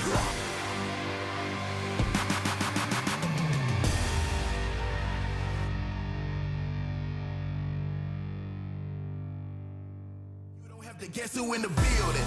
One of the realest. Never catch me slacking, I was born, that's the illest. They call me a champion, I got the will to win. I'm a rare breed walking, I am one in a million. Guess who in the building? One of the realest. Never catch me slacking, I was born, that's the illest. They call me a champion, I got the will to win. I'm a rare breed walking, I am one in a million. Yeah. I am back in the place, don't have to guess who in the building, cause I'm back in your face. Ready for anybody coming, I am here on my toes. Never will settle for defeat, cause I'm raising the stakes, yeah. And I'm not coming to play, I got my game face on and I'm ready to shake. You see my name will be known everywhere in the world, cause I'm a king, get it strong and I never will break. Hey, one of the chosen, going that's the illest, watch me kill it like a supposed to. Never catch me slipping on my pippin', I'm the coldest. The best I ever do it, I'ma show you how I know it. Notice, I am on my way, I'm here to handle business, I ain't come here to play. I see they in their feelings, I don't care what they say. I am one in a million, you don't have to guess who in the building. One of the realest, never catch me slacking, I was born, that's the illest. They call me a champion, I got the will to win. I'm a rare breed walking, I am one in a million. Guess who in the building? One of the realest, never catch me slacking, I was born, that's the illest. They call me a champion, I got the will to win. I'm a rare breed walking, I am one in a million. I'm a rare breed walking, I am one in a million. I'm a rare breed walking, I am one in a million. And I'm at it again. I'm a bad man walking around and tell all your friends. And whoever wanna test me, I am standing my ground. As they come closer, I am focused as I smart with a grid. Yeah. Cause they know I'm a fool, and they know I'm that dude. I don't follow their rules, never bow to their principles, never choke when I move, never fold under pressure, never vouching to lose, yeah. I am on my way, I'm here to handle business, I ain't come here to play. I see they in their feelings, I don't care what they say. Cause I'm one in a million. You don't have to guess who in the building. One of the realest, never catch me slacking, I was born, that's the illest. They call me a champion, I got the will to win. I'm a rare breed walking, I am one in a million. Guess who in the building? One of the realest, never catch me slacking, I was born, that's the illest. They call me a champion, I got the will to win. I'm a rare breed walking, I am one in a million.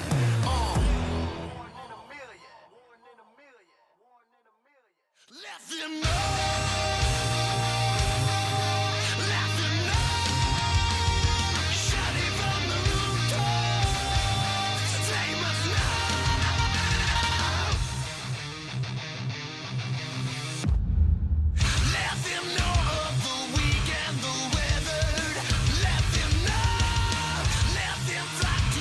Flight of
It's a madhouse, it's a madhouse. Had a lot of people showing me some mad doubts. It's a madhouse, it's a madhouse. I got love for the game, I don't cash out. It's a madhouse, it's a madhouse. Everybody with their hands up in the air like whoa. It's a madhouse, it's a madhouse. Shaking all the city, this is how I like my show. I got love for the sweat that I put in. Door with the foot in, proofs in the pudding. Things I did, all them said that I couldn't. Superhero bouncing like a villain. All y'all rooting, you the fan now. Yeah, you understand now what it took to be the champion that I am now. Head in the sky, it's about the time you land now. And let's see who of us has got the better plan now. Who has got the better plan now? Who has got the better plan? Who has got the better plan now? I'm just trying to understand. Who has got the better plan now? Who has got the better plan? Who has got the better plan now? Who has got the better plan? It's a madhouse, it's a madhouse. Had a lot of people showing me some mad doubts. It's a madhouse, it's a madhouse. I got love for the game, I don't cash out. It's a madhouse, it's a madhouse. Everybody with their hands up in the air like whoa. It's a madhouse, it's a madhouse. Shaking all the city, this is how I like my show. How I like my show. Hey. This is how I like my show.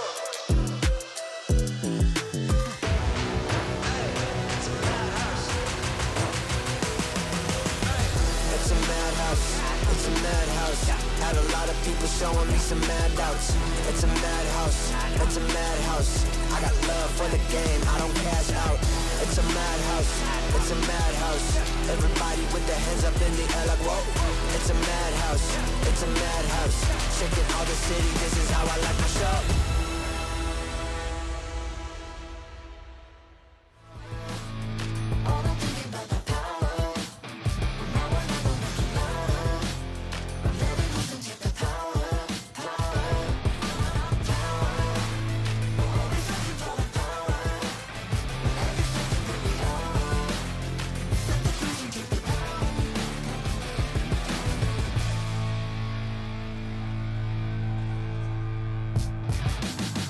Yeah, I'm moving automatic. See the top spot, but I move right past it. You're not number one, man, you thought you had it. I got what I want, now it's more than average. We are the masters. Now we back on the roll, headed back to the throne, cause we back what we on.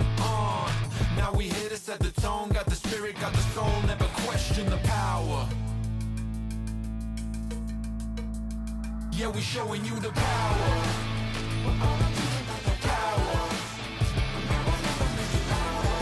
Make it loud.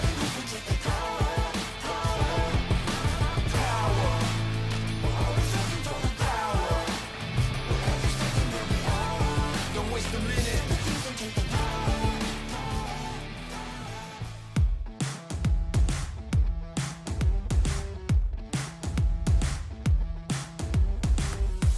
Group A has found its conclusion, and now to settle on to Group B. This is going to be the final game of today to conclude the group stages of the Snapdragon Pro Series Mobile Masters. My name is Giving Q. I'm going to be your host as always, because today we are going to finally wrap things up. Give it up for our professionals here. Hide your wife, hide your kids. You might catch them on the street with concealed weapons. It's Leo and as well as Merkel representing the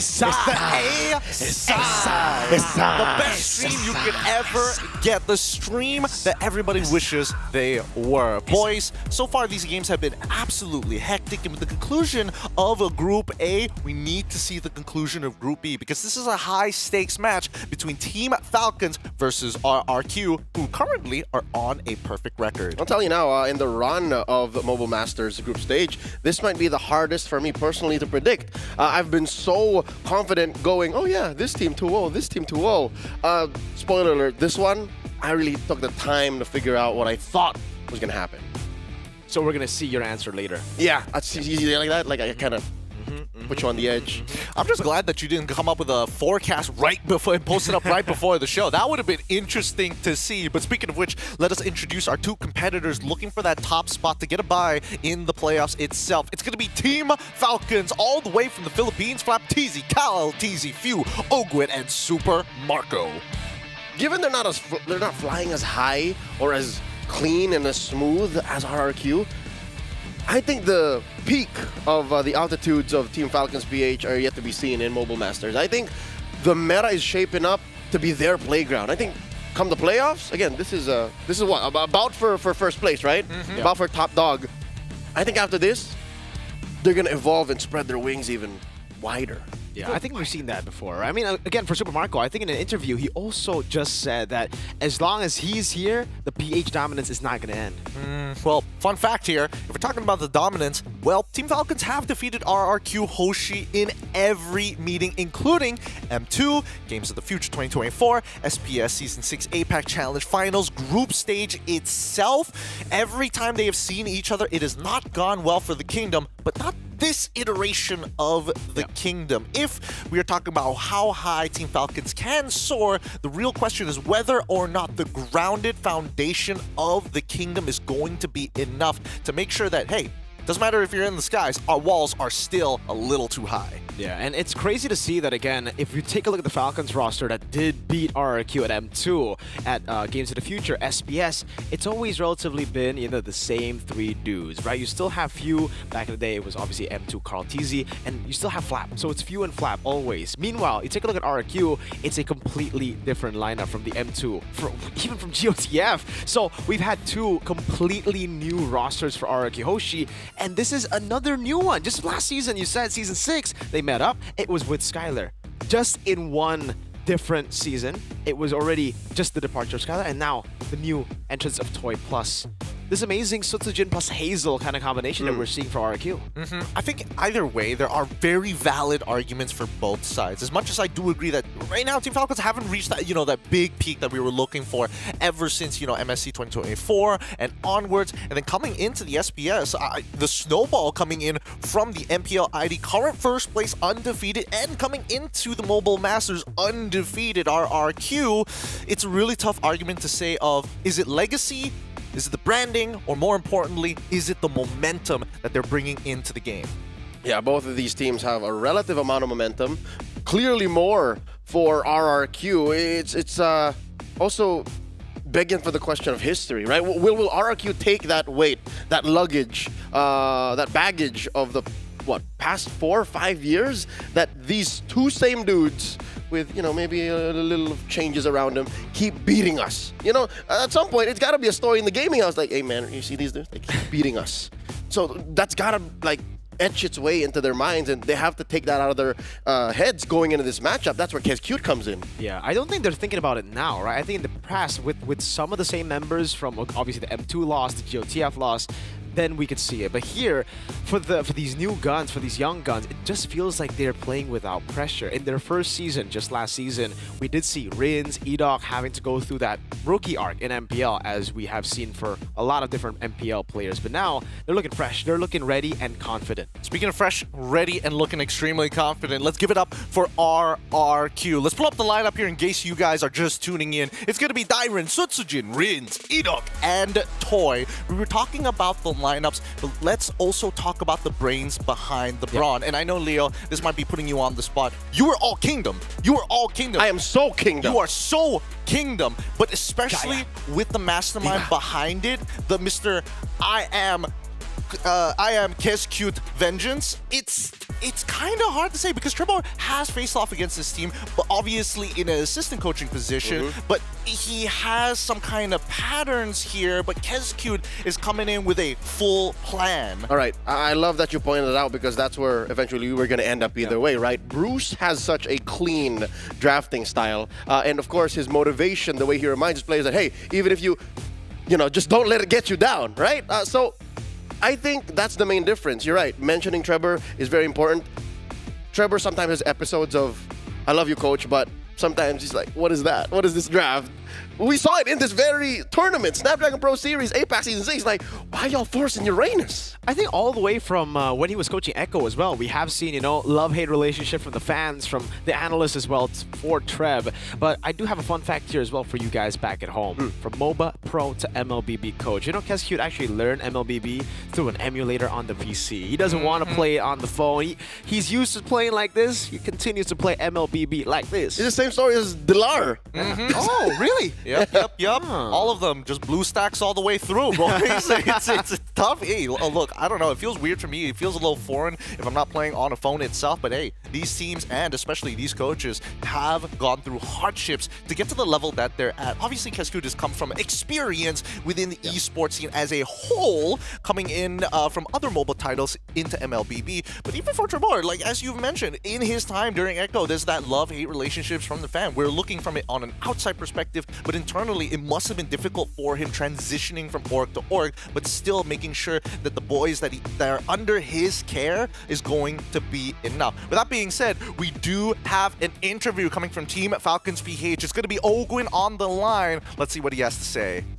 Feeling good. Feeling Now, good. I have a question, actually. I know you're not the jungler. And we have Mr. the greatest of all time at the back. Okay, I know you're not a jungler, but you are a roamer. And I feel like this matchup is a matchup between the junglers. A lot of people are comparing Kyle TZ to, of course, Sutsujin of Indonesia. What is your opinion about this? I think achievement-wise, Kyle TZ is better. I think Sutsujin, in skills, I think they're on par in each other. Jadi tadi Rose nanya, kan banyak banget dari penonton tuh yang benar-benar ngebandingin nih antara Sutsujin dan juga Kyle TZ yang bakal bertemu nanti. Walaupun Ogwen adalah roamernya, kira-kira bagaimana pendapat Ogwen tentang hal tersebut? Dan ternyata dari Ogwen tadi bilang bahwa dari makro kayaknya memang Kyle TZ yang lebih unggul, tapi kalau dari skills dia benar-benar sama sih untuk keduanya. Alright, Ogwen, if you guys actually win this matchup up against RRQ Hoshi, you guys will currently be sitting at the first in this group. You guys will be getting the top seed. How do you feel about this matchup? Do you think it's you guys will be walking home with number 1 in your bracket, or it's gonna be a tough one and RRQ Hoshi might be able to take the first spot?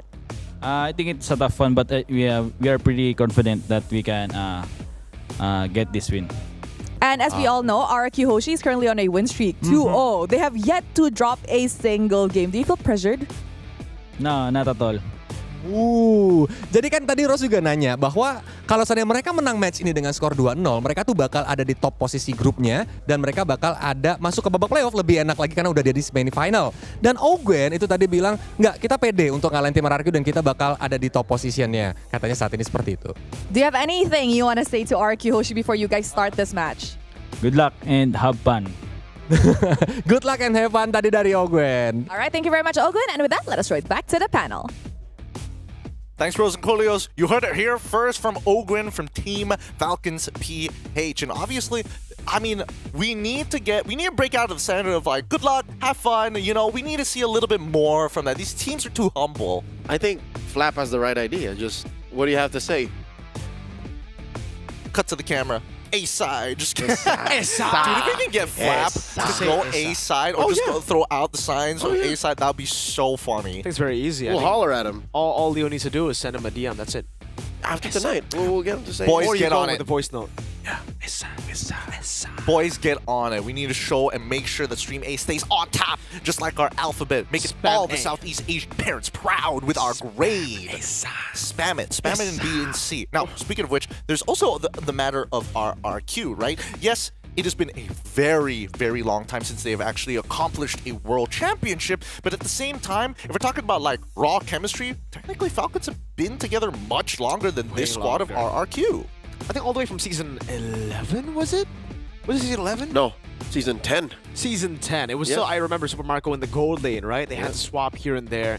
And it's amazing. But RRQ Hoshi, again, if we take a look at it, yes, this is a way younger roster. Way, way younger. Edok, Rins, they've only played 2 seasons. Toy is a rookie in MPL ID, a rookie in the previous Season 6 SPS. But again, through them losing their star player, through them losing their best individual player, all of them have started to shine. All of them have started to take the spotlight. And it's not like the RQ of the past, where again, they just funnel into one member, they play for him, they draft around him. Now every single one can make a play, so it creates again that flexibility for Kesku to draft and to implement that playstyle. Just to be devil's advocate, yes, it is flexible. Yes, it is repeatable, as most people would like to call it. Consistency is always going to be key in these types of scenarios. But then the question of adaptability comes into play. And I think that's where Team Falcons may have the upper edge. I don't know if you agree with this, Leo, or not, but that's where I'm feeling. That's why I think it's more important that we check in on Coach Kescute's draft. You know, prep time is very important. We know that he has a plan on a plan on a plan all the time, but what if somehow Coach Treb, Team Falcons PH, they get underneath that and figure out a way to compromise said plan? What if you somehow take off 2 or 3 of their members' favorite heroes, like they're out of their comfort, literally? What now? That's the true test here. Personally, I think that Kescute is telling his team, just if we can execute perfectly, we don't even need to think about that. Oh, it looks like thank you, Zipper. Yes, we've got the man, the myth, the legend, the GOAT of Miracle of Coaching. It's going to be RRQ Kescute on the line. Let's see what he has to say. Baik banget lah. Wah, baik banget ya. Mirko's greatest coach of all time is feeling amazing. Oke, Coach mau nanya nih. Kan kalau nggak salah ya, perhitungan kita itu udah 54 hari kalian win streak tanpa kalah 1 game pun. Resepnya apa sih, Coach? Siapa tahu ada yang mau push rank biar nggak kalah gitu. Resepnya Magic Chess kayaknya, bareng. Magic Chess semua tuh. So if we are not mistaken, it has been 54 days since the last time RQ Hoshi has dropped a single match. And according to the coach, the secret recipe is Magic Chess. I do not understand this, but you know what? Maybe it's because they use their brains a lot in Magic Chess, right? To find the chemistry. Yes, exactly. Tapi Coach, di match ini match yang benar-benar keras. Karena kalau sampai tim Falcons nanti menang, itu dengan skor 2-0, mereka yang bakal ada di top posisi. Seberapa pede kira-kira anak-anak bareng sama tim RRQ ini bakal bisa nge-secure? Pede.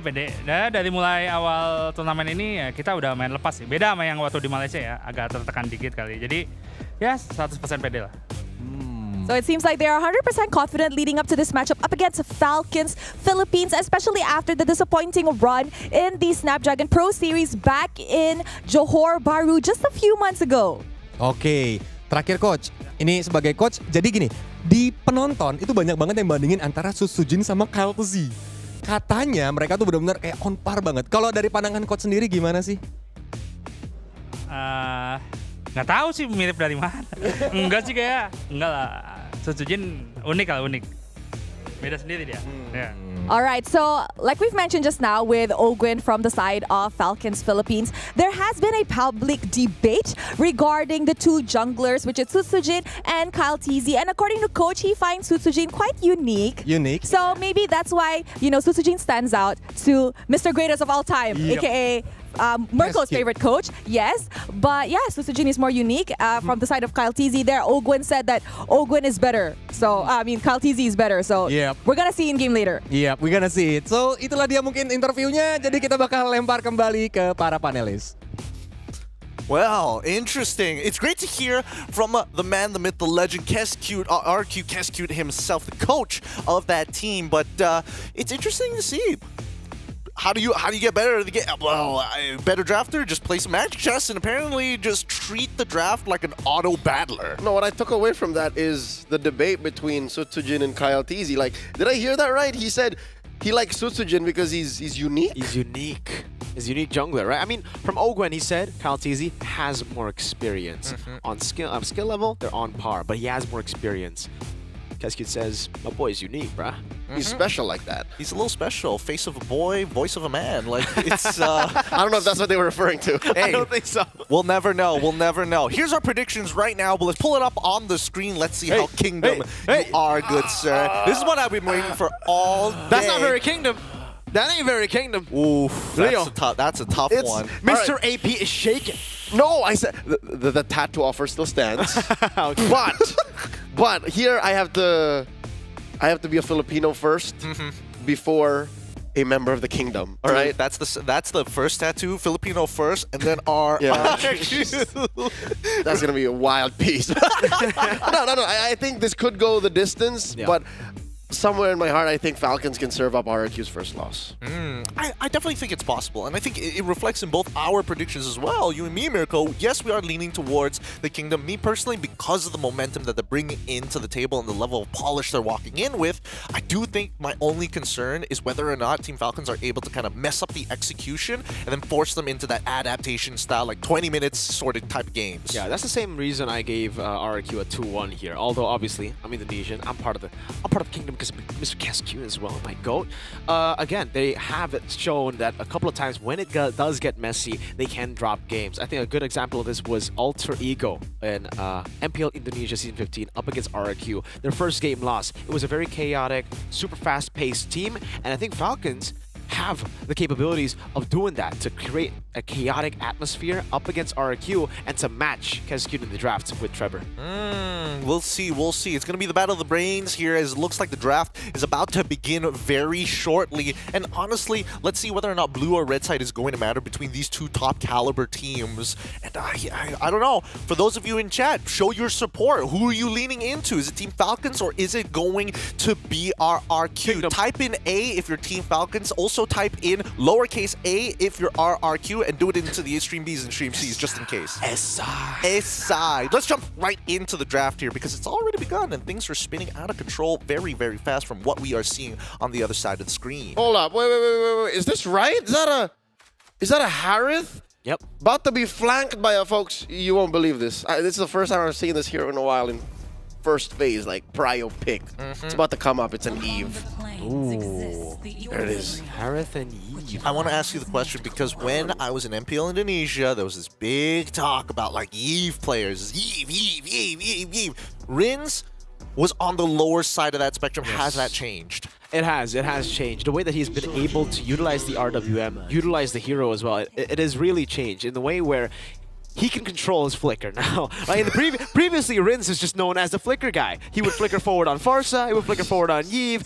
It would work on Jutsin and Valentina, but yeah, it's kind of tough to pull off on the Yves Farsas. But in MPLID, and I think in the previous game we watched as well, I forgot if it was yesterday. Up against Onyx, they were able to utilize the Eve really, really well to create that box to play around the neutral objectives. And this so far is going the exact same way that we saw the Onyx draft go. RRQ have gone for the same template here. Eve, Harith, Haya up against Team Falcons, Suyo, Jawhead, Cecilia, and that Onyx template that we saw yesterday. Exactly, and it fell into the exact same pattern too. I mean, the heart, I feel like in Kescu's mind, it's like, yes, this could be a pattern, but if we're talking about individual synergies, at least the RWM means that you're not going to get punished too hard by the Jawhead, assuming things are relatively even, especially around neutral objectives. But if we're talking about the ban so far, we're seeing that the Lucas ban coming in from Team Falcons could have potentially caused the initial disruption in the first place. The Kalia ban even coming in from RRQ Hoshi. But as we go into the second phase of the ban, I see that the Moskov instantly gone.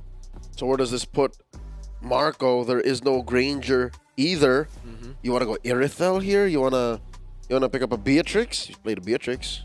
I think at this point they might just go for the Claude for Super Marco, right? I think RRQ have their sights set on the Claude ban as well, maybe. Another hero that can blink. Again, doing really well against the Harith, but with the blink, you also get away from the real-world inflation easier. Also, technically, against the Hayabusa, it is a way to get away from the shadow kill.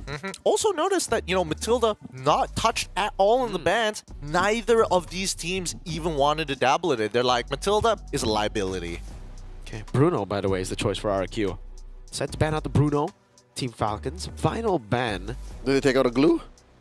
They could take out the glue. They already have the Sicilian, so no Ferrum is possible for them. The glue would disrupt a lot. Again, against the Jawhead, against the Suyo, if he's able to split and just buy that time, bait out those ejectors, it's going to be tough. I guess, but does this mean that they're trying to set up something for Dyron here? Go in for potentially, EXP support flex, or just show what your support is going to be, and then wait for Team Falcons to show everything before they decide. I don't know. Red 4 seems to be pretty flex. Like you pick something like a high loss, still out there. Badam. You pick a Badam, pick a Gadot. They're all out there. Glue even? Yeah. Yep. Glue is still open. A lot of different options here. I feel like Glue would be the only kind of to be first shown here on Red 4 would make a lot of sense because, again, you've already shown your mid laners. For RRQ, I like the Badang more. We've seen RRQ utilize the Badang so much in Season 15, so much in SBS as well, in the Mobile Masters. Mainly for Dyron, though. So that technically stops the flex. Not entirely, because we have seen Edok play the Badang, just not a lot. So most likely this is going to be a Dyron pick. But that's exactly what we wanted to see, right? Either they go for if we have to show a dedicated EXP, it was probably going to be Glue. If not, we go for that flex phase, kind of keep it up in the air to give Dyron that good matchup. Because keep in mind, Team Falcons have already gotten rid of the go-to Hilda on top of the Tigreal. Essa. I'm thinking that Claude came through. So yeah, no. How do you know? The Eve becomes an interesting compromise. So you need to protect one of your cores at least. And of course, the aforementioned Hylos could be good to, again, fight the zoning potential of RRQ. So those should be solid pickups here for Falcons. What does that leave RRQ Hoshi with? Oh boy, interesting. Hylos comes in, their composition, CC. So they just want to straight up just win Dyron's lane. They want him to have that pressure with kill threat rather than just split push. I think this kind of works out, right? Because if Team Falcons make a mistake, RRQ can technically start running them down, and if things go bad, you still have Badang at the end of the day.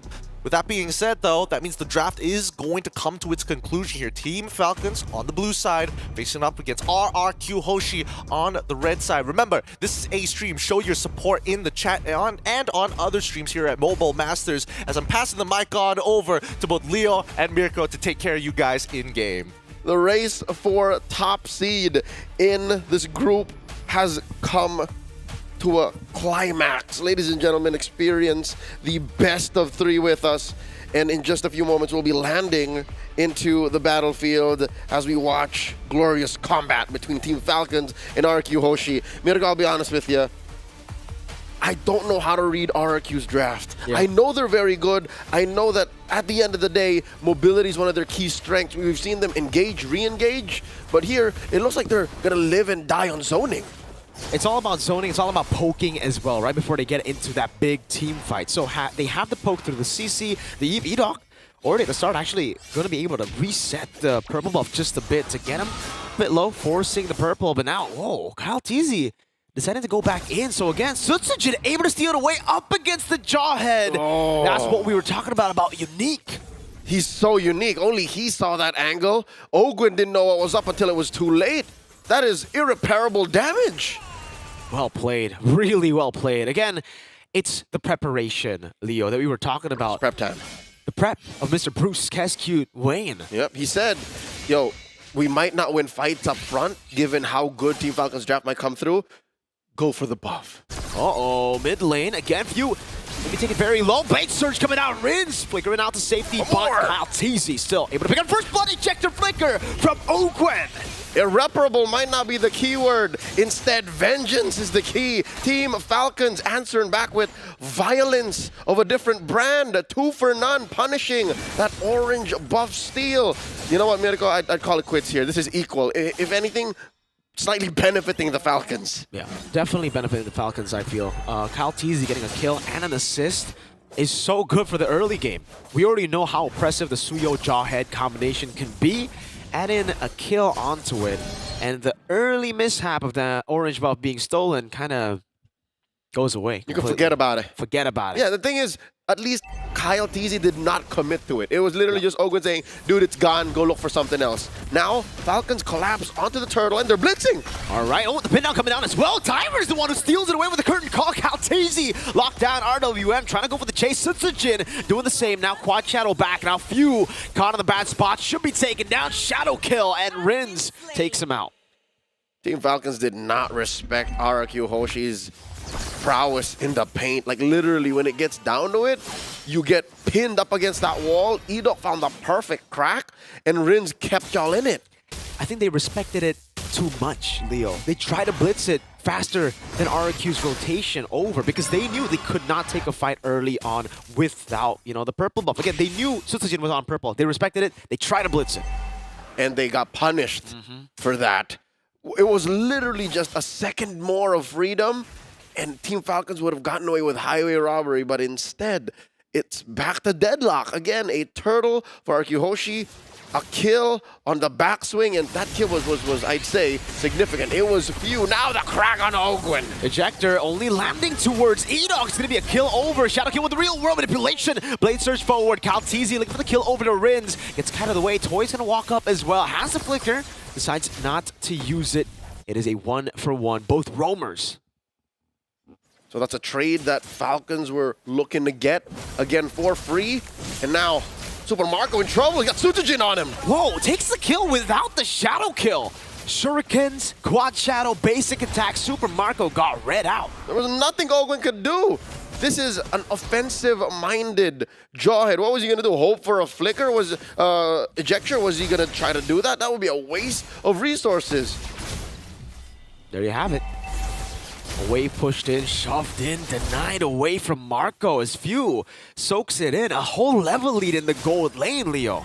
Super Marco has a lot of recovering to do. Again, he's playing with a tier A hero at best against Toy's in-demand Harith. Now that the second turtle is up, I think Falcons have to make the call here. Like, they have to accept the fact that we can't contest this. Edok might catch us again. There is an ult on all sides. Glorious pathway by Flap. Okay, unstoppable force as well, but the real world ablation together with the fist crack was used on Kyle. Still Few securing the turtle. Flap TZ walking up against that RWM, and they will disengage, just getting that turtle. But take a look at the top lane. Smart missiles. Ogwen not gonna go for the ejector. Dyron though will get a trade in the bottom lane. Full turret plate. Falcons threading the needle. Get the full turret. Yeah, but down bottom, look at that push. Clean. All right, so it seems like RQ Hoshi calculated that.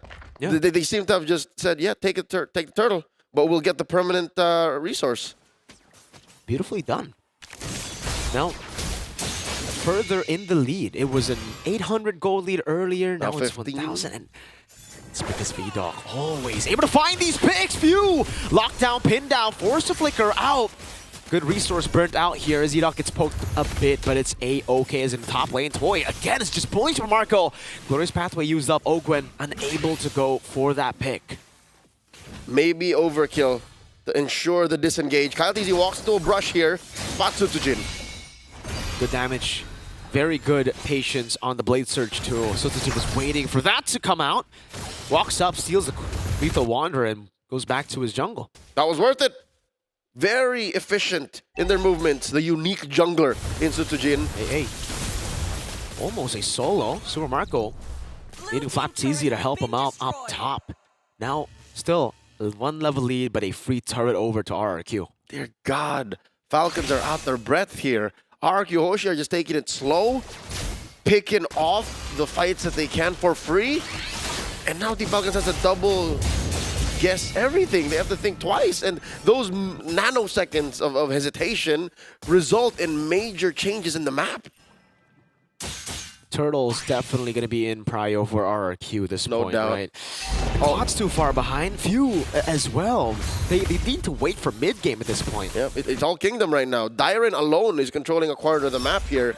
1,000 and change up on Flap TZ. Flap TZ is on babysitting mode right now, concealed by Edok. Okay, ejector coming down as well. Dyron going to be placed back with the RWM and the fist crack in the back, locks them down. Kyle and Flap, the double TZ combo has just been annihilated. And oh, so surgically so. It's amazing how right in your face, there's nothing you can do against RQ Hoshi. Edok stood there with the conceal. Oh no! Ritz. The ejector! Caught. Ogwen takes the kill. Mid lane turret still going to be the fail focus. Marco with the BMI able to escape, but RQ still comfortably only sacrificing Rins. Gets a turret and shoves the wave up top. This is what I'm saying. They are inevitable. Slowly but surely, there's nothing you can do. And RQ Hoshi says, we want this, we gon' gets it, and there's very little you can do to stop us. Oh, in the back, Few going to be targeted down with a shadow kill too. Almost placed down on him completely. Has a flicker to get out. Now Kyle bursted down by Dyron on that curtain call. Flap next on the chopping block. Getting locked. Still able to survive, and now the orange buff will be free for the taking for Sutsujin. Yep, and all Flap and Ogwen could do is say, Kyle, it's gone, it's too late. Oh, yet another. This time Flap TZ is going to be the one taken down by the Mercenary. That's Sutsujin. Again, a unique approach to a slow and steady pillaging and routing of Team Falcons. Mirko, I'm hoping that somewhere, somehow, Falcons have an exit plan here. What is Marco thinking right now? Because there's nothing he can do in his lane. He's scavenging farm, going from top to bottom. We never even saw him double lane. That's how bad it is for this Claude. When he tried, he got killed by Sutsujin, right? It's really tough. But despite that, Leo, it's impressive how he's been able to keep up with Toy. He's only 600 gold behind. That's ridiculous. Contra Blessings, if you're a member of the Nest, fans of Falcons, Green Falcons all around the world. Green Falcon. Your team right now is struggling at the hands of the Kingdom. You know how scary it was when they were up with just, what, 2,000? It looked like Dyron was bursting down Kyle. That is a DOT hero. CC bursting X down should never happen. Like, that's not how CCs are built. It's how CC's Dyron is built. I'll say it that way. Just him. Because Dyron has been able to pop off on these picks again. Dyron walks up. Ogwen not able to get that ejector down. Did he not pop it, or did Dyron just jump over him? It looks like Ogwen has to find the re-engage. This is not safe at all for Team Falcons. They don't know where Edok is. Edok, for the past 9 minutes, has always been catching Falcons sleeping. Wow. And because of that alone, the threat of the unknown leads to a retreat. Free Lord for RRQ. Forced errors across the board for the Kingdom. It's the systematic playstyle comboed in with how they're able to fight in these chaotic skirmishes that ends up working so well for them. Again, that was a free Lord. Tyrant gets a free turret. It's been free. It's sinister, Mirko. It's what's best for business, and they collapse on the flap. Uh-oh. You don't want to go all in just yet, though. Not onto flap. Oh, no. Ogwen, caught in the bad spot, does have his flicker. RQ definitely want to try to burn it out before the Lord comes in, but even then, Conceal gone. Defensive Conceal. This is dire for Team Falcons. RQ Hoshi, the evil and deceptive movements that they have on the map. Ill intentions to Team Falcons. You know what they're doing? They're presenting problems and giving Team Falcons just one solution.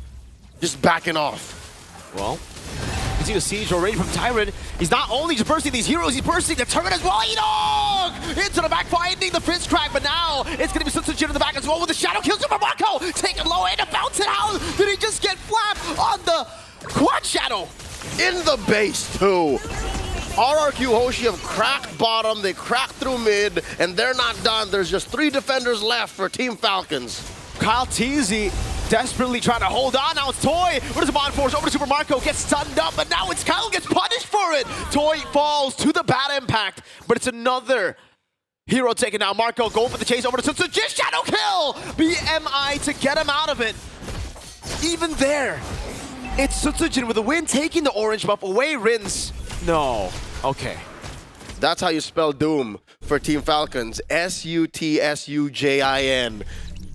Of all the things that could have happened, the best way to clap back for Team Falcons, they could have shut down Sutsujin, gotten a little bit of coin. No. RQ Hoshi says no.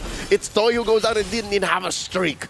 That's how difficult it is for Team Falcons right now to bounce back, and all they have to show for it is just one last inhibitor. Flap TZ backs off. Dyron, here comes the real world. Uh-oh, coming down again, it's Dyron, who's shredding everyone. Another one for Enox. He punches Kyle Teasy in the face. Now, it's just Few and Ogwen left to defend. A whole wave coming down in the mid lane and the bottom. They got 2 waves.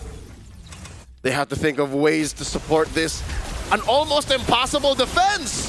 Few trying to escape, trying to defend, but with too many waves, RRQ make quick work of the Falcons. GG, well played. RRQ take the first game in this best-of-3 series against Team Falcons PH. My goodness, 2 very differing strategies, but RRQ going back to what they know best to simulate the situations that they've played millions, thousands, trillions of times.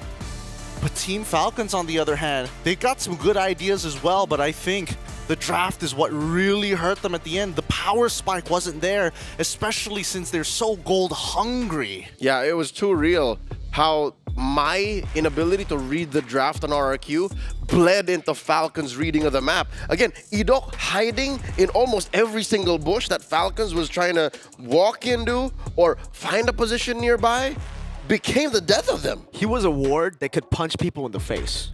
It's lethal. It's deadly. It's so deadly. But also, props to Sutsujin for not dropping the ball too many times, despite his first death actually being because of a fast rotate coming in from Falcons. Again, to break it down for you, RRQ are still playing with their mid trio very, very often. Every single time you see Edok get a little too low, that's when Falcons does find that space. But they were playing very jungle-centric, making sure that, hey, Ogwen, those smart missiles, let's speed up that clear. Let's look for that invade because we are stronger now at level 3 than he is at level 4. And in my opinion, it's just odd to see that Falcons have gone for the exact same route in the first phase as Onyx did when they lost against RRQ in game number 1. It was again the Suyo, Jawhead, and Sicilian. I would like to think after seeing that game 1 against Onyx, RRQ against Onyx, that they would go for Suyo, Jawhead, but maybe the Moskov here. Because again, they've seen the Harriet. Putting Super Marco on a comfort pick has been one of the ways that Falcons have been able to win out in most of their matches against the big teams in MPLPH, right? So going up against RRQ, it felt like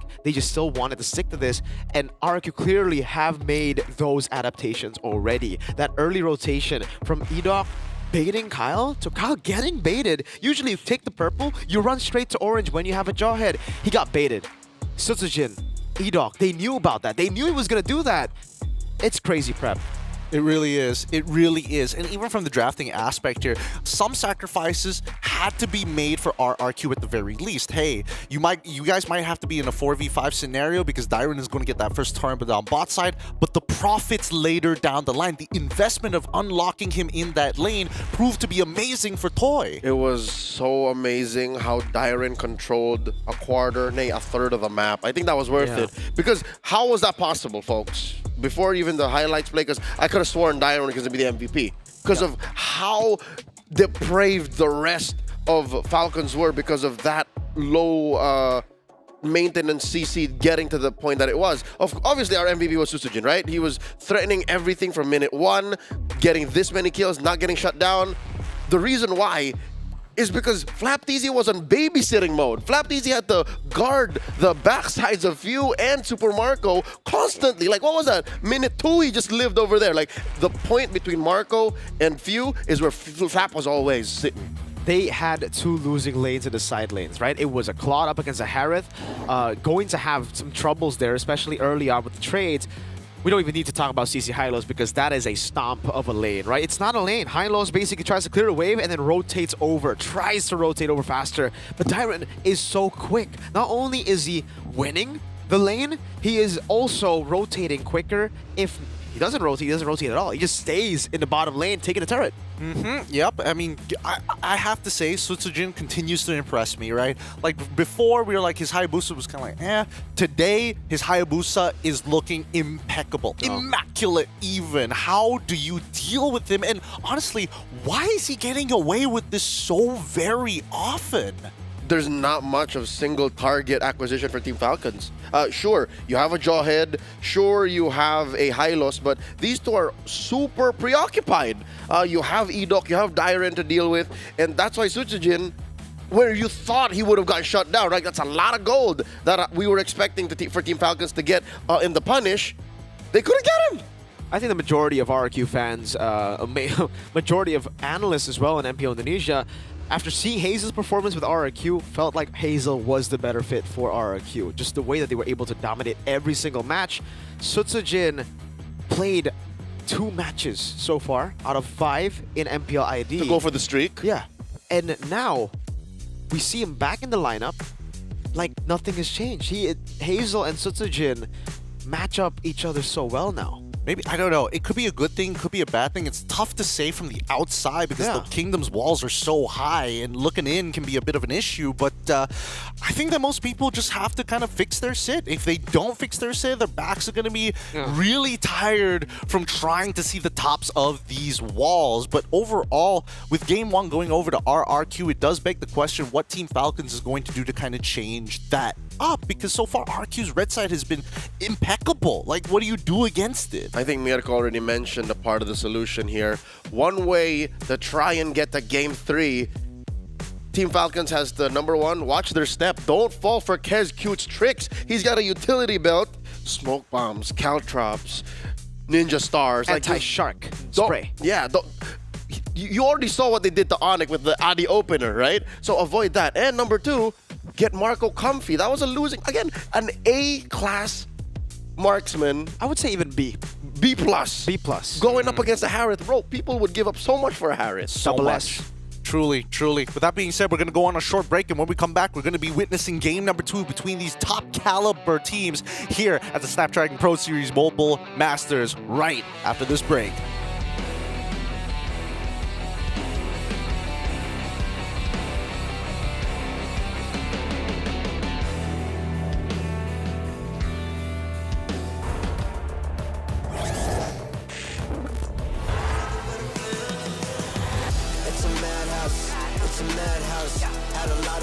showing me some mad doubts. It's a madhouse, it's a madhouse. I got love for the game, I don't cash out. It's a madhouse, it's a madhouse. Everybody with their hands up in the air like whoa. It's a madhouse, it's a madhouse. Shaking all the city, this is how I like my show. How I like my show. Hey. This is how I like my show. Hey. It's a madhouse. Hey. It's a madhouse, it's a madhouse. Had a lot of people showing me some mad doubts. It's a madhouse, it's a madhouse. I got love for the game, I don't cash out. It's a madhouse, it's a madhouse. Everybody with their hands up in the air like whoa. It's a madhouse, it's a madhouse. Shaking all the city, this is how I like my show.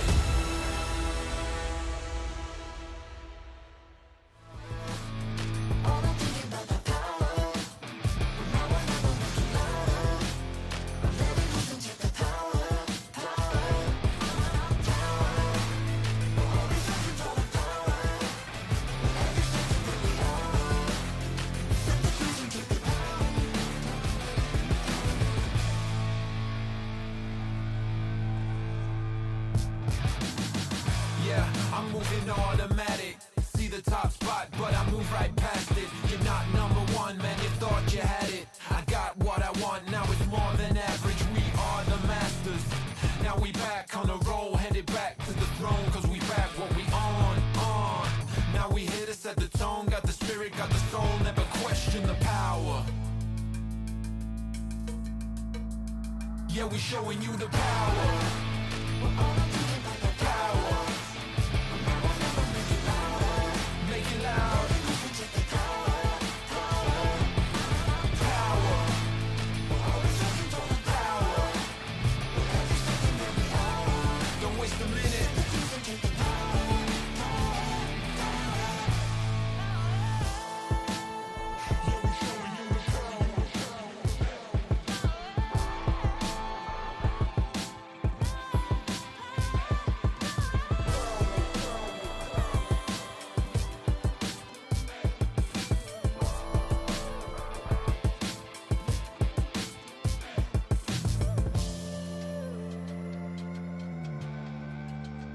Yeah, we showing you the power. Power. Make it loud.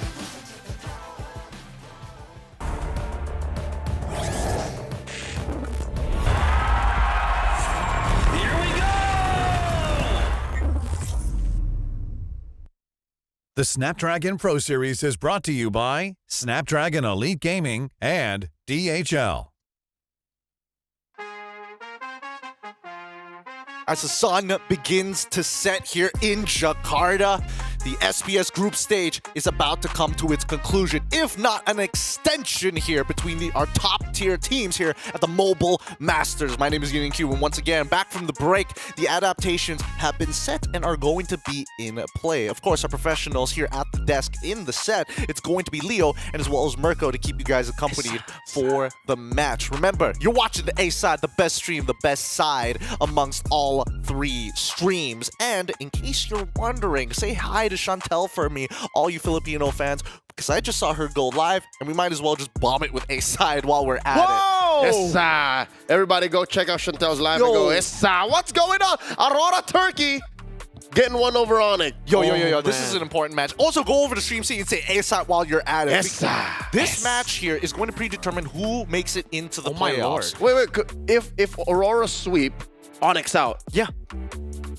That's the case. That's the case. I think it should be. Yeah, just to reiterate the stakes, folks. Just to reiterate the stakes, because when I'm looking at the current group standings here, it was 8-6, so 2-point differential. And if it's 2-point differential, becomes 9-8. That's a knockout. So Onyx need one win? No, Onyx would need. If they need to win. No, they just need to win. They need to win the series. Yeah, because if they only get 1 point and they lose to Aurora, then the head-to-head would favor Aurora, right? Correct. Technically. We will get confirmation on this later down the line. 8-6. Wouldn't it be 9-8 then? This is on the we will get things confirmed Okay, later down the we'll line. work it out. We'll work it out. We have to focus about this one because this is for the top seed, the top spot, the best of 5 bye going into the winner of this match. And now, just to keep you guys informed, we have received information. Good old reliable Zipper has pulled through for us again. They are swapping out Sutsujin. They're putting in Hazel. Timing. Perfect timing. Okay, Mirko, I know Sutsujin. I love Sutsujin. What do we expect from Hazel? Hazel's more of the instinctual one, right? When you talk about, when you hear Kescute say Sutsujin is unique, Sutsujin is more of the calculated guy. I mean Hazel? No. Hazel is more calculated. No. It's the opposite. Sutsujin is a guy who's more calculated. Hazel is a little loco? Hazel is a loco one. He's a loco. Is he Geeler? He is pretty Geeler, man. Especially with the Hanzo. He performs on heroes that you wouldn't see Sutsujin play. Like, again, he plays the Ling. He has played the Ling. He's played the Hanzo before as well. It's all about just sheer mechanics, sometimes sheer muscle, you could say, from Mr. Hazel in the gym. Well, I mean, you can thank the MDL for that. With the global ban system, it just Actually, he's forces never you. played in an MDL. Really? He's a straight call-up. Wow. He's a straight Liga call-up. Nacional to Geek Fam, and then RRQ. Straight call-up, this young man. Straight call-up. Wow. I thought of all people who might have been from the MDL, Hazel could have been one of those players. Now, with RQ Hoshi on the blue side, Team Falcons on the red side, the first pick has already gone through, and Harith, Toy has been performing phenomenally. Doesn't make too many, honestly, doesn't make any mechanical mistakes on Harith at all. His laning is superb, but now we finally see the Matilda. It was not banned in game number 1, but is now picked up here in game number 2 with an abysmal win rate of 25%. But they're also pairing it up with good old Phoveus. Wow. Leo, Mathilda Phoveus. What are your thoughts on this? I love it. When Team Falcons get their hands on heroes like this, despite Matilda's currently low win rate, I believe they're just playing to be able to recover. Like these two heroes, when you're playing in a metagame like MPL Philippines, there's nothing that can get you when you play with heroes that can reposition and that can go deep in the paint when the timing is right, the way that they do here. But RQ Hoshi, I'll tell you now, are picking up some solid bombs. 100% win rate on that Franco. And the range they're playing with on Rins. Yeah, this is going to be an interesting one. I mean, it begs the question, what Matilda should take as their, not only emblems, but more importantly, their battle spells. Yeah, Purified. The Purify is going to be so important, but that forces you to play ultra defensively. It's not going to be as easy to do those clutch saves without the flicker, but Edok has been, oh, dude, ridiculous on this. Literally T-posing on teams with his presence alone. So, undefeated. By the way, this Franco is always comboed in together with a Sicilian. It's never been a Franco without Sicilian for RRQ. Every time they see this, you see the Franco, you see the Sicilian. But when you see the Sicilian, you don't necessarily see the Franco. So again, it's the combo. Sanguine Claws into Iron Hook that makes RRQ's duo in the mid lane so lethal. But for Falcons, pretty obviously we're going to go for the Granger there, not banned out. And it's the obvious trade against Harris. Last chance to get it. There was no way they were going to let it through. Same way with Sicilian Franco. Like, they're on blue. So if you let one of them through, show the other, best believe Falcons are going to ban it out. Yep, and Lucas ban followed up by the Hayabusa ban. Team Falcons still remembering what happened in game number 1 with Sutsujin. I think there is a certain level of conditioning that has been applied by RRQ Hoshi. I don't know whether this is the play, though, whether to be very recovery, very defensive for the side of Team Falcons, but I guess they want to have a cleaner game, a more, a clearer flow chart of scaling. Yeah. That's how you recover from what happened in game 1. What was that? A 12-minute game? That's very fast, given how high our expectations are from these two. So I don't blame him for playing this way. I don't blame him for covering all the bases like this. Good Hanzo ban by Team Falcons as well. They've really, done the research as well. Maybe they have been preparing for more of a Hazel lineup than a Sutsujin lineup that could also come into the play again, because in MPL we've seen more Hazel than we have Sutsujin. So Hanzo, Hayabusa taken out. A lot of assassins, 4 assassin bans to be exact for Team Falcons, and they're probably going to deny another jungler here. Yeah, steal it away. I think it might just be the Nolan or something along that lines, because this is the first time in a while that we've seen both Suyo and as well as Joy just not touch the Land of Dawn at all, and now with the rest of What about Alpha? Yeah. Ooh, I was going to say, weirdly enough, now would be an okay Alpha.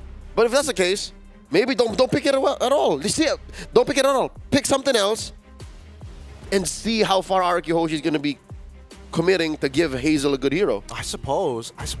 This is a really, really tough one now that we've kind of gone beyond what the default standard is supposed to be, and even some of the quote-unquote priority interesting picks in the bans. The fire mist gets shown. Super defensive, ultra sustain. Yeah, in the draft alone, there's nothing that answers the Netherrealm. No Valentina, no Claude, no burst that's, you know, sudden or early available.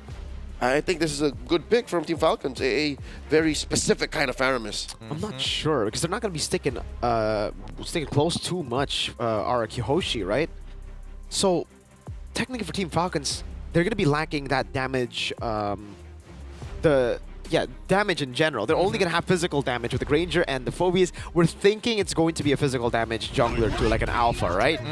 So RRQ, whoa, they just bang. Oh, okay. They double down on HP. They know Team Falcons won't really have that much damage to shred down these tanky members, even with the Alpha. They're leaning into it. And there we go. The Nolan comes in. I'm surprised they didn't go for the Alpha this time now, but I guess it makes sense, right? You know, the Fraga armor is a little frustrating to deal with, and not to mention that last Insanity could potentially deal with the Netherrealm. We'll see how this one plays out. This is one of the more interesting drafts we've seen here at Mobile Masters here, and personally for me, I'm leaning just a little bit more towards Team Falcons. That last jungle pick was the rough one to watch, especially when you're up against a Franco. Yeah, especially considering, again, when I said earlier, Team Falcons, with the Faramis, they're going up against RRQ, who are not really going to be sticking too much together earlier. I was thinking they're not going to clump up. Falcons will probably want to clump up a bit more. Everybody except for the Nolan, I would say, right? Because you want to play with Faramis, you want to play with the healing and the guiding wind, and that's where the X-Borg comes in with the Sicilian and Harith. Yeah, oh boy. It looks like there's going to be a pause here. You can see that Super Marco is raising up his hand. Thank God before going into the game. No time lost there. Good catch here from Bulletproof Marco himself. Reflexes, sharp as ever. All right, at least it's not something regarding the draft, because already the last phase was a little, you know, exotic for us, a little too wild. We don't see these picks as often. Dude, I was really thinking that it might just boil down to like maybe even Bane in these kind of scenarios, something with like wide AoE to kind of like chew through and get the space when necessary. Yeah, instead of the X-Borg. That's what I was expecting too, but even I'll admit, as the #1 Bane connoisseur in all of MLBB esports at this point, sometimes you just don't pick him. There's just no reason to force it here, especially since you're fielding a new jungler, you're on a hot streak, you want to protect that win streak, secure first seed. You play what's best. You listen to Coach Kez. Another fun fact, I guess I'll share with you guys back at home who haven't been watching MPL Indonesia. Hazel was back in Liga Nacional, coached by Kescute. That was the combo that won Liga Nacional with Pajajaran. There's even more history being unveiled here for RRQ, but this is game number 2, decider match. It's Leo and Mirko. Straight up into the game we go. Match point for the Kingdom, while Team Falcons recover with a very familiar draft. If you watched MPL Philippines long enough, you'll know that this team has been together for what? Almost 3 years? They've been drafting this way for 2. It's so crazy to see, you know, a roster stick together for such a long time, Leo. I think in esports in general, it's so hard to get past year 1. Like, once you hit year 1, that's when usually rosters stagnate. Very, very quick. Not for Team Falcons, though. 3 years, still going strong, still playing really, really well. Hazel, though, on the X-Borg, certainly this is going to be the disadvantage up against a Nolan. You clear slow, and slow with spaces. S space, L space, space, O, W, man. With like 16 O's. With 16 O's. It's a very specific rotation. 2 W's. And an A or somewhere there. You have to be very specific in your rotation path, and you're jungling, and that leaves open the Little Wanderer clean for Falcon. So yeah, no. All Edoc is doing here is just playing a defensive Franco, contrary to the way we used to seeing him play it. Very, very different to the early aggression 9-minute games we've been seeing from the Franco of Edoc. And I think even for Hazel, you can see the pathing. He knew he did not want to contest the Lethal Wanderer. And he's losing so much! This is, I think, to be expected when you go for the X-Borg against the Nolan. And I think, again, that's why credit to Team Falcons for going for the Nolan. Good take there still for Kyle, securing it. But yeah, good pick for Team Falcons. They notice it's an X-Borg in the jungle. Instead of the Alpha, let's bully him even more when it comes to clearing. Yep, and it's the right kind of hero you needed. If it was the Alpha, damage profile wouldn't be there. Not enough burst, not enough activatable finishers. This is right. Nolan Granger is the right combo for Team Falcons. It's what we call running gun back at home. Turtle already spawned. Burst and Hazel. Dyron not even level 4. Does look like for Flap, he will be hitting level 4. Now it's going to be Thunder with the Iron Hook as well. Landing on the Kaltizi, and that's the burn down. Retry win for Hazel. No, it's Dyron who takes it. Still the bad impact locking few down. How have they done this? Falcons are the ones running away with the guy they win. Coming down, Flapteezy is able to escape for a bit. Rins has the flicker. Does he want to go for it? Bit too risky, but they won the early game. You want to know how, Mirko? You want to know how? Ido hooked Kyle Teasy. That compromised the position of the Nolan, hence why he couldn't retry anymore. And it's all set up by a level 3 Dyron. That's why he didn't rotate, didn't need to. All he needed was level 3. Just a bonk. Getting the stun, getting that combo as Edok locked in the hook. It's a dirty combo. Wow. Again, these two heavy line frontliners that led to the steal. As if stunning Kyle Teasy was enough to assist in the hook. Oof. He stole it too. And now suddenly Arkeoshi can put their pedal to the metal and start going for the offense. Oh man. You can see this matchup too. The Phobius really stopped down by Hylos. Dyron doing a stellar job up top. Edok rotating forward, flickering forward with the play on the hunt. Now Zaman Force coming down as well. Super Marco going to be taken down, traded in for Edok. Toy, can he survive? Dragged back by the Shadow Stampede. Good rotation reaction from Falcons. Punitive action from Team Falcons. 2 for 1. Y'all go for the bulletproof. We will clap back in kind.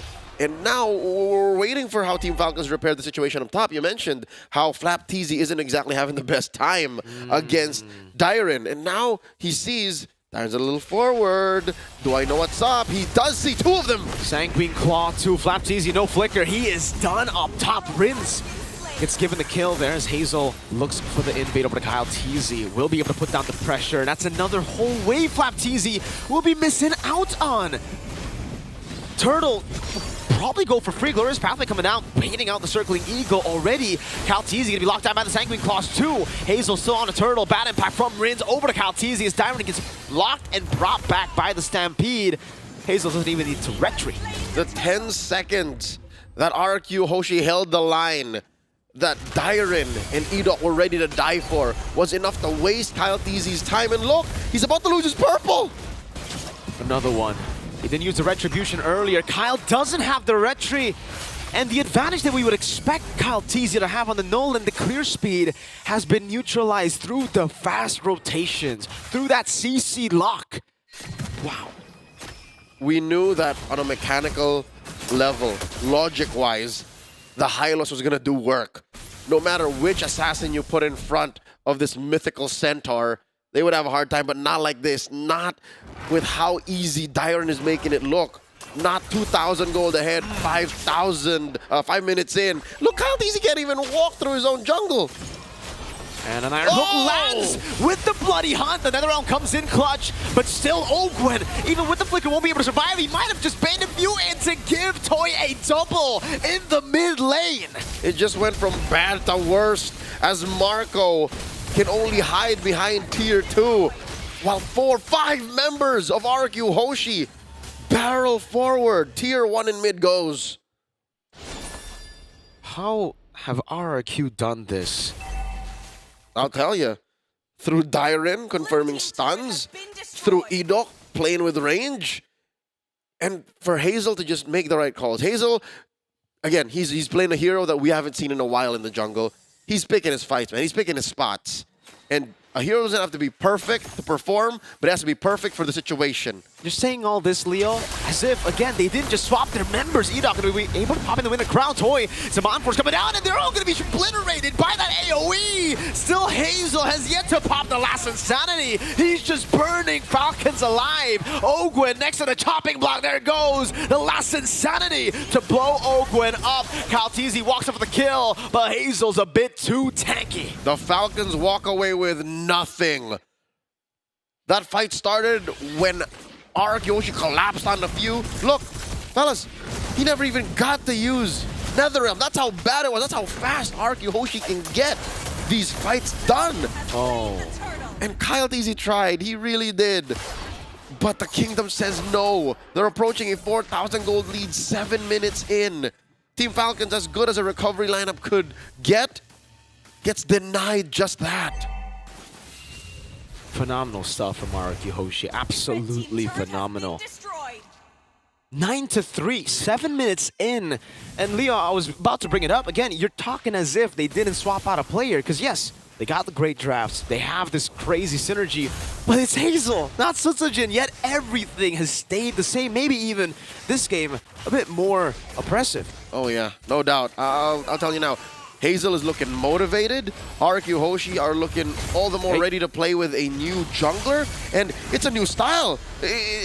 You're right. He's a little loco. The draft is a little loco.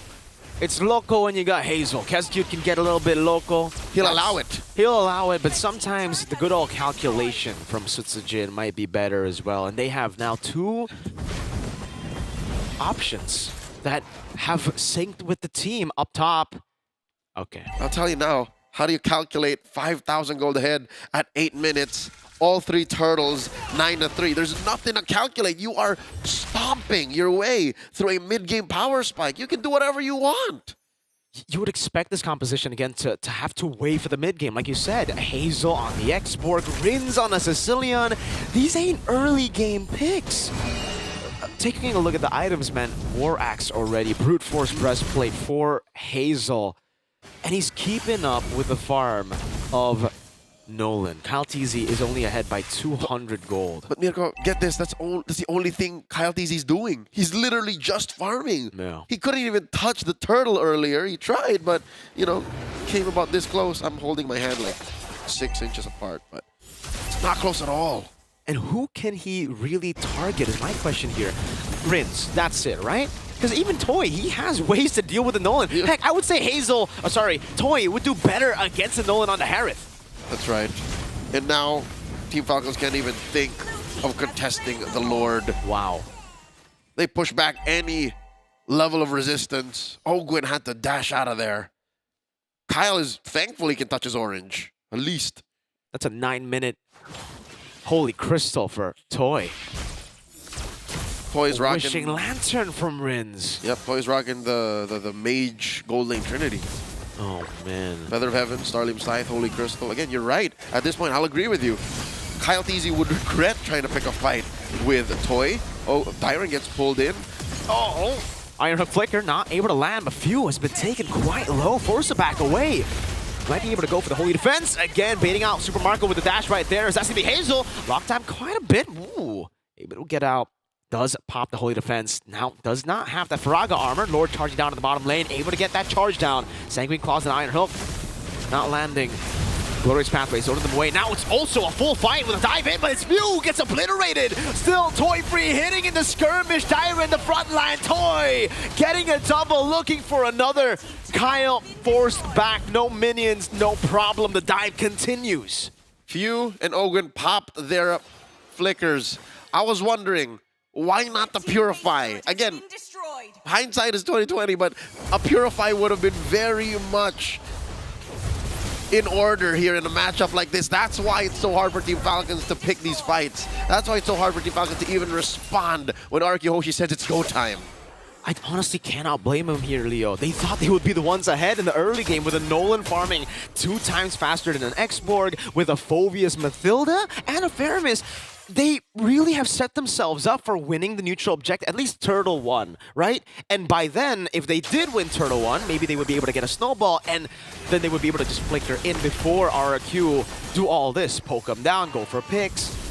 But it didn't play out the way they expected. Are you telling me they didn't expect the Law and Order hook to derail everything? Because that's literally it. It was literally the stun and the hook that denied the turtle from Team Falcons and turned everything sideways.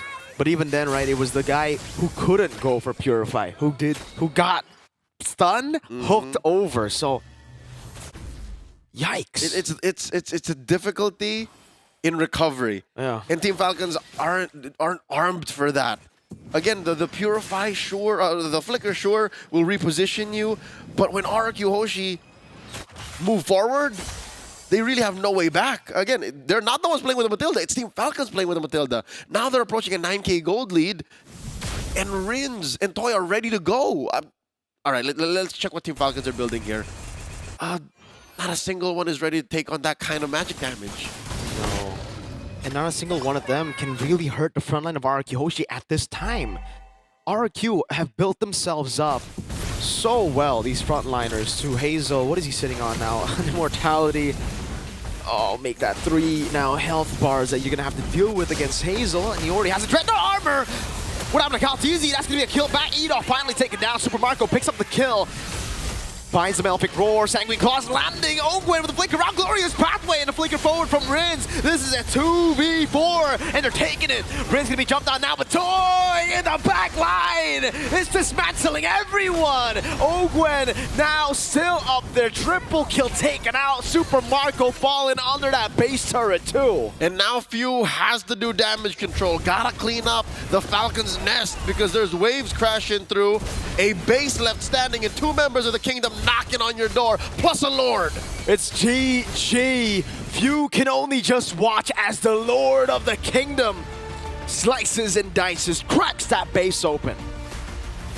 They remind me of exactly why I was so Kingdom these past few days. RRQ Hoshi with a sweep and a debut of Hazel at Mobile Masters. GG, well played to RRQ. The execution order was given by the king and they played it perfect.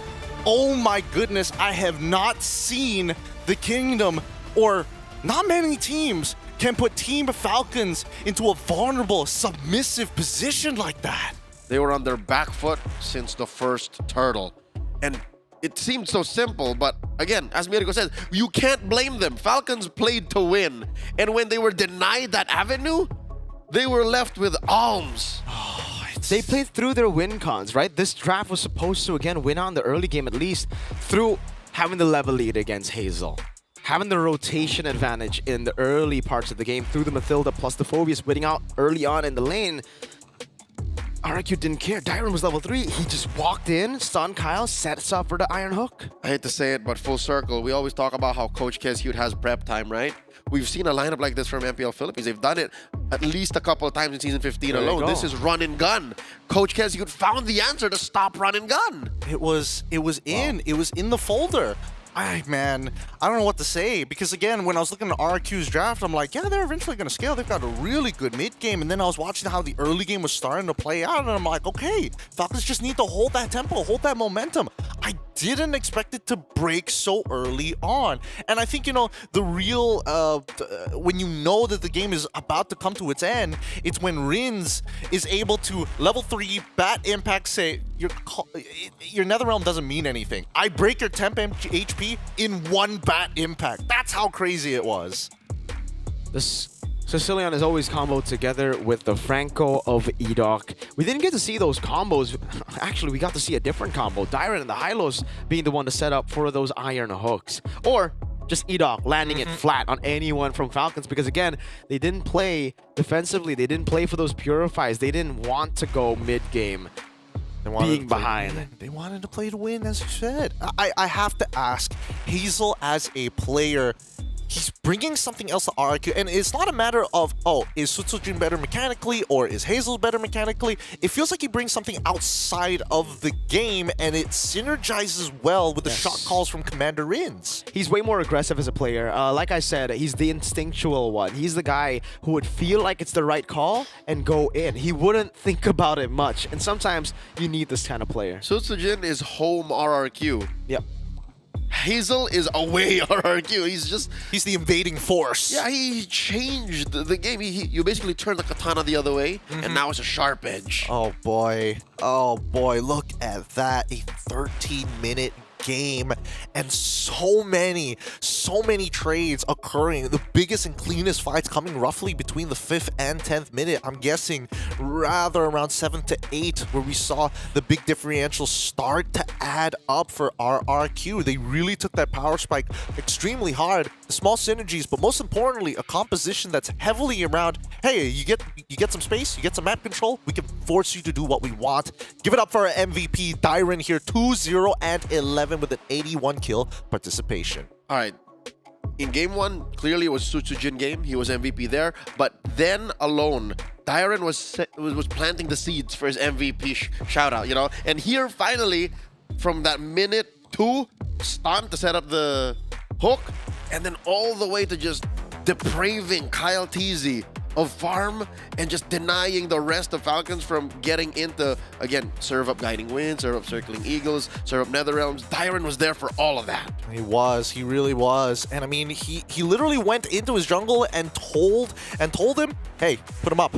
Put him up. We have to brawl. You want to brawl it out? Let's go. Centaur versus you, human being. Dimensional Rift Traveler, but it doesn't matter. Well, either way, doesn't matter. It's impossible. It's really, really difficult, especially without the right equipment and the right battle spells to kind of deal with the Mr. T-Pose himself. You know, it's what can you do? I mean, the space he creates alone is disgusting. It really is. And again, the timing from Toy, the all reliable, right? Again, it's everybody doing their job. When you're talking about RRQ, obviously there are these star players, Dyron and Edog. Those two, in my opinion, are levels above the rest. But everybody does their job really well. They exceed. It's like, I don't know how to describe it. You know, usually you have one guy carry the bags, the others just like there. Nope. Everybody carries their bags and even more. They carry bonuses. They take everything they see and they put in their inventory. Yeah. Look, all is one. For RRQ right now, all is one. Pro RPG players. I would say that, you know, this team has moved away from the capitalistic ways of like, hey, the rich get richer and the middle class helps the rest to a ideal communistic approach. Everybody, socialism. It's a utopia. It's a utopia. It's crazy. I don't know. This new style of RRQ is going to be scary, and I think, you know, playoffs. It's going to leave teams who've experienced this version of RRQ. And mind you, only team Falcons have dealt with this version with Hazel in the lineup. But I think it's time to ask the mastermind himself. We've got Kescute on the line here from RRQ. I'm so Kingdom right now. Get ready for it to give your words of appreciation and affirmation to the mastermind himself. Kescute, are you on the other side? Yes, I'm here. Hello, Kescute. Once again, you've done it. You've turned this into a super team. The Kingdom will give you praise and probably a sigil of appreciation. Kescute, I have to ask, why Hazel this time round? You've played the tournament with Sutsujin throughout the entirety of it, but only now did you decide to deploy Hazel. What was the thought process? What was going through your mind? So basically, Hazel will be going exam tomorrow, so I'll let him play so he can finish exam. Wow. So much better. Yeah. All right, so wait, so we don't know. Can you tell us if there's a chance that he plays for playoffs, or is he just going to be doing his exams? No, he will going exam. Okay. So maybe maybe he's lying to us. Maybe he will play, just like, you know. Yeah, just mind tricks. All right, I see you, Kescute. All right, Coach Kez, again, cannot be any happier for the Kingdom, for your team. Congratulations, you have secured #1 spot in your group. I don't know if you know this, Coach, but we're calling you Batman here on the stream because you have so many plans, so many gadgets for any matchup. Who's your favorite superhero so we get to know you a little better? Superhero? Yeah, I don't know. Who's your favorite superhero? I don't watch superheroes movie. See, he is Batman. He is you! He's that guy. He looks at the mirror. That's a superhero right there. You know, Coach Kez, I gotta ask again, you know, how does it feel here, finally, you know, I don't know, actually, why did you leave BTR, man? No, that's not the question. No, in the international tournaments in the past, M6, we saw you guys lose. So coming back from that, right, having that experience, having to reshape the team, what did you do in preparation for another international? Was there anything special? I think one thing that's special is I am focusing on the mentality of the player. In this tournament, they're very calm and enjoy the game. Yeah. Compared to last tournament on the Malaysia. I see. Oh, okay. That kind of answers half of my question. I'm switching up a little bit. Kescute, what was the moment that this team put all their faith in you. What was there like an emotional breakthrough between you and the players where all of a sudden they looked at you and you're like, Kesku, you're a god. I will never doubt you again. Or is it just us? Yeah. I don't know. As far as I feel, they pretty much trust me when I starting in LRQ. Okay, So yeah. I got one final Since I question. joining. Yeah, sorry, quick. I got one final question for you, Coach Kez. Usually, I think in the drafts, we've heard, obviously coaches having the final say in the draft, but the players get to, voice out their opinions. How is it like in RRQ here? Is it just you and NMM making the calls, or do you also listen to your players in the draft? Maybe 90% on the draft is all on me, but I will asking to the player if the last pick heroes or something that on their mind. Yeah. That's it. I see. Don't worry, I'll save the rest of the questions for the next interview because I'm expecting to see a lot of you, Kescute, for the time and coming into playoffs. Please, congratulations. You may go and take your break, but before you go, please inform the rest of the kingdom. What do you have to say to all the kingdom fans across the world and in Southeast Asia? Buat bahasa Indo aja ya. Yep. Ya, buat para Kingdom, ya makasih udah tetap dukung kita. Ya, RRQ sekarang belum sempurna lah, masih dalam tahap pembangunan juga. Jadi ya mungkin kedepannya kita bisa lebih baik, lebih enak ditonton dan ya bisa bawa piala sih yang paling penting. Did you get that, Leo? No. Keep watching. Thank you so much, Kescute. You've had a long day. Please enjoy your break. Thank you so much. This is Kescute from RRQ. Round of applause, boys. Round of applause. Viva! Kescute. Viva RRQ! Viva Kescute. Jaya, Jaya, Jaya. Okay, so tell me, what did he say? No way. He left me with more questions than answers. I picked up like 20% Leo, tops. he said to all the kingdom out there, Me included. yeah, we're still rebuilding. We are not perfect. This is not us yet. You see what I mean? We asked him so many questions. He's like, yeah, answering with the I'm him type aura, and then he drops that for the kingdom. Yo, this is some Tower of Babel right now. This is he gonna like form the Justice League? What's going on? He's got extra plans. Like he knows how to take everyone down, but in case that doesn't work out, he's got other plans. Goodness gracious me. Mr. Kescute. In case Hazel or like somebody moves over to a different team, he's got the answer to that. That's Tower of Babel, by the way. Maybe. Good storyline. Great storyline. Dude, that's so great. Why did he have to put that at the very end? I was like, okay. Oh, I'll it's save my done. questions. Aurora can't. That's it. We will double confirm. Don't worry, we will double confirm with Zipper later down the line. It is 1-1 so far. Let's see who wins the matchup in Stream C. If Aurora wins, it'll become 8-8. 9-8. Because our Onyx ones they scored one. We will get final confirmations.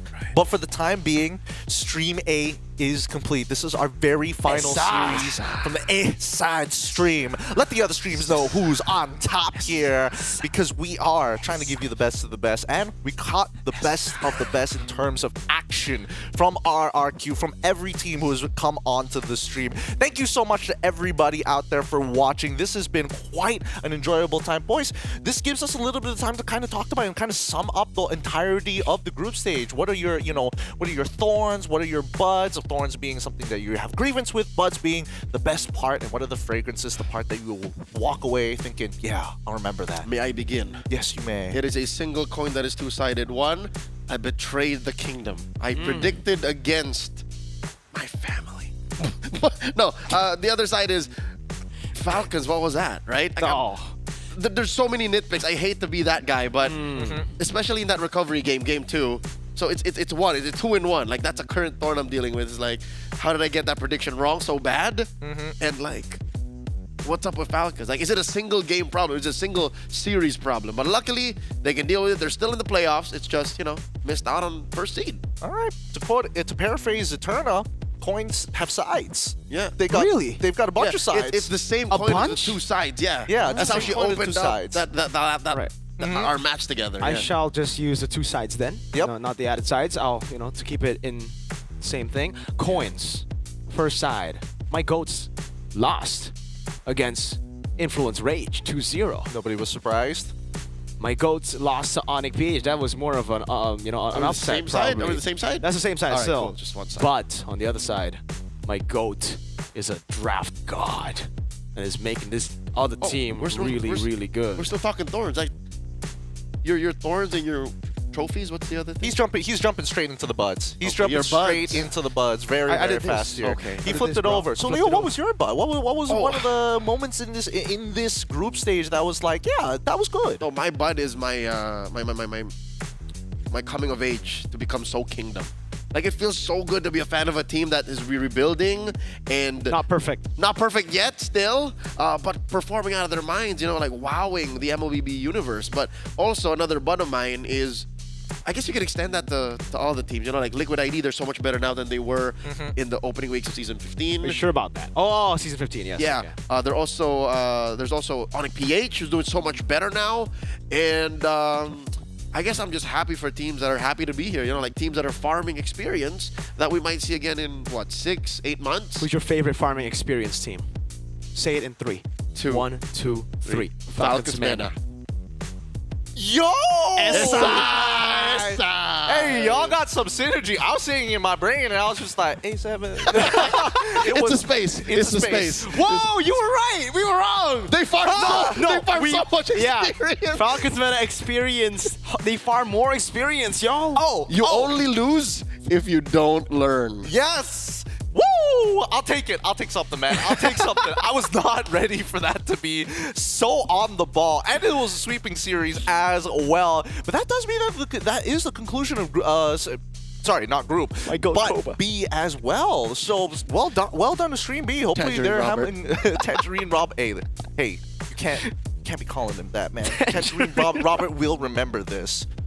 Coming MSC EWC. Yeah, that's the one. I nearly They messed have that a one wild up. card now, bro. They do have a wild They have a card. wild card slot. And they got Sensei. And they do have Sensei, of Careful. course.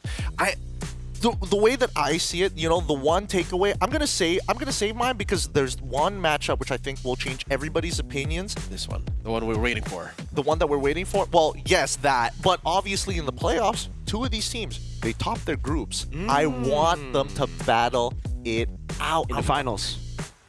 Because technically that's That's where the only way meet. they can play. Yeah. Oh, that means it's the best of 7 straight away. No test run.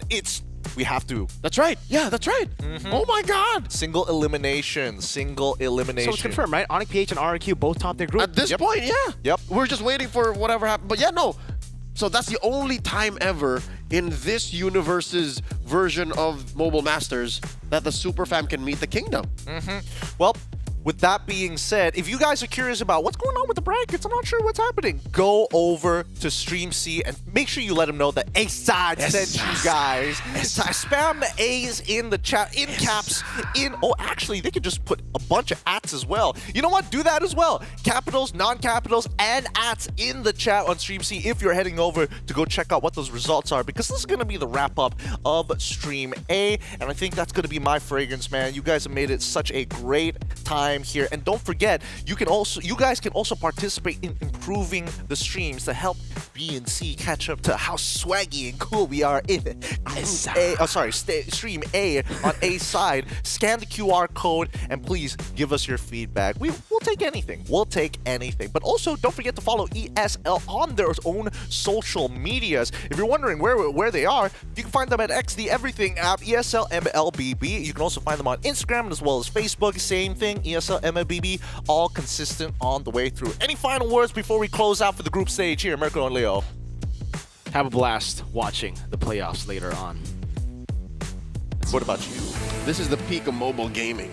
Can't wait for the playoffs. Hey, what are we, like a bunch of mobile masters? Crazy to say, but we're closing out the show here on Stream A. My name is Gideon Q, this is Leo, and this is Mirko. Thank you for watching, and we'll see you on Stream C for the conclusion of the group stages. This is the Snapdragon Pro Series Mobile Masters. We'll catch you in the playoffs.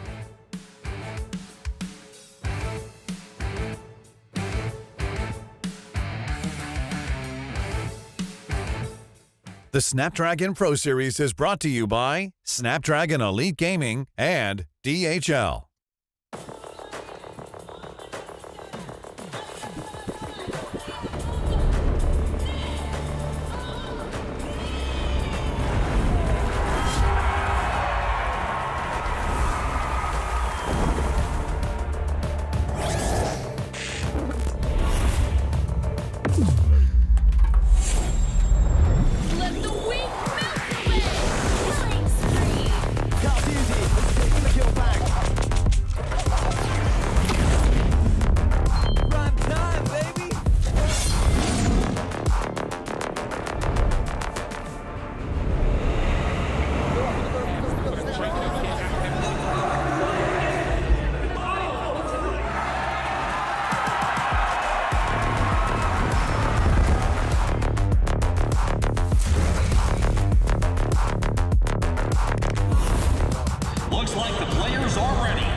Yeah, we showing you the power.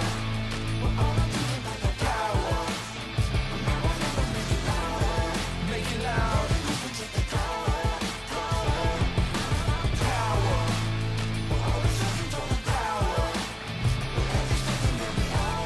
Don't waste a minute.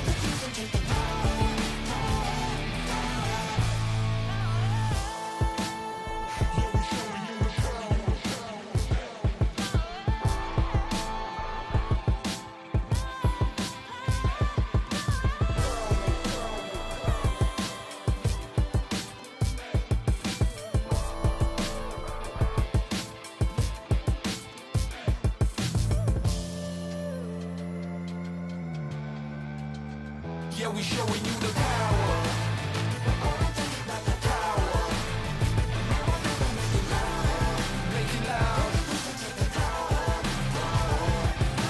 Power.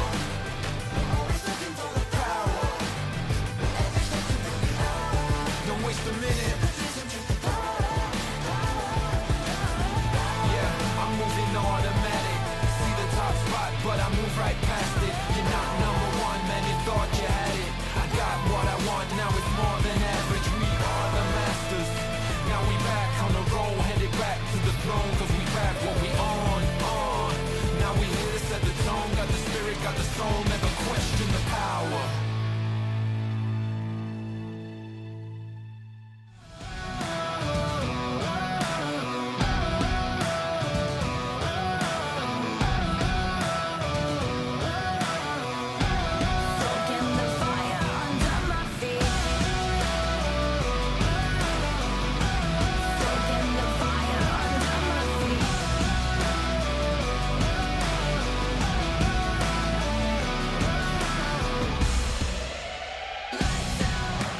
This is what we came for. Watch out. What we got you can't handle. Step out. Cause we don't ever stand still. No